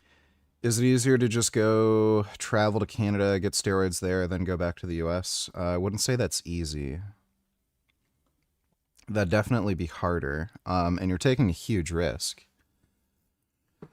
Like, steroids are legal in Canada, so if you were to come from the US and let's say you got caught at the border with steroids going into Canada, I don't even know if they can technically charge you if you can argue that it's just for personal use, even if you don't have like a prescription or anything. In the States, it's a different story. They're illegal. They're a controlled substance there. So, even if you could argue it's for personal use and you're not trafficking, you're still going to get like a charge and get busted. So I would highly recommend against doing that. And again, there's plenty of UGLs in the States where like you just order them online and then they're brought to your door. I wouldn't risk drug trafficking if you just want to get some steroids. So yeah, just the risk involved, just order gear from the States. Yeah, only if you're open-minded, we can talk more. But if you want to keep everything the way it is, we have time to think and talk about now just the training. So let's go.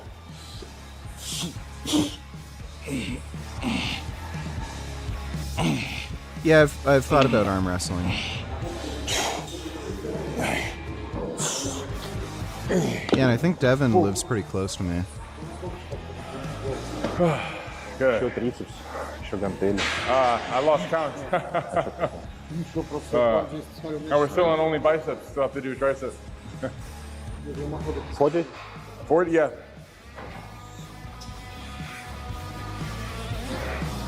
Okay.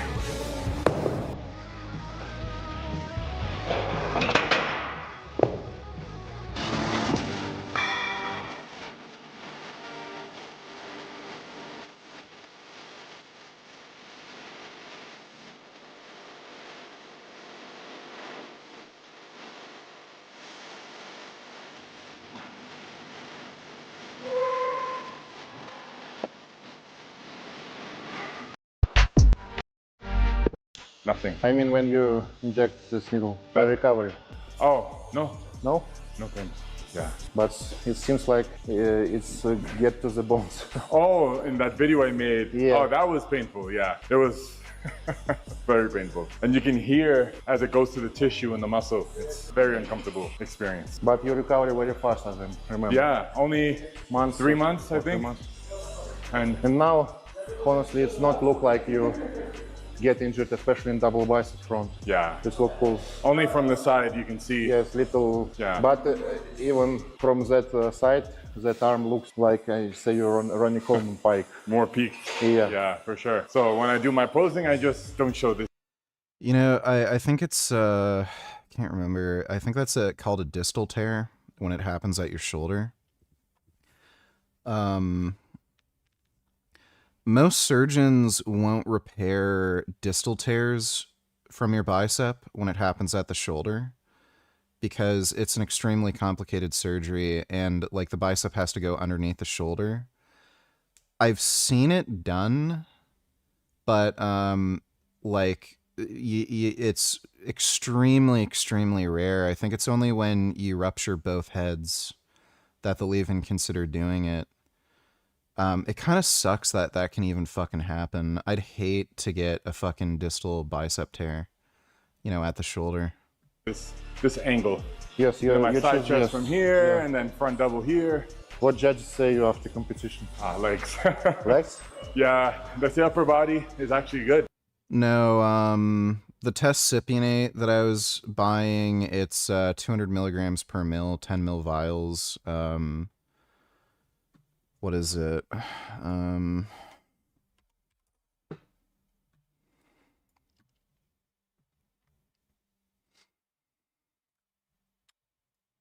Let me look up the price. It's $89 per vial. So if you're taking 210 milligrams a week, it roughly works out to about $50 a month. I'm taking test and enthate right now. It's $250 per mil, same price. So I switched to test and enthate. Honestly, when I see, I can't say that it's small. Just now, when you look Olympia, yeah? Yeah. In early 60s, 70s, guys like Arnold have quads. Yeah. But this muscle, now very big. Yes. But in that time, guys don't have it too much. And it looks symmetry and proportional. So when now they don't have big quadriceps and have, I don't know. Adductor, like yeah, shield. like Derek Lunsford. Yes. I don't know, like, dude, open pro bodybuilding is just fucking retarded right now.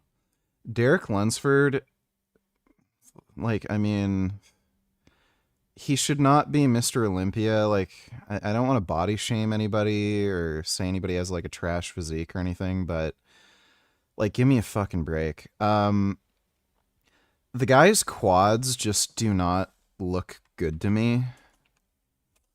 Like, I get it, like, the dude's jacked and everything, but when you're talking about, like, a Mr. Olympia,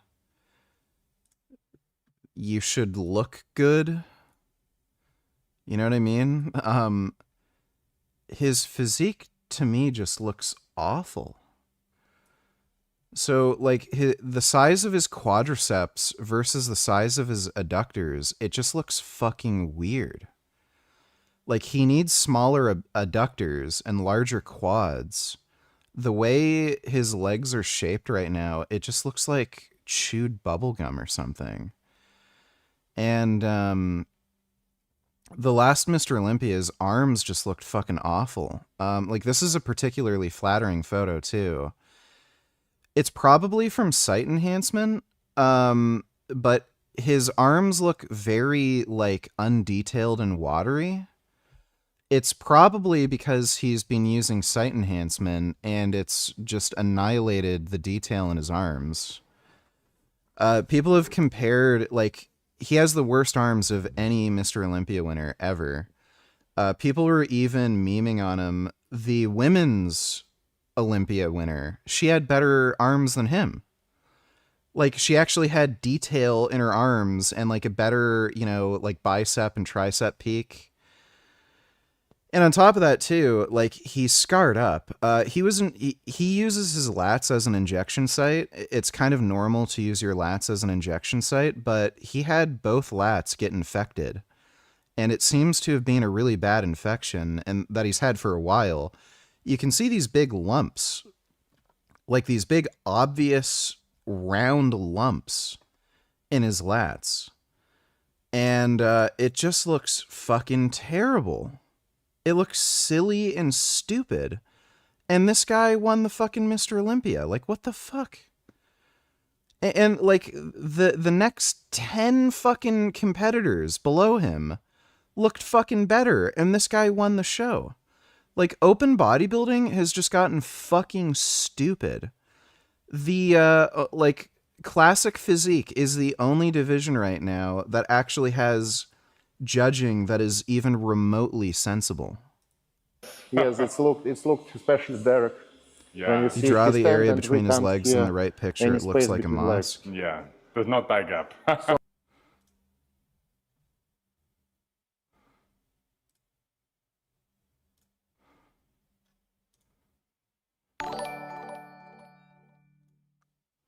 Have you ever played the Try Not to Poop game? Basically it's a tactical strategy game where individuals tighten their anus to retain poop for a longer period of time.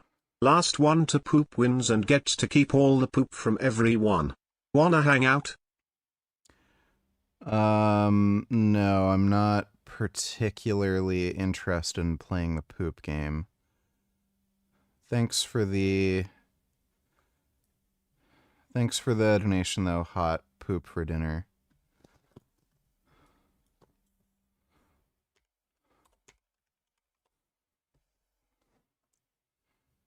Yeah, what do they call those things? The weird... It's like that weird dome.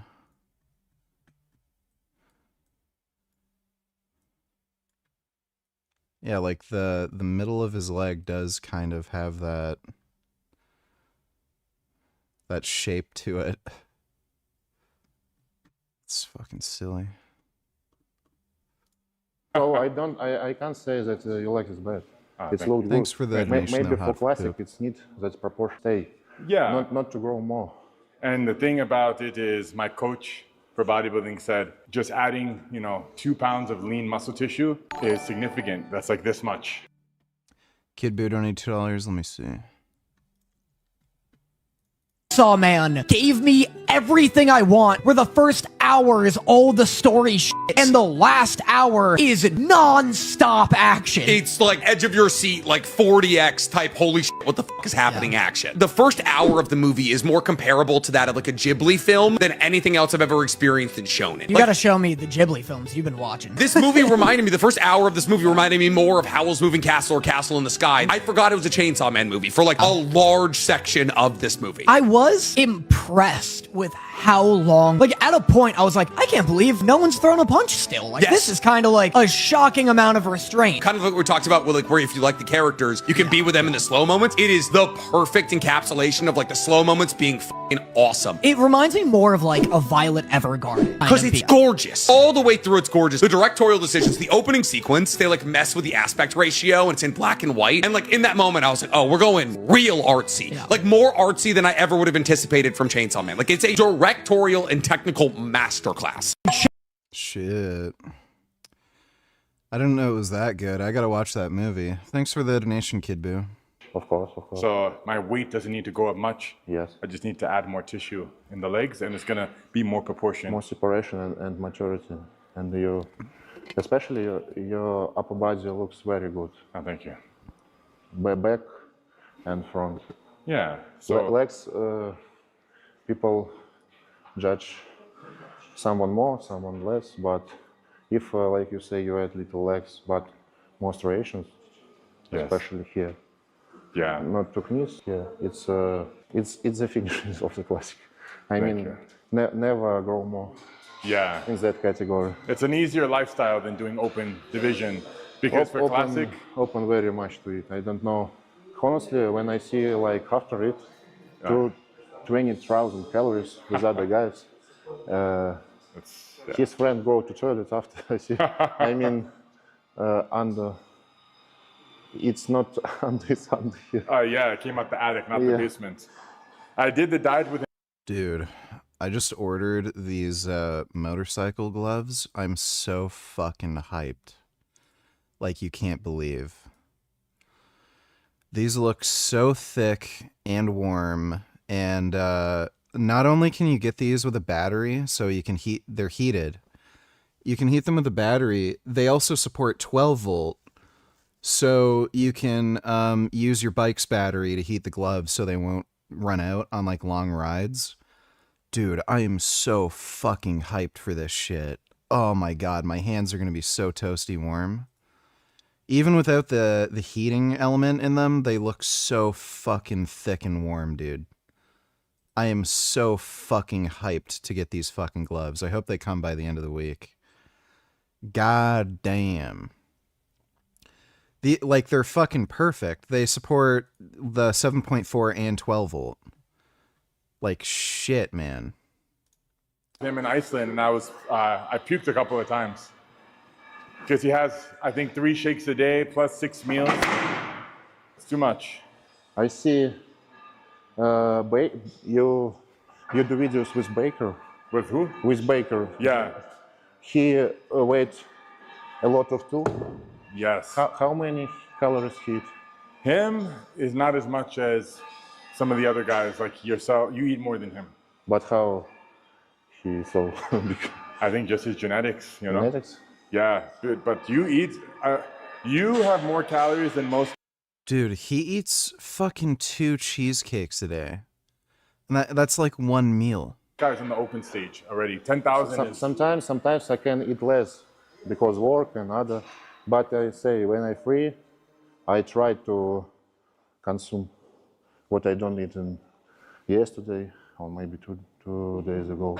If I don't eat enough, I consume it on the next days. You make up for I it. try. I mean. Yeah. Like strongman, but I'm not strong. Especially at the hall and videos where they go to McDonald's and spunked. You see this? Yeah. It's too much calories too. Yeah. Burgers, potato, and. But you already. So the thing about you is you're already living the lifestyle of the guys who are doing this for a living. I try mix it with usual life. It's hard, but it's. I just enjoy and like it, and that's all. But could you imagine if this was your job? If you got paid to do this, like, can you see yourself doing that? Like, imagine you don't have to have factory job. You just train and eat and film. First problem for me when I go to abroad or very far from my home, I very missing. I don't know how you travel so much on the year. Bring my wife everywhere. With wife, it's very good, yes. But when you're alone, it's travel. It's for me, it's a very big problem. I start missing when see my places and all of that. Yeah. Especially when we go to Dubai and see the go to swim. Even in that time, I missing about usual river here. But you know, he has a really nice Sphinx cat, and he has a little dog. The saying I like to live by is that growth only happens when you're uncomfortable. Like training. If you train only to where you're comfortable, you don't grow. So in life, to have more success, and you have to be a bit uncomfortable, you know, travel when you don't want to sometimes, and do things like that to live an easy life in the long term. That's what I found to be true every time. And you get used to it. You know, I left my home when I was 18. I moved from my home. Oh yeah, Greg Kovacs ate like a fucking retard. That's probably why he died. He died of fucking heart disease. I think he just had a heart attack. But yeah, that guy would eat like massive amounts of fucking red meat. Like the only thing he'd eat was like ground beef. And it's funny how they attribute some of these deaths to steroids. Like, yeah, the doses of steroids he was taking weren't great for him. But then when you add in like, 10,000 calories, mostly coming from red meat, like, no shit, you're gonna give yourself fucking heart disease. After some time, it becomes normal. Yes, yes. More when you come back home. And when it's short-term trips, like only 3 to 5 days, it goes so quickly because you're busy, usually working nonstop all day, and there's no free time for you to miss home. But it's the long trips, right, that are difficult, like going away for weeks or months. Especially when you do kids. Yeah, yeah. Kids will be a big problem for both of us, yes. You have no kids now? It's a secret. Okay. Is there a close airport in the city? Yeah, no. No? In maybe you know Nizhny Novgorod, it's 3 hours right from here. So it's closer than Moscow. It's a little closer, but not all flights go from that city. In Moscow and St. Petersburg, the most usual flights. So you always have to drive from Moscow to fly somewhere. If you want to go, you have to drive to Moscow. Yes, need to drive. But last time I drive from Moscow on taxi 5.5 hours. Yeah, we took this yesterday, 6 Holy shit. hours. Yeah. It's and after that you must go to training and other stuff. So.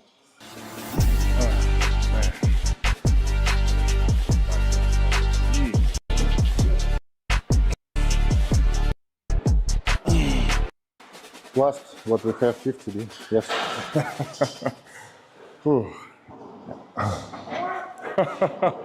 Next day, on streets we don't have weights, so we do just body weight reps. Perfect. It's for pleasure too, I think. Yes. Especially for you. I'm looking forward to that. I never do bodyweight training for reps. When I was doing calisthenics training with Chris, it was very low reps. Mostly hard for all guys which I met. I mean, not for videos, just for training. Ah, okay. It's what pull-ups, because dips and push-ups little easier than pull-ups. Oh, much easier. Yes. Well, but when you're doing lots of reps, it can still be very challenging. Pull-ups you do on reps too. I see you're training with Breon and not back training, yes? Yeah, too many. You say 100 reps you do? 600 reps. 600 reps. Yeah, it took 3 hours. How your muscle feel next day? I didn't do anything. It's just... I mean, it's pain? Yeah, I couldn't contract the muscle. It was so fatigued the following day. It's, I think, was branch feeling on the next day after training. Yes, I didn't want to move. Yep. How many of these fucking things are they doing? Holy shit. I'm gonna... and go to animal. Okay. Ridge is formed almost as thick as his upper arm.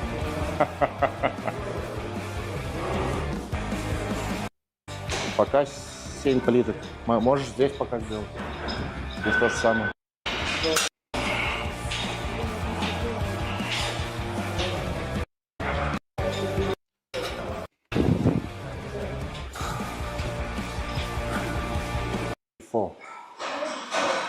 With, inside?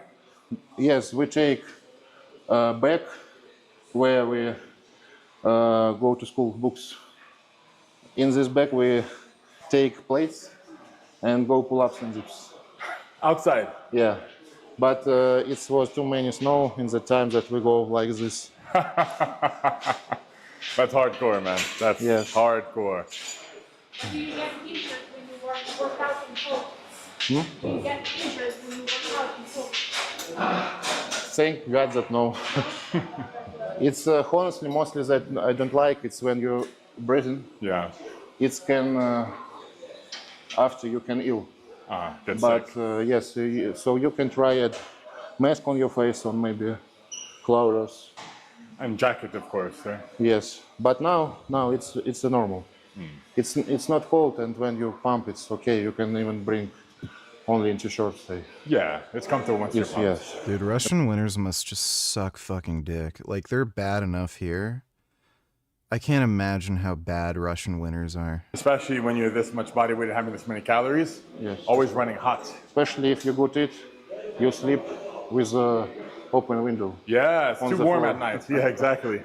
Almost want to bring the bed from hotel outside. It's so warm inside. Too warm. I mean here even winter with open window on the floor. Yeah. Here, hotels sleep at night in the cold? Which hotel you stay? It's just across the monastery downtown in Divievo. It's I think Diva Grand Hotel Divievo Grand So Divievo. it's wood. Yes. Yes. Wood. Yes. Yes. It's most rich, but it's most unique by culture. Yeah. It's just next to the monastery. Yeah. Its hotel have banya, Russian banya, Because what? Russian banya, Russian sauna. Sauna. I don't know. Oh, it's inside. Yes, Oh, I yes. didn't know. You can pay and go with your wife. It's 3 sections. On the street, one cold, as you don't like, and inside hot. Ah, hot goat therapy. For 1 or 2 hours, you pay, and they give all of you.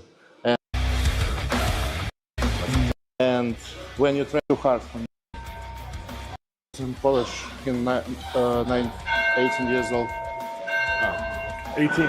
18. Not since then? No. I just do that lift maybe 3-4 months, and then more like in the time bench. And in the time I won't bench like Kirill. Oh, if you spend 1 year training bench press, I believe you can have the record. The most problem when I rest, it's too hard for me. I want to train. Yeah. And when you train a lot, you don't recover well. Yeah. Go to gym and can't move big weights. Right. It's a problem, yes. It's difficult. Mentally, it's very hard to wait. You want to push, go higher, go harder. Yes. But your body say you no, go sleep, go eat, rest. Yeah. In bodybuilding, a little easier in this plan. You can train. I find bodybuilding training's easier, but the lifestyle with the eating is significantly harder. I mean, not about easier. I mean, it's more pleasure. You enjoy it more. For mentally, yes, it's more pleasure. Well then, have you considered going into open division? Have you thought about it? Yes, but I understand that I'm not on that level for that guys. Especially when in Dubai I see Andrew and other big guys, so they of course impressive. But when I look on you, in real life you're really bigger than on videos. As are you. And to be fair, I think you are on their level. What do you think? And you're taller too. Yeah. You're on videos little less. Yeah. Yeah. I have a hard time believing this guy could diet for a bodybuilding show. Like, he's not fat, but I've seen the way this guy eats. I think he just likes fucking eating. Like, nobody eats 2 cheesecakes a day for, like, because they, like, have to. Like, people are eating 2 cheesecakes a day because they like eating 2 cheesecakes a day. Oh, way bigger. Lex. Yeah, what do you think? His calves? What measurement? What measurement? Maybe 40 inches in centimeter, I don't know. The last summer, I train 3 times a day. Okay, wow. Basic, for example, back or arms, chest, and second training forearm, and last training before sleep, calves. And when I'm training calves, after 2 months on pump, it was 59 centimeters on pump. Wow. Yes. But now I stop training calves only once a week, and they become smaller. But when I'm training every day, I don't know why. Only with body weight I stand home, and 30-40 minutes I do no stop. 30-40 minutes? Non-stop. Yeah. Wow. How about rest? No rest. Jeez. You know, there's a lot of like weird things that people have done for calves. Like I'm just trying to do calf training every other day, and that seems to be working.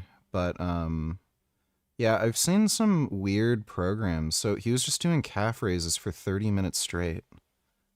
Yes, I try just change the position like this, Weird. wider, closer, or like this. and non-stop with body weight. Right after this, they become on pump 59. And then from before training, how much size? I measure now, maybe it's 50 plus, but I don't know how much. Wow. Maybe when you gain weight, your calves become a little bigger because you always walk. Yeah, a little bit. I have to try that. 30 minutes of straight calf raises. That's extreme. You have Fuck, I need an anime to watch. You can push ups with wife and something like that. True. I can make you a weight bit.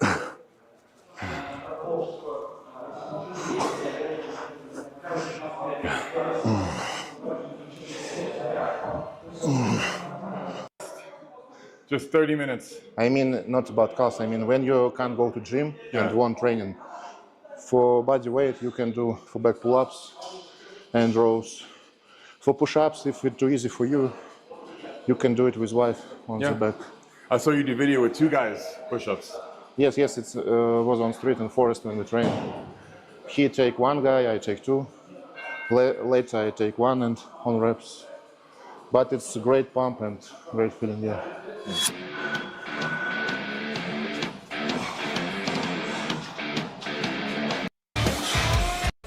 I don't try, honestly, but I see how he do it. Wow, that's impressive.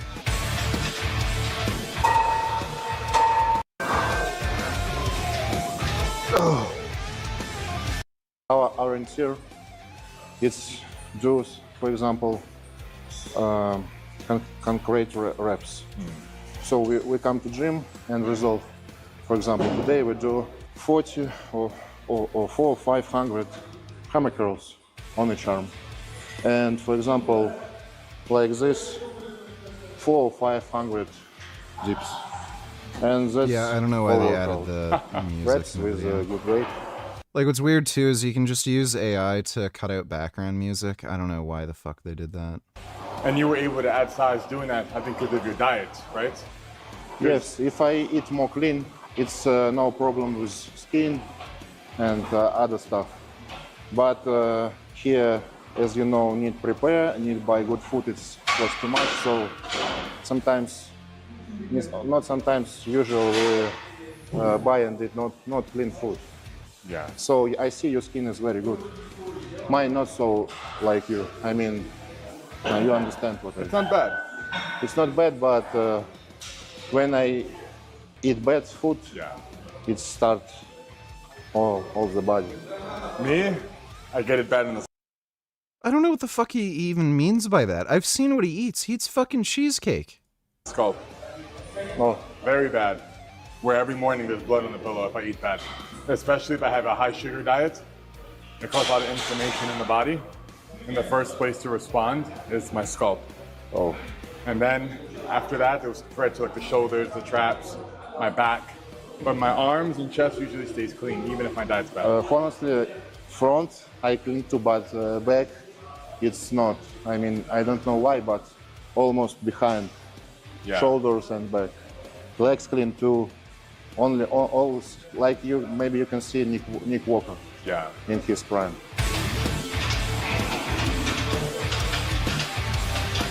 If between sets in training you little eat carbs, it will be more.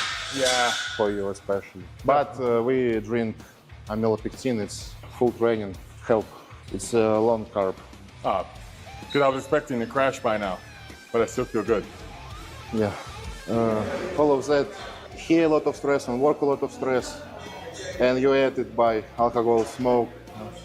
No. That's smart. But to never even try it takes a lot of discipline. For the best. Difficult to control it once you have a taste of it. It's not about control. I just don't want. That's good. It's like cigarette. It smells very bad. Why I must smoke it even if it's not smell even good? You can't breathe when you go around with people who smoke. Yeah, it's terrible.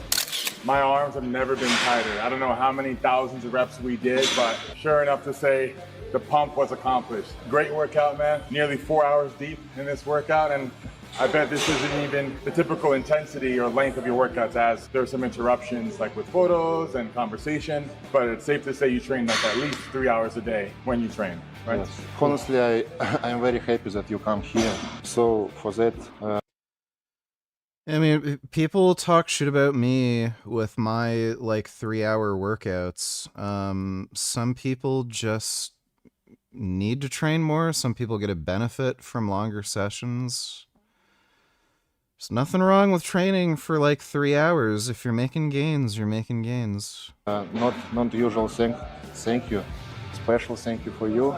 Thank you for having me. That you meet me, my friends. Next day we meet again and train on streets. Larry is a great man, humble and very kind. So for me, it's one of the best days in my life. So thank you very much again. Now, even pity that we finish, but hope next day will be so good like that. Absolutely, and I want to say Andre is a very gentle giant. You have an intimidating look. You look like you can bite my head off, but you're very soft-spoken, have a very nice energy. I would love to see more content from you, like vlogging your workouts and seeing you one day step on stage in any competition, whatever your passion is. You're gonna be one of the best in the world, if not the greatest ever. I believe in you, and want to do pictures and other guys and friends, they see and absolutely exceeded. Is that based on whether or not you are more fast twitch or slow twitch? No, doesn't matter. Fast twitch people have a harder time recovering between sets, I think. No.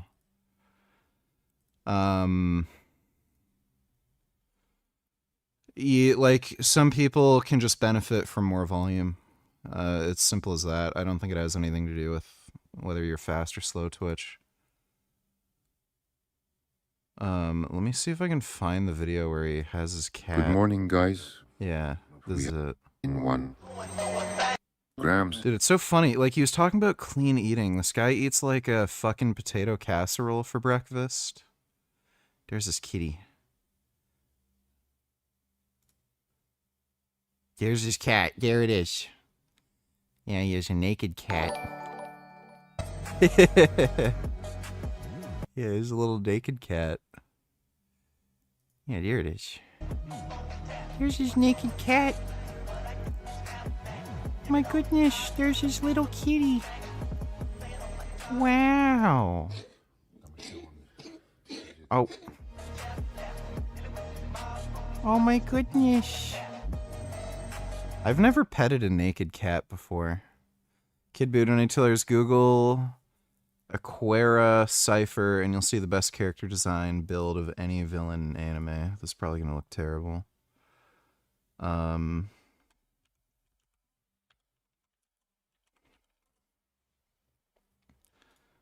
You gotta be fucking kidding me.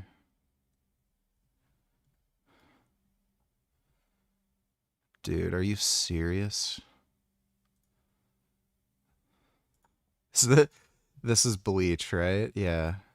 Only Bleach. That has got to be the gayest emo bitch fucking character design of all fucking time. And of course it's Bleach. Every time people tell me like Bleach is so great, look at this thing from it, like I am further convinced Bleach just fucking sucks. Like, oh my god. That is just horrible. Yeah, that's terrible. Thanks for the donation, Kid Boo. I like his kitty. The total weight comes to 1,600 grams. He's going to eat. Yeah, dude, this guy's so fucking we'll ridiculously huge. Food. It's funny, when he goes out in public, they show everybody staring at him. Yeah, it's like not even human. And this is what he's fucking eating, like Fanta. Looks like these are some gummy candies. And yeah, there's the 2 cheesecakes he eats. He also like guzzles down like baby food or something. Entire loaf of bread, yogurt, juice. I don't know what the fuck that is. I'm assuming it's like tuna. Yeah, he's talking about like eating clean. Like, dude, you eat 2 cheesecakes. Fucking bizarre.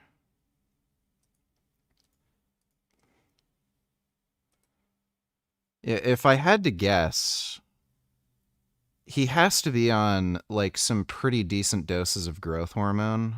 Because like he's also not getting fat. Like he's not ultra lean or ripped or anything, but like he's still fairly lean, despite eating like 2 fucking cheesecakes a day. Like even if the dude is working out a fair bit, like 3 hours plus a day, like there's no way you're eating 2 cheesecakes and staying that lean. Like like he's got to be on decent doses of growth hormone. Like I'm even on 5 IUs per day, and I notice I don't put on fat like I normally would. Like I can just keep eating, and I if anything, I've been getting leaner.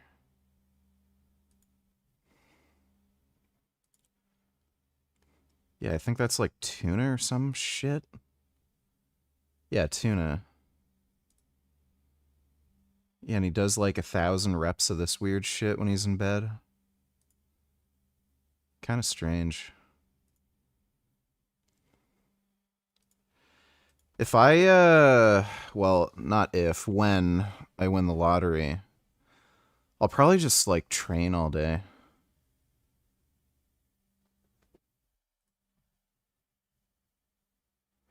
Yeah, he also has a little dog. It's a nice little dog. He's nice little animals. Oh, looks like he's taking good care of his animals. That's nice. Too bad he's not vegan, but at least he's taking care of his animals. No, Dodo wanted me to... Which was it? What I wanted to talk about, because, I want to make sure we've got time to just touch on this, because you did mention it. You talked about... Guy's probably on a budget. Doubt he makes that much money. He probably just does what he can to hit his calories. Well, he's in Russia, and they're right next to China. Like, there's some people who literally get growth hormone for free. Like, I know there's some pro bodybuilders who literally get it for free. Through like supplement sponsorships. He's probably getting like Chinese growth hormone. I don't know if there is any growth hormone factories in Russia, but they're right next to China. He's probably just getting a really good deal on growth hormone, if I had to guess.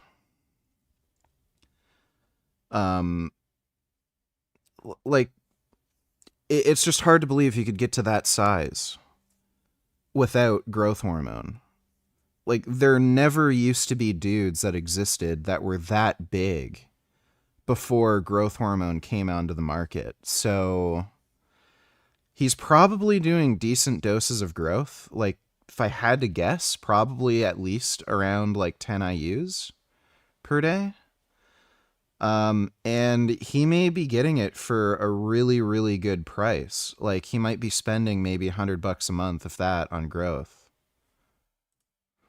Moving on forward towards the Civil War and the abolition of slavery and the abolitionism movement as being a Christian movement. Now, I understand the idea of referring to the fact that a great deal of the abolitionist movement, especially in England, referred to Christian values, just as the furthering of justice campaigns related to race by people like the Reverend Martin Luther King made references to Christianity. However, I think it's a separate question to say, did these movements refer to religion and Christianity, and were they in fact Christian? I've had a lot of discussions recently, including with your colleague Ben Shapiro, about whether not just modern America, but the modern West is Judeo-Christian in its moral essence. And a lot of people point to things like the abolition of slavery. It seems to me that if you want to refer to Judeo-Christian values, I don't know what you're referring to, but it can't be the actual scriptural tradition. It can't be the text itself. Because if it were, then I could probably make the case that, okay, maybe America was founded as a Judeo-Christian nation insofar as it had the institution of slavery, which is explicitly condoned in the Old Testament. When people talk about the abolitionist movement being Christian, in other words, what is it that they mean? What do you mean? Do you mean that the actual scripture of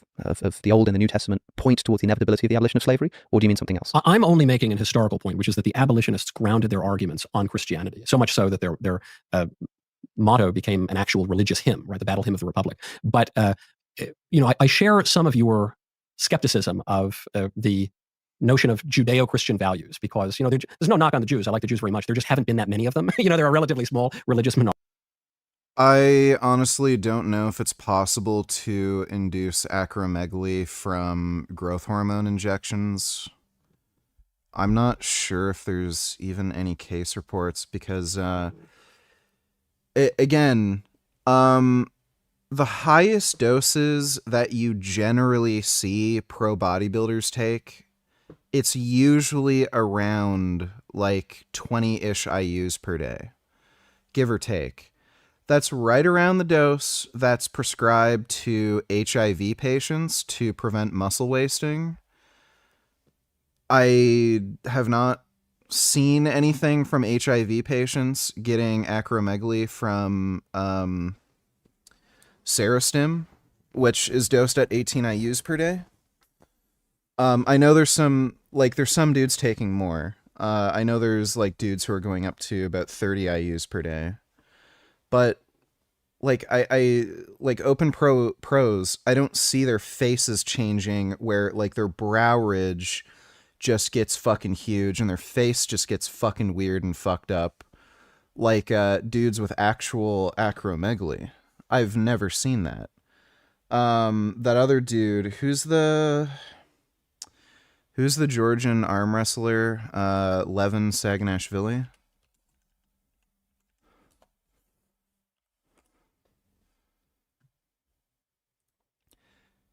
His face didn't change.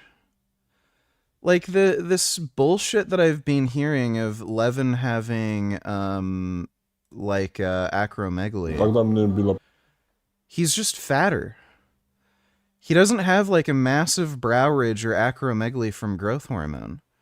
Like his face is exactly the same. He's just fatter. So that's what he looked like before. And that's what he looks like now. Like, there's no difference to the bone structure in his face. The only thing you could maybe argue is that his nose got a little bigger. But that's normal. Your nose generally gets larger as you age, and other steroids can also, like, trigger growth of your ears and nose. Your nose and your ears, they're vascular tissue, and if you have more blood flow, like your nose and ears can get bigger. So like growth hormone doesn't even just do that. And your ears and nose get bigger over time anyway. So he doesn't have acromegaly from growth hormone. His bone structure in his face is exactly the fucking same. People are just bullshitting. Everyone makes up horse shit about growth hormone. I don't know why. It's like this fucking weird retarded thing where everyone who fucking says this horseshit about growth hormone has never taken it. I don't even think they know anybody who's ever even been on growth hormone. The only difference in his face is he's just gotten fatter. Like, yeah, his cheeks are bigger and everything, but he's just fatter than he used to be. He looks the same. Yeah, his voice might have gotten deeper. Acromegaly has nothing to do with the deepness of your voice, by the way. And when men get older, their voices just tend to deepen anyway. And the thing that's going to modulate the tone of your voice the most is the thickness of your neck. So if you do neck training, like wrestler bridges or something, and your neck gets larger, your voice is going to deepen. If you take steroids and all the muscles in your body hypertrophy, including your neck, your voice is going to deepen. I'm not even sure if there's any direct effect that steroids have once you're an adult that can even deepen your voice. There's also weird things that can happen with your vocal cords where over time some of the like nerve signaling to your vocal cords can change, and just the way you activate your voice box changes, and that can also deepen your voice just naturally. But like, this guy does not have acromegaly. People are just fucking stupid. He has the same fucking facial structure he had compared to when he was younger. He just looks like a fucking caveman. He's always looked like a caveman. He's just bigger and stronger and fatter. So, like, I don't know if there's even a single fucking case report. I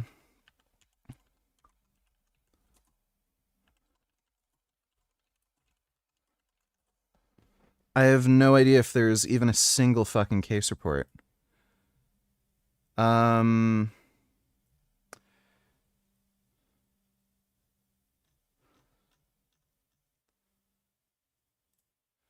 Acromegaly induced by growth hormone replacement therapy. Recombinant shown to be efficacious. We here report 61-year-old man with idiopathic hypopituitary... Idiopathic hypopituitarism, in whom clinically active acromegaly developed. I wish they'd share photos. Complete GH deficiencies being diagnosed earlier by arginine stimulation testing, therapy with recombinant human growth hormone. 2 IUs per day. Like, I don't buy this. At presentation, the patient's insulin-like growth factor 1, IGF-1, 439 nanograms per mil, and insulin-like growth factor 1 binding protein, highly elevated. That's not even that high. Like, it's not even that high. My IGF-1, when I got it tested before I went on anything, I think it was like 220. 439. There are people who just naturally have growth hormone levels close to 1,000, and they do not have acromegaly. So it's hard for me, like, this case report sounds like fucking bullshit, and of course, like, there's no photos posted. Endogenous GH production, pituitary adenemia were excluded retrospectively. IGF-1 levels up to 621 had been documented but not appreciated in the preceding 7 years. Upon GH dose reduction, IGF-1 serum levels returned to normal and the patient's clinical status stabilized. No GH receptor polymorphisms were identified in the patient's genomic DNA. This observation demonstrates that indiscriminate use of recombinant GH bears risk of active acromegaly. He probably had edema, if I had to guess. I don't know if they... Yeah, of course not. If I had to guess, this person probably had edema, and it was in their face. Because 2 IUs per day triggering acromegaly? Like, give me a fucking break. There's just no chance. Fuck.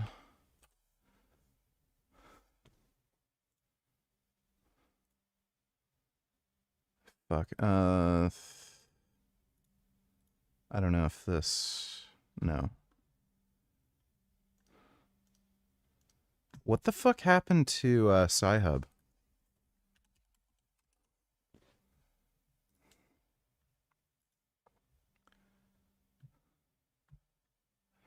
Blocked in India.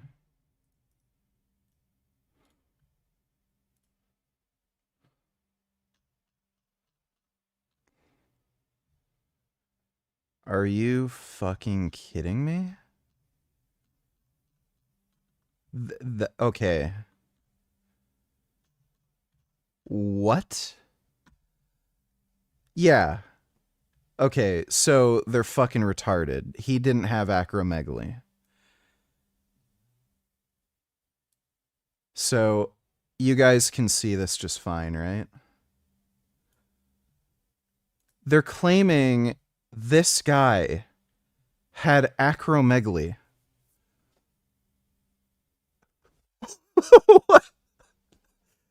So, he got older, and he's complaining about looking older, and then, they're saying he had acromegaly. This is the case report we were looking at. So that's the guy, and then they were talking about his like fucking. So yeah, I was right. He did not have acromegaly. This is just silly. This is so fucking stupid. It's unreal. Like, this guy looks like he gained weight. He clearly got fatter as years went on. And, like, if anything, if they're talking about, like, some facial swelling or something, maybe he had some edema and swelling from the growth hormone he was on. But this is clearly not acromegaly. He does not have, like, increased brow ridge protrusion or anything. So the idea, like, I've literally not heard of a single fucking case report of anyone developing acromegaly from growth hormone treatment. And again, like, extraordinarily high doses of growth hormone are treated for certain conditions. So for HIV patients, the standard treatment is 18 IUs per day of Serostim. That's an extremely high dose. Most open pro bodybuilders are not on doses that high. Dorian Yates, he was only taking, I think, 8 to 10 IUs per day. So people who have HIV/AIDS, they're taking more than double what Dorian Yates is taking. They do not develop acromegaly. And children with stunted growth, they are on as high as 30 IUs per day. They do not develop acromegaly.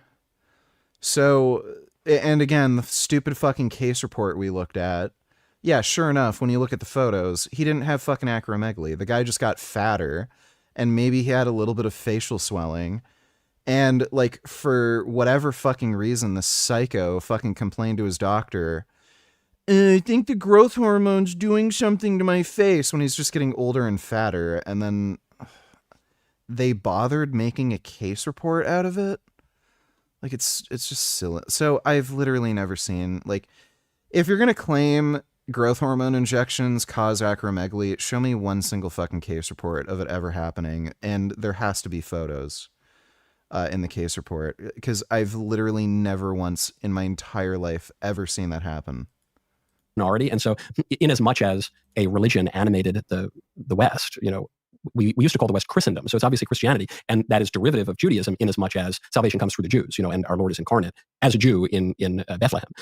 But then this raises a question of what is the nature of the church, and to what are we pointing when we cite Christianity for social movements? And so part of the problem that you're bringing up with abolition is that there were plenty of people who were pro-slavery who were citing verses of the Bible to justify slavery. And then the abolitionists were pointing to other verses of the Bible to justify the abolition movement. And so we've now put aside the, I guess, Jewish perspective of that. Now we take on the Protestant perspective, and it creates a lot of problems because, you know, we've both got our scripture, even though some of the books have been taken out of the Bible, and we're going to point to our scripture, and we individually are the ultimate authority. So, you know, I guess it's just a battle of wills until one of us is louder than the other, or we end up killing the other one, and then we'll see who wins the war. But again, that's not Sorry, go ahead. It says to me that what religion does or allows people to do is just take whatever they morally believe and refer to scripture to justify the position. Is it possible that HGH is somehow limited to that particular injection site, like maybe just in the hands or arms, blood flow restriction after injection? No, it doesn't work that way. Growth hormone is typically administered in fat. So, like, doctors will just tell you, grab a pinch of stomach fat, inject at 45 degrees. That's how it's usually administered. Bodybuilders, depending on who you ask, some of them like injecting intramuscularly. I prefer injecting intramuscularly. There's some reason to believe that it might be more growth promoting because it goes into systemic circulation faster. So you have way higher peaks of growth hormone. There doesn't seem to be a big difference when it comes to area under the curve. If anything, the area under the curve might be higher for intramuscular injection. And it does decrease faster, but again, like what you want the growth hormone to do is to go inside the muscle tissue and raise IGF-1 levels. So there's reason to believe that if you inject intramuscularly, it actually increases IGF-1 levels in the muscle cell more than if you inject sub-Q. But it's kind of like there's no way to really know. At the end of the day, it doesn't really seem to make a fucking difference. If you're taking enough growth hormone, people seem to grow about the same. The one big benefit to doing intramuscular injections with growth hormone is it makes you sleepy as fuck. So if you want to get like the best sleep you've ever had, injecting growth hormone intramuscularly before bed just knocks you the fuck out. But it doesn't impair blood flow. It doesn't do anything like that. Just one of the side effects of growth hormone is it affects the it affects your aldosterone, and it affects the angiotensin pathway, sort of like testosterone. So it can raise your blood pressure, it can raise your blood pressure. It can cause water retention. And for whatever reason, it seems to cause water retention more in your arms and hands. No idea why. It just makes your arms and hands swell up more. But that tends to be something that happens when you're not used to it. So if you just start taking it, you'll notice it, but your body just adjusts, and then that water retention goes away. That's what I experienced. When I first started taking it, I did notice a little bit more water retention, but after a few days, it just went away. But it doesn't obstruct blood flow or anything like that. No, I mean, if you tie off your arm or something after injection, I saw Brian Shaw doing this thing with this guy where they did blood flow restriction with bands after he got a pump. I don't know what the fuck that would do. Again, it enters systemic circulation. It doesn't have a localized effect.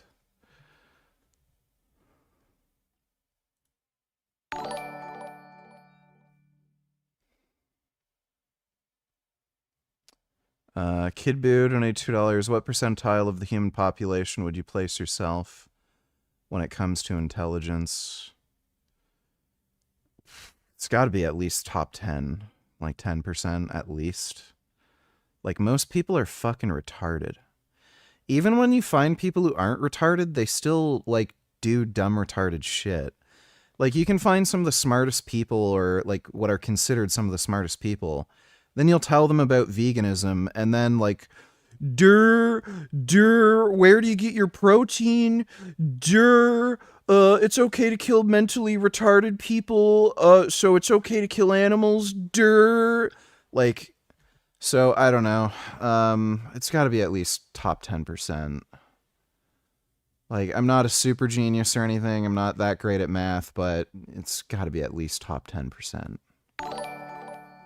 Thanks for the donation, though, Kid Boo. Kid Boo donated $2. What percentile of the human population? Yeah, you asked that again. Thanks for the donation, though, Kid Boo.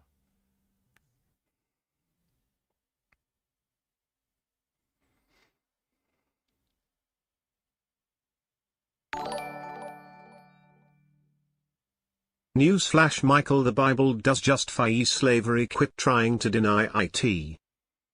It does indeed. Thanks for the donation, though, Dodo.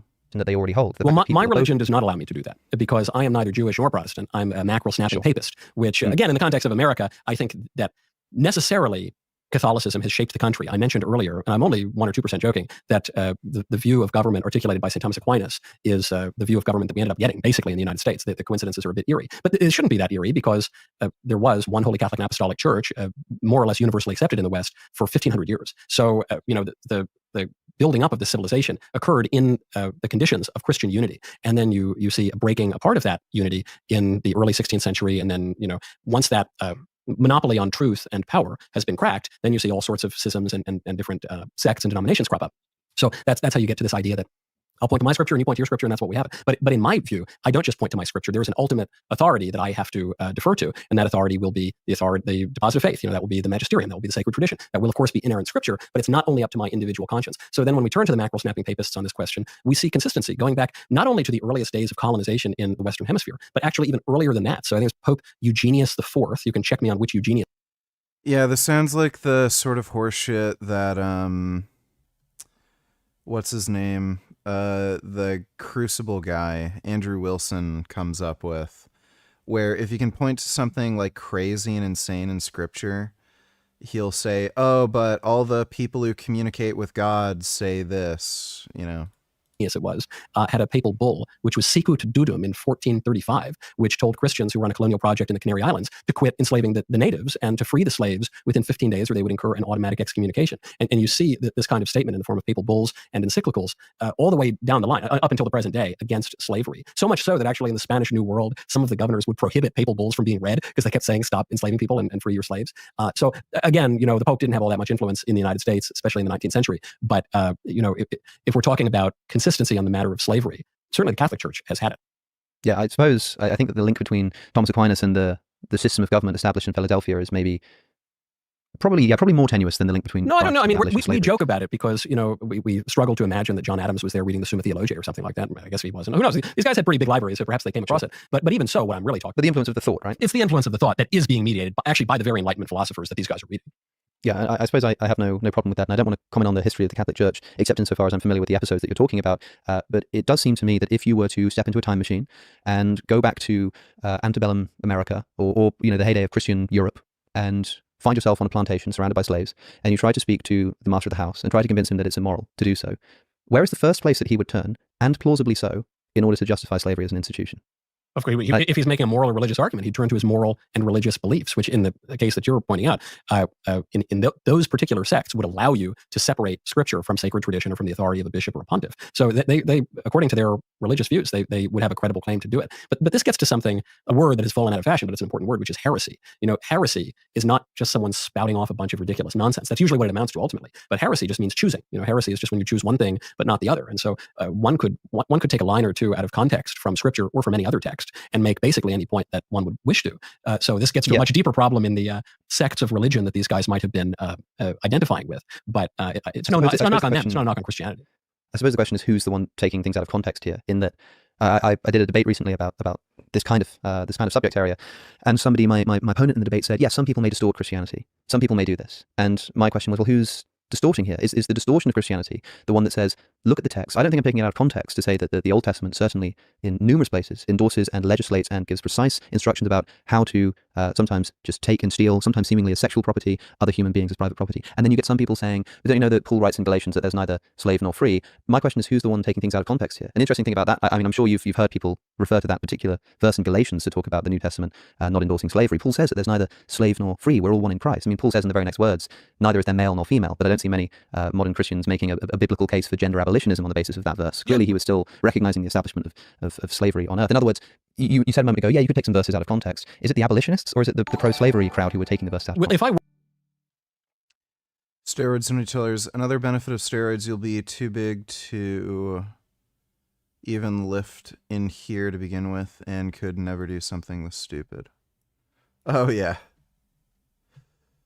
VR recreation of the exact spot where a man became stuck inside Nutty Putty Cave, died after 27 hours. Dude. Bro, these cave diver dudes are fucking insane. There's something genuinely fucking wrong with them. Like, yeah, at least if I lose my fucking mind and go crazy and have, like, this desire to go into a fucking cave I can't fit through, like, I wouldn't even be able to do it if I wanted. But, like, oh my god, those cave diver dudes are fucking retarded. Like, I can understand wanting to go through a big, wide open cave, like, sure, but that is just psychotic. I don't get it. Let me go into this dark, disgusting, like, fucking narrow-ass cave that I can barely fit through, that people have died going in, where I have to, like, squeeze as hard as I possibly can to, like, fit through this narrow fucking hole, and, like, maybe there's a 50-50 chance I don't get stuck and die. You have to be, like, retarded. They genuinely have to be, like, fucked. Thanks for the donation, though, steroids. Were to take a verse out of context to make a pro-slavery argument, the one you just selected is not the one I would take, because what Paul's saying is just manifestly and historically observable, right? He's saying there are Jews and Greeks, there are slaves and free men in our society. That's just an historical fact. And what he's saying is that actually all are one in Christ Jesus. So no one's denying the historical existence of slavery. But to your deeper question, which is, well, who's the one taking things out of context? The answer, Alex, is you. You are the one doing it. Because though I know it's very fashionable today to believe that each man can be his own pope and have his own religion, that is not the case. From the early, at least what I believe, is that from the early days of the church has 4 markers, that it's one, holy, Catholic, and apostolic. And we can trace that succession down through the bishops, and actually through the Bishop of Rome, all the way to get back to St. Peter, to whom our Lord gave the keys to the kingdom of heaven and said, what you loose on earth will be loosed in heaven, what you bind on earth will be bound in heaven. He gave him sacramental authority, for instance, to forgive sins, and that this passes on to the successors of the apostles. And so actually, when there is dissension, just as there was in the early church between, say, the church at Alexandria and the church at Athens, when there would be disagreement there, they would defer to someone. They would defer to the Bishop of Rome. In fact, you see this at the Council of Jerusalem in the Acts of the Apostles, when you have the spokesman of the apostles, the first among them, St. Peter, resolving differences. You need to have some kind of authority, ultimately. Authority is a naughty word these days, but it's inescapable. Someone's going to make a decision, whether it's you and your wife having an argument over where to go to dinner, or whether we're talking about whether slavery is to be encouraged according to sacred scripture and holy tradition. And so what I'm pointing out here is, and this obviously takes us a little bit outside the American political context, but when you're saying, well, which sect do I believe in, or who do I believe is the true interpreter of Christianity? In this case, I'm a member of a church that says there is an unbroken line, an actual sacramental church that was founded as the visible expression of Christ's kingdom on earth, and that the bishops and the Pope the Pope in particular, the first among the bishops, have a particular ability to and a requirement, a responsibility that they can't evade, to resolve these differences. And it just so happens that when this controversy over slavery first cropped up in the 15th century with the colonial episodes that began and really culminated in the Western Hemisphere, the Pope spoke consistently for now, almost 600 years, to say that no, actually, the Christian faith does not condone or encourage this kind of slavery that we're seeing. It didn't resound too much in the United States, but I suppose. And of course, Alex gives practically 0 pushback, because if he did, then these people aren't going to want to come back on his show. Defendants have failed to compensate him under the terms of the contract. And you guys know me. After I saw that, I want to find out for myself. Is this true? Is Larry Wheels really being a piece of shit? So I went digging. I got contracts. I got conversations. I got text messages. I got it all. So we got a new asshole today. Larry Wheels, the man who went viral for lifting crazy heavy shit, but also for abusing PEDs since he was 17 years old and never coming off like an asshole, and then tried to lie to us all and telling us all he's gonna quit, but he never does. Yeah. Last year I made a video saying I stopped steroids, and I had, as of 3 months ago, relapsed and gone back on a full steroid cycle. He's also known for having really embarrassing moments. I don't know. Like, dude, why even bother? Many people that would have the balls. I don't even understand why you'd bother. I guess it's a clout game. I'm gonna go off steroids. Steroids bad. Wish me luck, guys. And then he just goes back on, because why would you ever stop? To come and admit the shit he had. He told everyone that he had an addiction to jerking off to webcam sharmutas, to the point where he spent all his money on it and went broke. Every single month, I have been spending any and every last bit of extra money that I have come in monthly on campsites. Yeah, that is psychotic. I remember when he made that video, how in the fuck can you be so cracked? He makes good money too. Why in the fuck would you give some random bitch online all your money? Because of that, you know what he had to do? He tried to start an OnlyFans, right? But then he took it down real quick, realizing that nobody wanted to see that shit. But now he's caught in the middle of a fraud case, and he's in serious trouble because he tried to take money from investors, right, to buy his dream mansion, but he didn't pay anybody back. Wait until I show you what this piece of shit did. It wasn't until I was 16 that I actually got to join a gym. Shortly after that, did I start my first cycle, and I've been cycling ever since. Decided that was a good decision. 17. Yeah, at 17, yeah. Didn't take very long for me to think, this is a great idea. So when I first saw Larry, years ago when he first came on the scene, I thought, you guys remember that show? Family Matters with that little nerd asshole who was always doing stupid shit, Steve Urkel? I thought that was him as a grown adult and he started using steroids. I didn't know it was a different asshole. Did I do that? Did I do that? And because he was abusing so many steroids, I can't forget, like I was saying in the beginning, this asshole got addicted to sharmutas, jerking off on webcam, giving all his money to the point where he went fucking broke. Fast forward to the last, I want to say 8 months. Dude, it's so fucking weird. Like, not only could he have gone to an Asian massage parlor and just gotten some hand jobs for like $20, but I mean, he's Larry Wheels. He could just go to a gym and pick up girls. Like, he's not a bad looking dude to begin with. Like, he's not the most handsome man ever, but he's Larry Wheels. Like, he's got clout. So it's like, why not just fuck bitches for free? And they're there, like, you actually get to have sex with them. It's so weird that this guy had an issue with giving random fucking whores online money.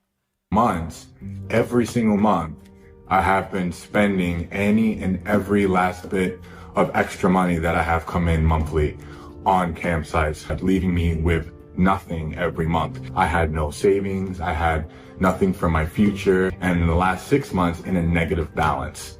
How I found a way to blow all my money on sex addiction, campsites and... Jesus, Larry, how much you spending? Everything, yeah. How much is the most you've ever spent? What's that, on these sites and stuff? Oh, probably like 5 figures a day. A day? 5 figures a day. Bad. What the fuck?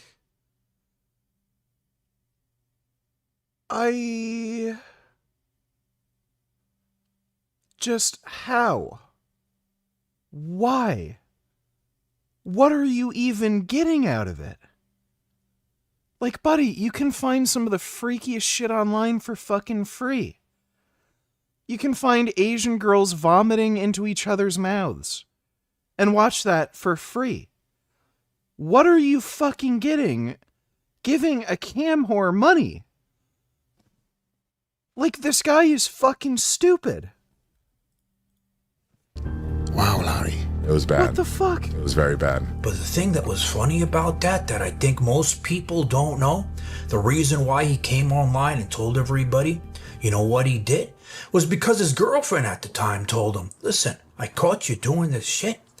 Unless you go online and tell everybody what you did, right? Like a little bitch simp, I'm gonna leave you. And so he went and did it. But the funniest part about it all is she ended up leaving him anyway for another guy because she was probably tired of seeing Steve Urkel's face when she was fucking him. Well, he ended up... I'm not taking Tren. I don't know why you said I hinted at taking Tren. Going so broke from this addiction, he ended up doing desperate things, okay? And the reason why I'm telling you guys this story is because it pertains to the story that's coming, okay? Well, he had no money, so what did he do? And don't forget, this asshole was making hundreds of thousands of dollars a year on YouTube and not even counting his PR company. So this asshole was making millions a year. So that shows you the magnitude of what this asshole was doing, and he went broke, right? Well, he was so broke, he thought it was... Dude, like, why not go broke doing, like, cocaine or heroin or crystal meth or something, or... Like, at least spend too much money on cars or something. Like, get a Bugatti, a Lamborghini, and Ferrari and stuff like that. Oh, damn, I can't make the car payments. just sending money to fucking cam whores? I can't wrap my head around it. Like, what was he getting from it? It's weird. Like, it's just so weird. Like, I can understand, like, I don't know, signing up $20 for some chick's OnlyFans or something because you just like her in particular. But, like, the guy was spending thousands of dollars on a daily basis. So, like, when he says that, 5 figures a day, he had to have been spending, like, over $100,000 a month on this, on this cam horse shit. I just don't understand what you get in return for that. It's just outrageously fucking retarded. I don't know if, I know there was a guy who ended up killing his family. There was some OnlyFans chick who he was sending money to, and he stole his parents' entire life savings and gave this OnlyFans chick $200,000 because he thought that would help him get an actual relationship with her. I don't know if that's what he was thinking, where if I give these chicks enough money, maybe they'll date me. Like, it has to be something like that. Because otherwise, I mean, maybe, like, I mean, I know how it works. Like, oh, let's hit the fucking dono goal so that I'll shove this thing up my ass. There's no way that you could end up spending, like, over $100,000 a month on something like that. Where, oh, like, there's not enough fucking women on the planet where you can throw them $100 to, like, shove something up their ass on cam. Like, there's just no chance. So it has to be some weird thing where he thought he'd end up, like, actually dating some OnlyFans chick if he sent her enough money because he's, like, a fucking stupid delusional whack job. It's a good idea to go start an OnlyFans, but he realized after 2 days, nobody wants to see Steve Urkel jerking off. He took that shit down. So now that brings us to where we are today, and Larry Wheels in serious legal trouble. And I heard whispers of this going on, so I reached out to my lawyer. I said, listen, I heard Larry Wheels, that asshole, he was doing stupid shit again.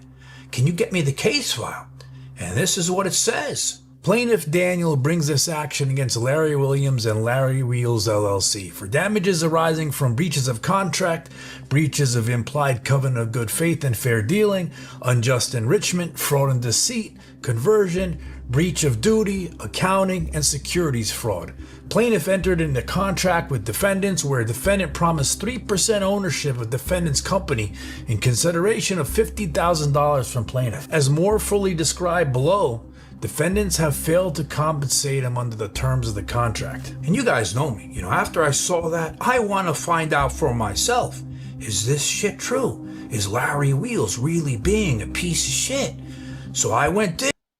Porn star Nikki Fairchild decapitated her husband while cheating on him with his son. That sounds fucking unhinged. Digging. I got contracts. Yeah, nice try. Got conversations. I got text messages. I got it all. And I'm going to go over it with you. But before we do that, I'm going to take a moment to thank my sponsor, and then we're going to get into this. In this video. So as we know, Larry, obviously, he's not good with managing his money. I weigh 227 pounds now. Whether it's buying supercars, spending it on sharmutas, this asshole, no matter how much money he's making, no matter all the millions he's made, he's finding a way to piss it all away. I need to have that maturity, like financially, to be able to have several years of revenue come in and invest it into the business and into property and whatever else makes sense at the time where opportunity arises, and not spend it on the things that are going to make me lose everything, like a new expensive car. Because I spent so much money on cars over the year, wasted a lot of money, didn't know what I was doing, just trying to keep up with society, and I regret it. I had a great time. I've driven every car I can think of, right? And I've never seen this guy like really drive a car. This sounds like cope, like he's hiding the OnlyFans thing. was it worth sacrificing my future? No, I mean, it's not like my future. Do you own a couch? Did you have to help set up Isaac's bed and shit? Since he is a scrawny boy, is he going to do a workout stream with you? He needs to get some vegan muscle on him. I do not own a couch, and no, I didn't help set up Isaac's bed. Thanks for the donation, though, 21st. Which is over. Like, I don't have opportunities still. I'm still super young, but I'd be in a much better position today. And this is just part of life, learning from your mistakes. A much better position today had I not touched the income from my business or any other streams of income. So anyway, the day comes, he wants to buy his dream mansion, but he's short on money, for the down payment. So he gets this bright idea. He goes, you know what I'm going to do? I'm going to sell 10% of shares of my company PR, which we know makes millions of dollars a year, right? 10% is a lot of money if you look how much money the company's worth. So he says, you know what? I'm going to use this 10%, and that's what I'm going to use as a down payment to help me get my dream mansion. So he went and searched. He's like, let me find investors. But he didn't disclose to them that he's using that money for his personal things and not. Why doesn't he just live within his means? Like, why not just live in a more modest house? I don't know. Maybe I'm just crazy. The business. Defendant Williams knew of the falsity of the statements made regarding the use of investment funds, as evinced by his statements and intention to use investment proceeds towards the purchase of a personal home. So the person he went to was his close friend and member of his team, Daniel, right? Member of PR. And he said to him, listen, I'm going to give you an offer. I'll give you 3% of the company, which is usually $150,000. I'll give it to you for $50,000 cash, and in turn, I'll give you 3% of the profits of the company every month. And he told him the company, made $2.1 million last year and a 70% profit. So Daniel looked at it as, you know what? This could end up being a great deal for me. And he trusted Larry. On May 8th, 2023, defendant Larry Williams' manager Adam Silver and plaintiff Daniel had a conference call whereby Williams solicited plaintiff for an investment into PR Lifestyle. On the call, Mr. Williams claimed that PR Lifestyle was profitable with about a 70% profit margin and that the 2023 fiscal year was projected to gross $2.1 million. So Daniel went, took his life savings, $28,000, borrowed the balance from his father, signed the contract with Larry for 3% of the profit, and he gave it to him because he was excited to be a bigger part of the company. So for the first few months, Larry paid him a few $1,000s every month. Daniel was excited about making some money, and he even encouraged him. He sent him a text saying, listen, I ordered over $5 million in product for Black Friday alone. So Daniel, he's thinking this was a great decision he made. But a few months later, he realized that this may have not been what he thought it was. Because Larry, after the first few months, all of a sudden, stopped paying him, no matter how much money the company was making. And Daniel reached out to him a bunch of times, asking, where's the payment? I need the money for this. I have electricity, I got to pay for electricity in my house. I didn't get payment. Where is it? And every time I reach out to him, Larry just jerked him off. So think about something. 2 years have gone by now. How much money has the company PR made? Millions of dollars, right? Larry's made millions. and he hasn't paid shit. So think about how much money. I never said I was considering Tren. I don't know how you imagine that. He owes him. And think about something. Larry Wheels. He got his $50,000 for the down payment of his dream house. He paid him for a few months. He knows how much money the company makes. And he didn't pay him shit after that. And that's why things are ending up in court. I've also heard rumors that the company PR has recently been sold. But if you look at the original contract Larry signed with Daniel, it says clearly, if the business was ever sold, that Daniel is entitled to 3% of the sale. Now this is the thing. Think about, Daniel was just 3% of the company. But what happened to the other 7% of the company that Larry was selling? Who did he sell it to? So think about all the other people that are in this situation. This is just one person. And this was supposed to be someone that Daniel trusted. This was supposed to be his friend. And he ended up doing this to him. So as a man, if that's what you claim to be, you wouldn't let this go to court. But you would give the man what you promised to give him. Because that's what real men do. I've seen your recent interviews and podcasts and the message that you're trying to give to kids now, to try to serve a good example on not to waste your money, not to start PEDs at 16 years old, to want that lavish. I am indeed Somalian Donatillers. Thoughts on this? Do you think it's too cheap to be true? They have a Janishik report. HGH batch GGC 24. I don't know what the GGC 24 means. 100 IU kit.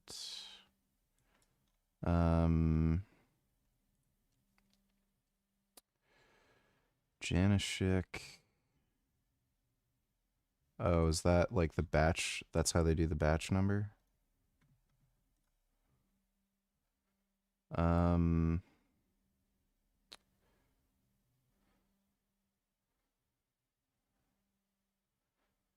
Well, that appears to match. That appears to about match pharmaceutical grade.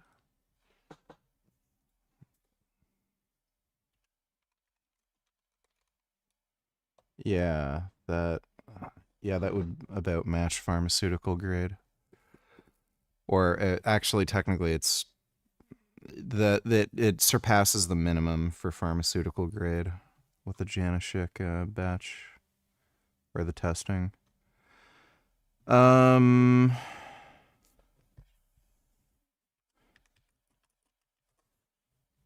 me see.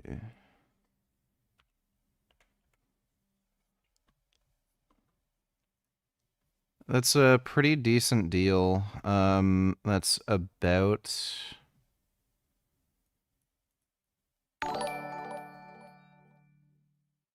Right now, what do you typically eat for breakfast, lunch, and dinner? I need some easy vegan meal inspiration. I eat like protein, dates, and a blueberry smoothie for breakfast, and I usually just have 2 meals a day. And for dinner, it's like tofu, rice, some beans, and sweet potato, broccoli. And sometimes if I need to eat more, I'll have some like tofu with like rice and sweet potatoes in the morning as well with my protein shake and smoothie. Thanks for the donation, Blackberry. Yeah, so it's lower than what I'm paying for growth, but seems to be roughly on par with what I've seen from like what other people are paying in the States for, you know, generic growth, so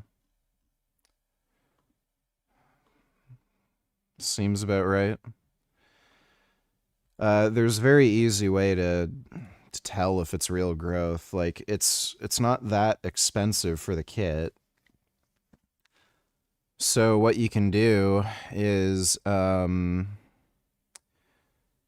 test your IGF-1, see where it's at naturally, then shoot up a vial of growth about 30 minutes intramuscularly before you get a blood test. Test your IGF-1 again. If it shoots up like crazy, then you know you got real growth. You actually don't need to shoot up the entire vial. You could just do half the vial, I guess, but just make sure you're not driving when you do it, because if it's real growth and you shoot up a 10 IU vial or even 5 IUs, that'll knock you the fuck out. You're not going to be able to drive. So make sure you take an Uber or have somebody drive you. That would be the easiest way to tell if it's actually real growth. And I mean, on top of that, like, if it makes you sleepy as fuck, shooting up either half a vial or the full vial, and you get some water retention after, it's a very good indication it's real growth. Do you think kale is a healthy green? I stopped eating spinach because I'm paranoid about oxalates. I've switched it for kale. Do you eat kale? Yes, kale is healthy. I hate spinach. It tastes like shit. Kale is just better for you anyway, even ignoring the oxalates, so yeah, kale's good. I haven't eaten kale in a while, though. I just eat broccoli and Brussels sprouts. Kale's kind of a pain in the ass to make, so I just eat broccoli and Brussels sprouts. Thanks for the donation, though, Blackberry. Kale is a good vegetable. Lifestyle. Yeah, so I'm indeed Somalian. They have a Janishik report. If you're still skeptical about it, like, again, I've seen some black market growth hormone from the States that roughly costs about that much. I've actually seen some cheaper stuff too. So it seems to align with a lot of market prices for underground growth hormone in the States. And again, it's not like you're spending fucking $1,000 on it, like, you know, $175 for the kit. You can just try out the kit. If you get sleepy after injecting it, and you notice a little bit of water retention, that's a very good indication that it's real growth hormone. And again, you can just get a blood test. If your IGF-1 spikes through the roof after injecting the whole vial, then that's a very good indication it's real growth. Not to waste all your donation, money dude. jerking off like an asshole to sharmutas on webcams all day and night. So now I understand that, you know, now, but I had to make a lot of mistakes with money and a lot of impulsive buys, right? And I think we all have our impulsive buys, our inner demons to fight, and that's mine, you know. So you're trying to lead a good example. Well, if you look at this situation and this example, this may be your biggest one. Guys, thanks. Yeah, what a dickhead. So he fucked over a personal friend of his because he couldn't wait a little bit to buy a house he wanted? Like, what the fuck? This guy seems like a complete asshole. He's a complete dickhead. With my buddy Eddie Hall. We're in the UK. The sun is out, which is strange. I'm gonna have to walk down the aisles and be like, 2, 3. Some every day. Yeah. Dude, I can't imagine what the grocery bill would be like for this shit. Just some. Okay. Right. 15,000 calories a day. The grocery bill per month would be so much more than whatever steroids he's taking. Full English. So every morning would be a full English breakfast, porridge, raised 7-8 days worth of bacon. So it's on here. 50, 100 per one sausage. 328 calories. Almost 28 grams of fat. Perfect. Best way to recover from a hamstring pull, just pulled my shit sprinting like a dumb fuck. Well, moving around actually helps with recovery. So don't just stop moving. So, you know, walk, do whatever you normally do. Just make sure you don't aggravate the injury more. Try to do some light stretching if you can tolerate it. Try to do some light lifting if you can tolerate it.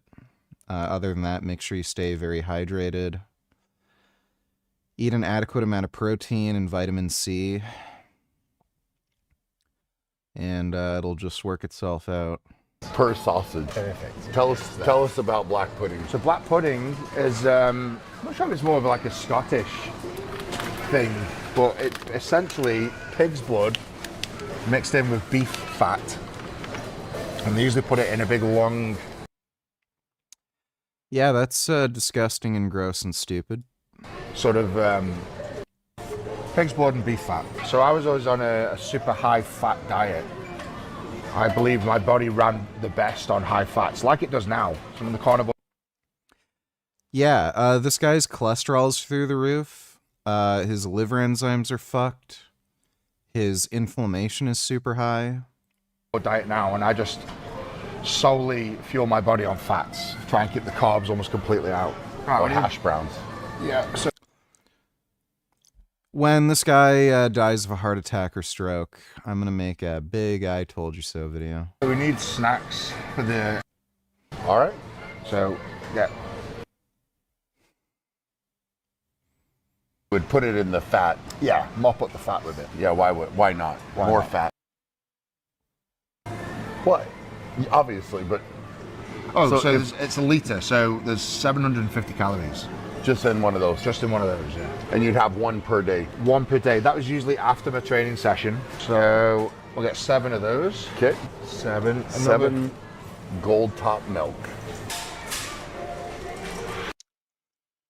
And then people blame the steroids for his health issues when he eats like this. Cool. Well, we'll get a couple loaves of sourdough. And that'll be the fried bread. For sourdough? Yeah. Yeah. I guess this would be before my training. Okay, what do we got here? Flapjack bites. Yeah, so like a full pack of them on the way to the training session would be Are these delicious? delicious. How do you not like vomit when you're working out if you eat an entire pack of this shit right before training? I've never heard of these. Pure carbs as well. So it's caramel flapjack bites topped with dairy milk chocolate. Per 15 gram portion. Doesn't say how many grams is in the whole box. 14 bites, right? Yeah, dude, when Eddie Hall croaks and he dies of a heart attack or something, people are going to be like, oh, see, that's what steroids do. This guy was eating an entire pack of fucking chocolate fudge something or other, like before a workout, and nobody's going to say, oh, it's not the tons of red meat and the tons of dairy and tons of candy he was eating. Yeah, it's the steroids. Dodo Donatillers, if I work 2 hours a day, then I am Adonis, but I am also lazy and acting like a Jeffrey, according to Hansa. Yeah, he doesn't really have much of a consistent narrative, does he? You're not working hard enough, but if you work really hard, then you won't work hard and you'll have nothing but free time to do alpha male stuff. So yeah. Thanks for the donation though, Dodo. Right. So every bite is 70 calories. Wow. Why are rice and potatoes considered healthy sources of carbs, but bread is considered unhealthy? Probably because of the most dangerous and horrible poison that's ever been made, called gluten. Some random housewife was complaining that her stomach hurt after she would have jam with her toast. So suddenly everyone started to think gluten was bad for you. That's why. But yeah, bread's just fine. Thanks for the donation, Blackberry. Wow. And you had a whole thing of those. Yeah, it's like another 1,000 calories. 14 times 72 calories. So 1,000 calories. 1,000 calories on the way to the gym. 1,008 calories on the way to the gym, but I have other things on the way to the gym. So Okay. we'll get to that. Okay. So 4 of them, 4 Those weights. actually, I mean, in all fairness, those look delicious.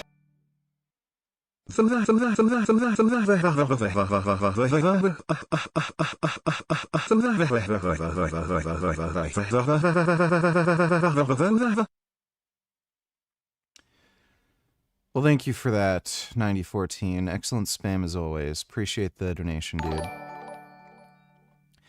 Dodo $22, and Anastasia is just a dumb, useless bitch that has no intellectual ability or skill or is fun or good at anything. She just, I don't know, goes shopping, gossips, watches videos on astrology and new age nonsense. That's the female role model. Yeah. It's funny when he does that whole thing. He basically just says a successful woman is a woman who just doesn't do drugs or does casual dating and marries a rich guy. Like fucking retarded.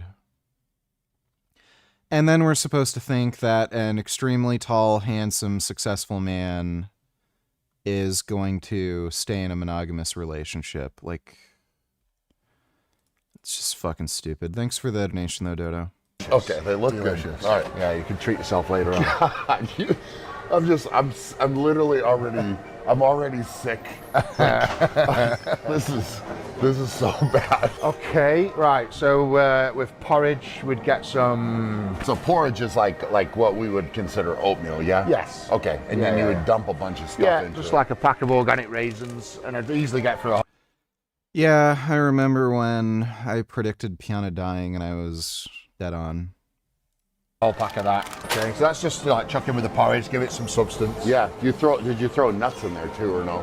No, just in fact I would throw honey in. So honey? Yeah, 100% throw honey in. Where's that? Is that honey? There's syrup. Not syrup. Oh, it's over Honey. here. Here we go. Yeah, just I'd say not ridiculous. Just like let's go for organic. Probably get through one of them a week. Okay. Just in the honey, and I was, you know what, calories in honey. So 100 gram is 300 calories, and there's 350 gram there. Eggs for the breakfast, of course. How many eggs did you get through? Probably about 4 eggs easily in one breakfast. Okay.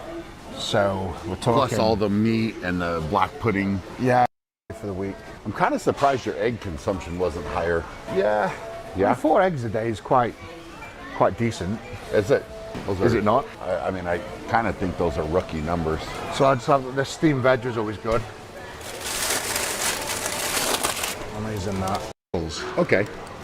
And you just bang them in the microwave. It's just good Easy. to throw in with meals. Yeah. Yeah. Right. I'd be lying if I didn't say I had the odd pizza. Okay. I mean, I'm glad you're being honest. Yeah. So Dodo donated $2. As if Adonis is going to stay monogamous with a dumb, useless bitch like Anastasia. Maybe if it were a girl that was fun, good at video games, intelligent, fun, interesting hobbies, then he would, but that's not even what Hobbs is saying females should do. Yeah, I know. It's, the same dudes who complain about women being like boring and empty-headed and like all they're good for is sex, and then they tell women to act the way they hate. Fucking retarded. Thanks for the donation though, Dodo. It'd definitely be like a loaded deep dish of some sort. Would you order it or you would get it from here?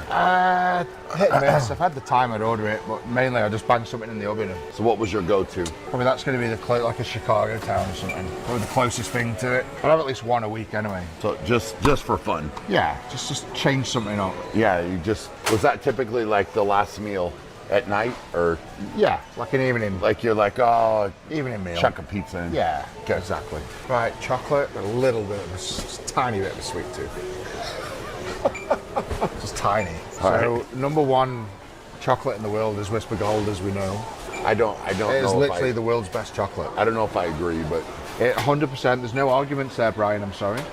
What study are you going off of for that? Thanks. Edward Hall. The 37 years of eating lots of chocolate study. Right, so we've got Whispers. Okay. And then we've got... So how many of these are you going through in a day? Couple a day. Easy. Every day. Goals, yeah, so what is there, 4 in there? 4, so 4, 8, there's 8, 12. Can you describe for everybody 16. what a Whisper Gold consists of? Right, so for people don't understand. For people that don't know, yeah, when you bite into a Whisper Gold, you literally punch through the clouds and meet Jesus Christ himself. Is that right? That's the only way to describe a Whisper Gold. I mean, that's pretty good. So what's the difference between... So Whisper is... Whisper... Yeah. If you watched a severely morbidly obese man go to the grocery store, he would pick out 95% of the same items that Eddie Hall is picking out. The only difference is that Eddie Hall exercises and takes steroids and the obese guy doesn't, but they eat the same. Yeah, pretty much. You know, I wish these people would show their blood work when they eat like this. Like, I know his cholesterol would be horrible. I'd be interested to see, like, what his C-reactive protein and HbA1c is like eating like this. Because, like, this is just fucking crazy. His CRP must have been, like, pretty fucking high. Because, like, eating in a caloric surplus is going to raise your levels of inflammation, like, alone. But on top of that, taking steroids and eating, like, the most shit food imaginable for you in such high quantities, I wonder what that just does to you. It's really fascinating that people can eat so horribly and stay alive. Like, our bodies are remarkably resilient when you think about it. Like, if you put the wrong fuel in a car, like, if you load your car up with diesel, like, it'll just take a shit and you'll ruin the engine. But, like, you can eat the worst fucking food for decades and, like, for the most part be fine, especially with modern medicine. Like, it's pretty incredible. Thanks for the donation, though, Dodo.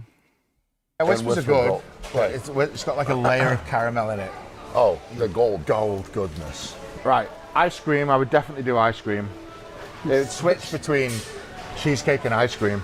You're such a mess. But I would have a good litre of ice cream to myself. For liter? For a dessert, yeah, 100%. Honeycomb, so that's a litre. Is it a litre? It's probably a bit more. Honeycomb 1 litre of ice cream, yeah. So this is like top quality stuff.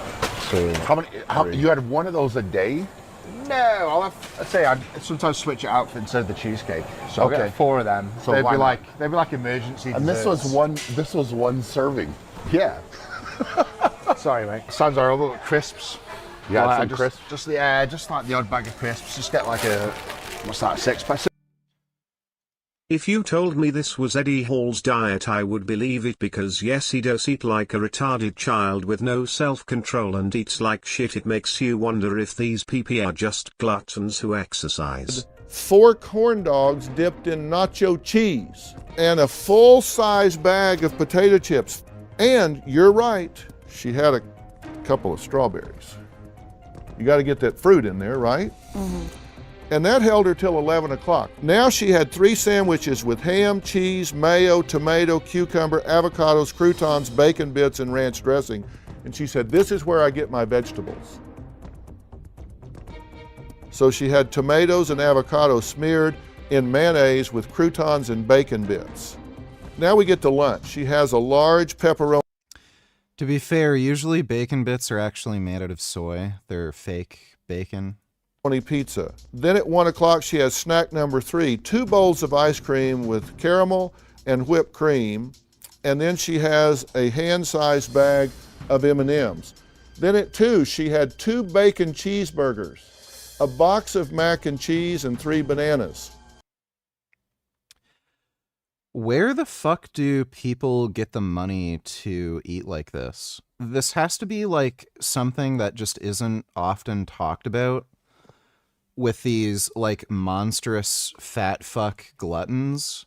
Because Will Tennyson did a video with that guy who ended up going into like $100,000 worth of debt because of his food addiction. Like, where the fuck do they get the money for this? Like, I would just look at my food bill and be like, holy fuck, I can't eat like this. Like, this one day alone would have to be more than what I spend in, like, the entire month on food. And it's not like I eat nothing. You know, like, I'm active. Like, I do have to eat. But, like, this one day alone looks like it would be more than what I spend on food in, like, an entire month. I don't know how the fuck they find the money for it. Really fucking weird. Thanks for the donation, though, Dodo. 6 pack of crisps a day. Yeah. Just little snacks. Yeah. Dude, you know what's weird, too? Like, especially when you're on steroids, you're really prone to water retention.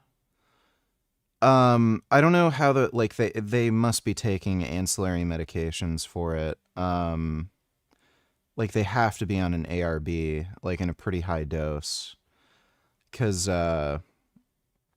like the amount of sodium he would have to be consuming from this, like he's eating an entire bag of chips per day, all the other junk food, like it's surprisingly high in sodium. If you actually add up the sodium you're eating from like all this crap, it doesn't really process in your mind that any of it has salt because it tastes sweet to you. But there's a lot of sodium added to this shit. The amount of water retention I would get from eating like this would just be off the fucking charts. So they must be on like a fairly high dose of an ARB to prevent that. Were you a big snacker? Not particularly. I'd have like probably 6 or 7 set meals where I just like. Okay. So let's go through it. So breakfast would be, first breakfast would be a full English. Yeah. Second breakfast would be a porridge. First lunch would be steak, chicken, or rice and pasta. Second lunch would be on the way to the gym. That would be flapjacks, tuna sandwiches. Okay. And then the evening meal. Tuna sandwiches mixed with the flapjack. Yeah. Okay. Tuna sandwiches first, then the flapjacks. Okay. Okay. And then like the evening meal. Like a dessert. Yeah. Okay. And then the evening. Right. So cranberry juice. We're talking. You know, it really makes you wonder if he would have had more longevity in the sport if he had just eaten better. There, like a lot, like there has to be like some amount of junk food that some of these people might need in order to get their calories in. Like, I know, like, these dudes are huge. They're doing a lot of training. Like, I can understand that, like, yeah, you might not be able to live off of, like, potatoes, you know, and get in enough nutrition. But, like, he might not have nearly died from that deadlift if he had just eaten, like, a little cleaner. A litre in the morning with breakfast. A litre with lunch. Okay. 2 litres whilst training. And that'd probably be it. So 4 litres of cranberry juice a day. Beautiful. 2, 4, 6, 8, 10, 12, 13 serving. How many grams is in that? It's a kilo, so you pretty much get through that in a week. 1 week, okay. Yeah. A day with the milk, and we're Nah, he doesn't eat like this anymore. That's for breakfast. Lucozades. Yeah, so 2 bottles on the way to the gym, because it's quite a good electrolyte drink, to be fair. Yep. This is obviously before I had my own electrolyte blend. Yep. So 2 bottles on training days. So that's 1 day, 2 day, 3 day, 4 days. But then you could probably argue that I don't even understand why you'd need that electrolyte drink with the amount of sodium and shit he's already eating. 500 kilo would have never happened if I hadn't done this. Yeah. So there's like pros and cons to it. Yeah, of course, of course. Like parallel universe, we were a gay couple. Who do you think would be the bottom and who would be the top? Just your opinion.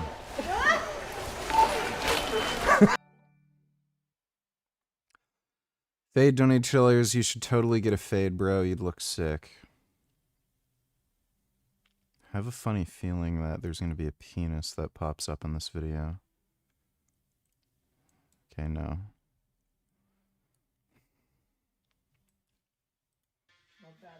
I don't think it's too crazy. Look at the bigger picture. Believe the vision. What are you saying? Take a breath.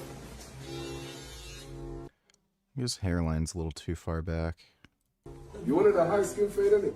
Hi. So like this is like a boosty one. The back's alright. Yo, get the mirror. Let me show him the back. Show the back, man. Show. 8 to 9. Obviously, I put the 5 as there. Or you put the. I don't think this hairstyle works for him. Like, his hairline's too far back. Hairspray just to hold it. You want me to go with the razor?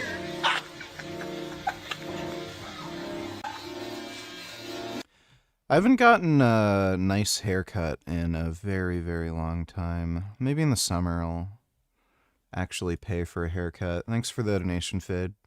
I wasn't expecting that to be. No, yeah. Just ignore. We haven't got cheesecake. The meat is probably going to be more than that. Yeah, which is about right. I think towards the end, like when I was on my 12, 13,000 calories a day, it was a Cote de Bouffe. So it's a cut off the cow. It's like ribeye section of the cow. Okay. And can I ask you a question? Yeah. So, Yeah. is that right? Yeah. Yeah, I mean, there's... So it's like $1,000. And that's why I was eating in the end, which helped me get the calories in, because when you're eating those Wagyu steaks... Yeah, the fat what's one of those Wagyu steaks? Yeah, 960 calories. Almost 1,000 calories. Almost 1,000 calories just in the steak. And then you've got half a kilo of carbs, plus the vegetables, plus the half a pound of cheesecake. Let's just quickly go over the cheesecake. I'm excited about Honestly, this. the cheesecake. So serves 8, so per 8th serving, so 90, so wow. Wow. Wow. Yeah. Wow, that's how many servings I'd eat. So it's 1,100 calories just in the cheesecake. The cream was 1,000 calories as well, wasn't it? All right, so Yeah, Smayev eats the anabolic cheesecakes. that's the shop, around £780, $1,000-ish. But right, let's get back to real. Well, everyone's gonna say it's the steroids that killed Eddie, but we all know it's the food. Okay. Yeah, like he eats this every day, and then people are like, see how bad steroids are for you? Eddie would have been healthy and lived to 90 years old if he didn't take steroids. Right. And then here I am telling everybody about how bad red meat is, and nobody will listen. Like so. And you're gonna use that. And he literally drizzles out the worst part, like all the fat and shit that melts off when it cooks. Oh yeah, put that back in. Oh, steroids killed him. Steroids did it. Sauce or the juices for your potatoes. Yeah, not the saturated fat and the cholesterol and all the other processed junk food he ate. Yeah. Steroids are bad. Steroids are bad for you. half a kilo. Okay. And then this is like the dirty, because this is like, you got that, like, such goodness. Yeah. Love how this fucking guy says he's eating a low-carb diet and carnivore and he's still, like, overweight. And then I put this crap on it, but I had to add my veggies. A little. Fucktarded. Well, some people are beyond help. Alright, it is late. I'm gonna go head to bed, but I will be on tomorrow. Might do a workout stream, and I'll try streaming earlier tomorrow. My sleep and everything's been kind of weird, but, you know, I'll try my best. But hope you all had fun. Big thanks to everybody who donated on Streamlabs. Really appreciate it. I'll see you all tomorrow regardless whether or not we do a workout stream or not. And nighty-night. Sweet dreams.